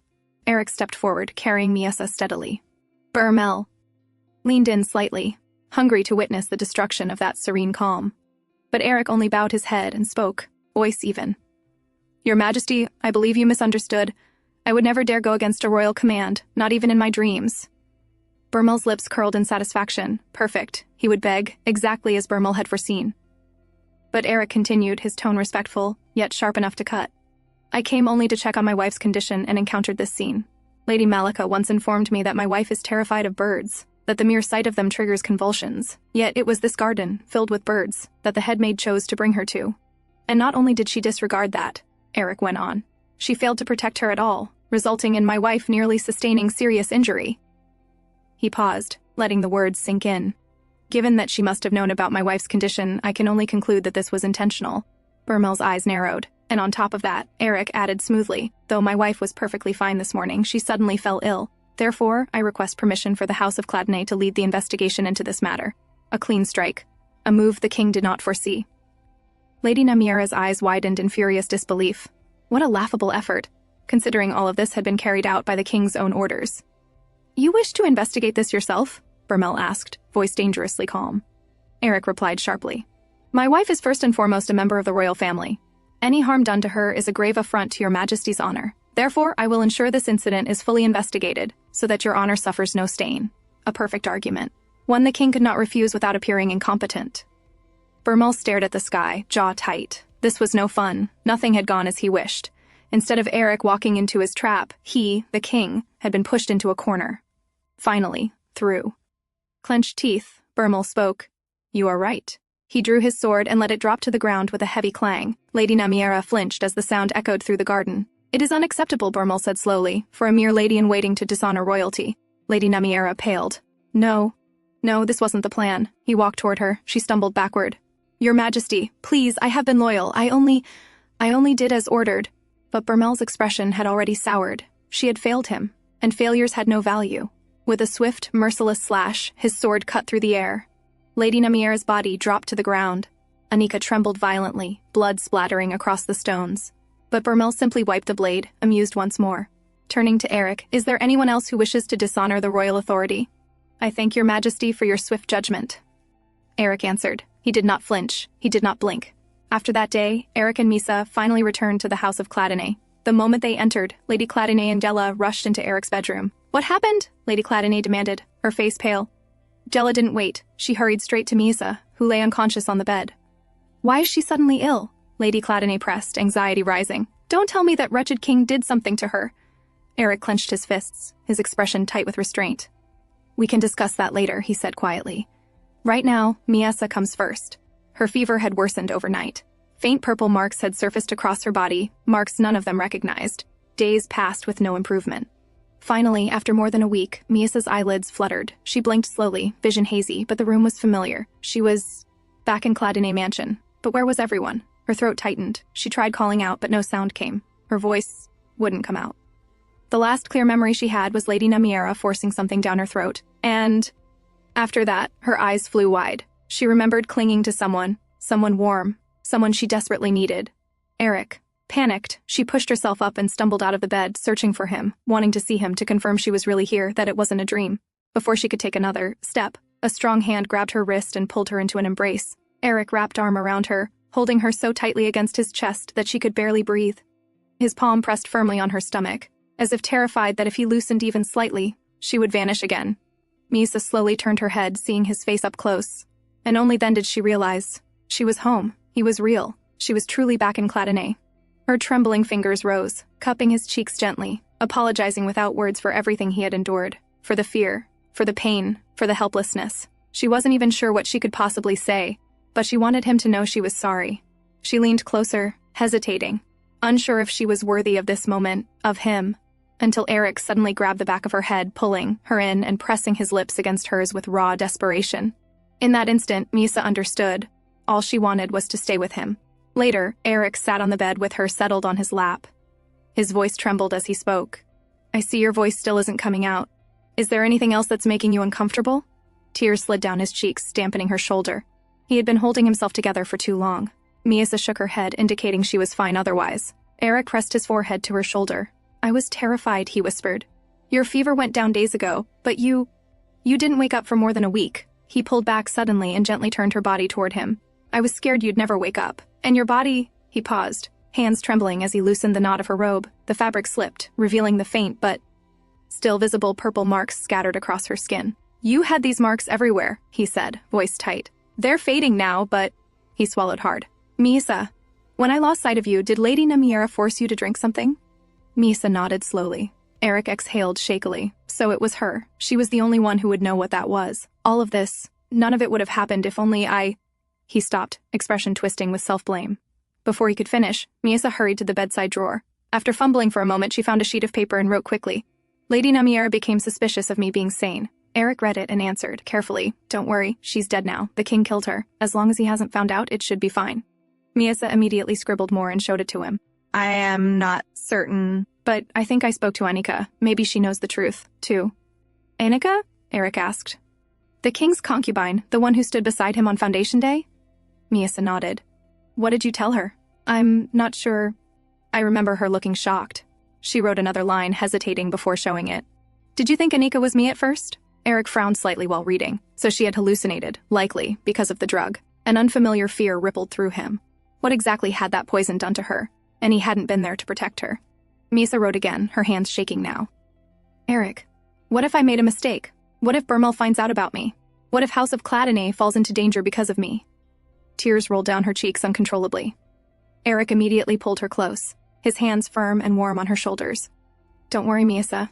Even if she tells the king, he won't be able to do anything, because admitting that would mean his concubine acted as Namiera's accomplice. He tried to soothe her, but her tears wouldn't stop. Eric hugged her tightly. This is my fault, he whispered. All of this happened because... I failed. Then, with a low, steady voice, he vowed, But I swear, on the name of Cladene, I will protect you with everything I have. Later that evening, Eric informed Gela of his plan. I will be away for a few days, he said quietly. While I'm gone, take good care of Misa, and try to find out exactly what poison she was given. Then he turned to Cullen. Cullen, have you received any reply? Cullen exhaled with regret. I'm afraid not, my lord. He said he didn't want any visitors. Eric closed his eyes for a moment, steadying his breath. Then we will have to meet him in secret. What is his current schedule? He usually wakes up in the afternoon, Cullen replied, and doesn't sleep until dawn. Then I will leave tomorrow, around sunset. After that, he looked back toward Gela. Gela, the poison. Find out what drug causes hallucinations, high fever, and purple marks. Gela frowned, thinking deeply. Yes, sir, I'll research. But the symptoms suggest she was given something that wasn't meant for human use. Gela sought help from her fellow medics, but everyone shook their heads. No one had even heard of such a substance. Then one woman hesitantly suggested, Why don't you ask your teacher? Gela stiffened. Her teacher belonged to the House of Crispin, the same house that had once tried to kill Misa. It felt dangerous, but her teacher was knowledgeable. If there was even a slight chance of finding answers, she had to consider it. Far away in the royal residence, a man lay sprawled on a long sofa, surrounded by empty bottles. His hair was disheveled, his hollow eyes fixed on nothing. The House of Cladene sent another letter, Your Grace, the servant said cautiously. Perhaps consider meeting them just once. The man scoffed and leaned back without lifting his head. Not interested. Bring me more liquor. The butler bowed and stepped out. The man, Archduke Hargale, let out a slow, exhausted breath. He didn't even have the strength to lift a finger anymore. So what did that young Cladene heir want from him? Before the thought could settle, the blinds rattled sharply as a cold gust entered the room, revealing someone standing in the darkness. Archduke Hargale turned his head slightly. I didn't even notice when a thief snuck in. The figure stepped forward. I apologize for entering your home this way, Eric said with composure. But you refused every request. I had no other choice. It is an honor to finally meet you, Archduke Hargale. Before coming here, Eric had gone to see his mother. He explained the events of the Foundation Day, Lady Namiera's betrayal, the king's growing tyranny, and the near death of Misa. He told her plainly that absorbing the king's abuse and waiting for disaster was no longer an option. I've decided, he said, eyes unwavering. I will draw my sword first. Before Burmel destroys us. Lady Cladene listened without interrupting. Her brows knitted together. Do you have a plan?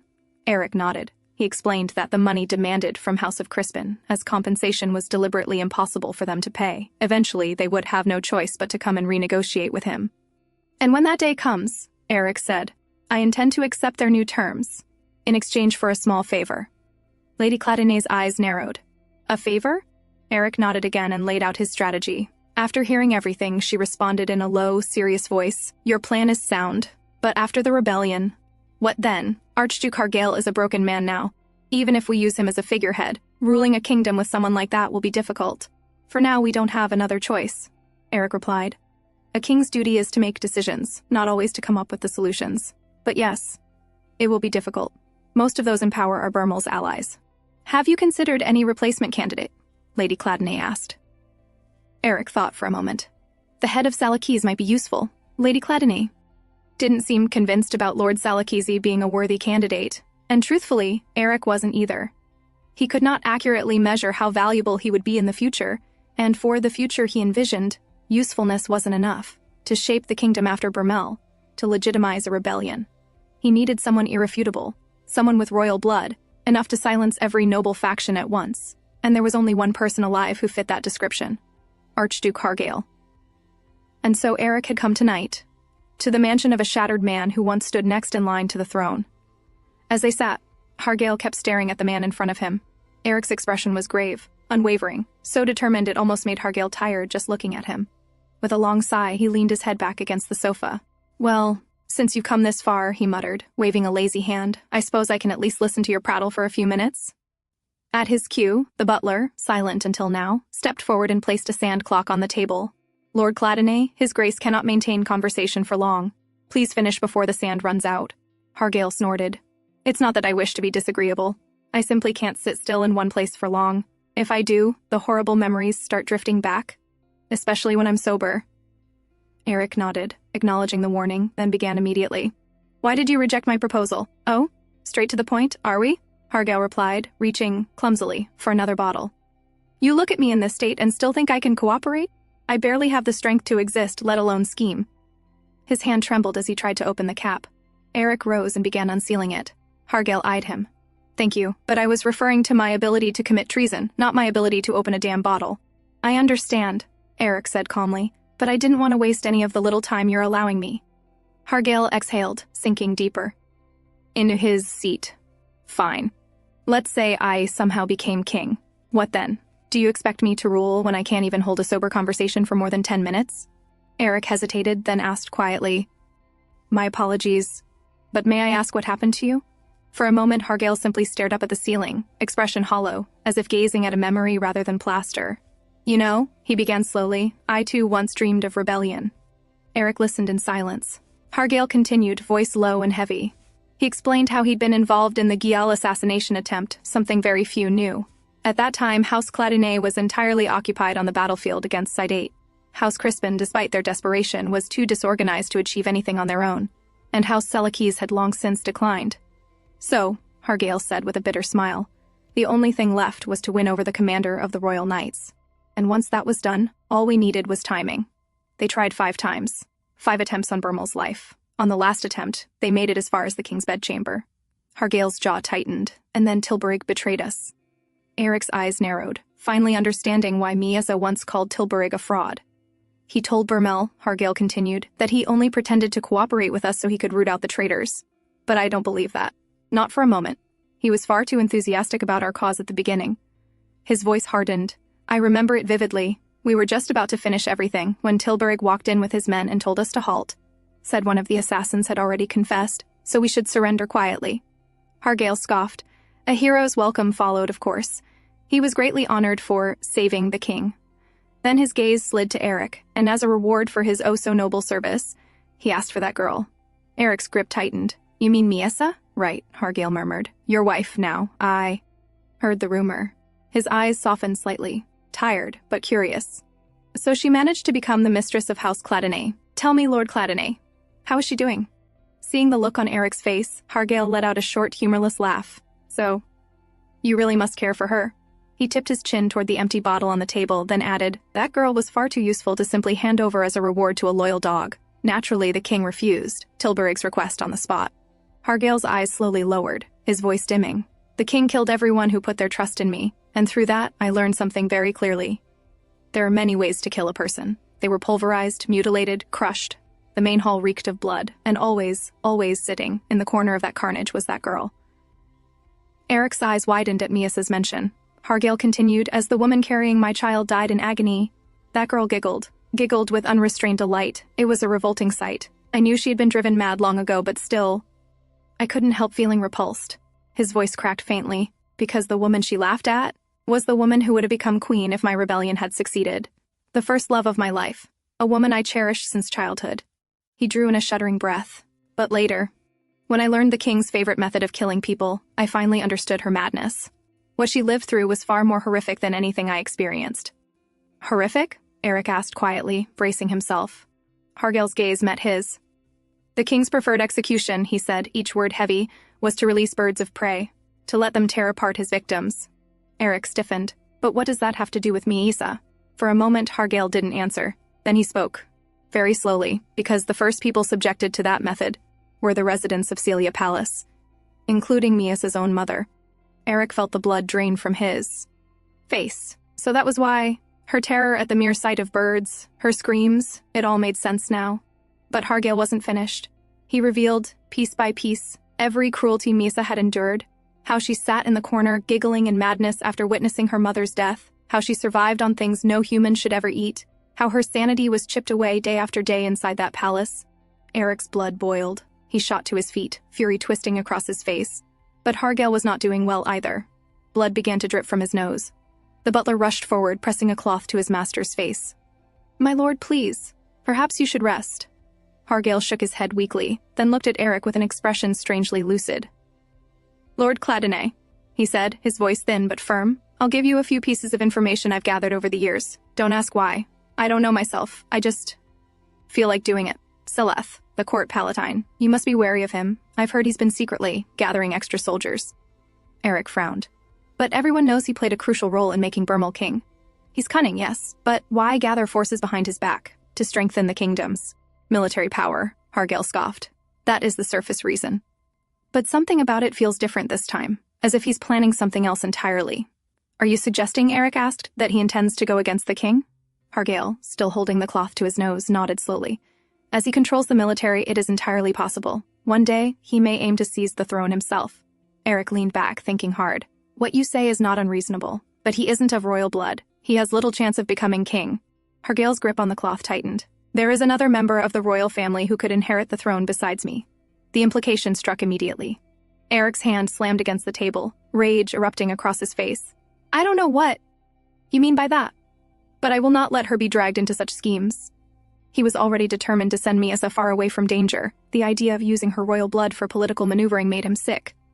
"Calm down," Hargale said wearily. "Let me finish." After a breath, he continued. "Back when Miasa's mother was alive, that filthy court palatine lusted after her. I prayed my suspicions were wrong. But now, I fear they aren't." Eric's expression darkened. He has recently been asking many questions about Miasa, too many, and she's no longer a child. She resembles her mother strongly.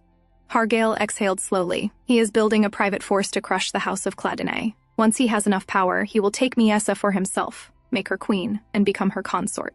After that, he looked Eric dead in the eye. He will use her inability to rule to slowly take control of the crown's authority. In the end, he will claim the throne for himself, exactly as he always desired. And that's a wrap. Thanks for watching. Don't forget to like and share your thoughts in the comments. If you enjoyed this and want to be part of our growing community, hit join to support the channel. Take care and see you soon.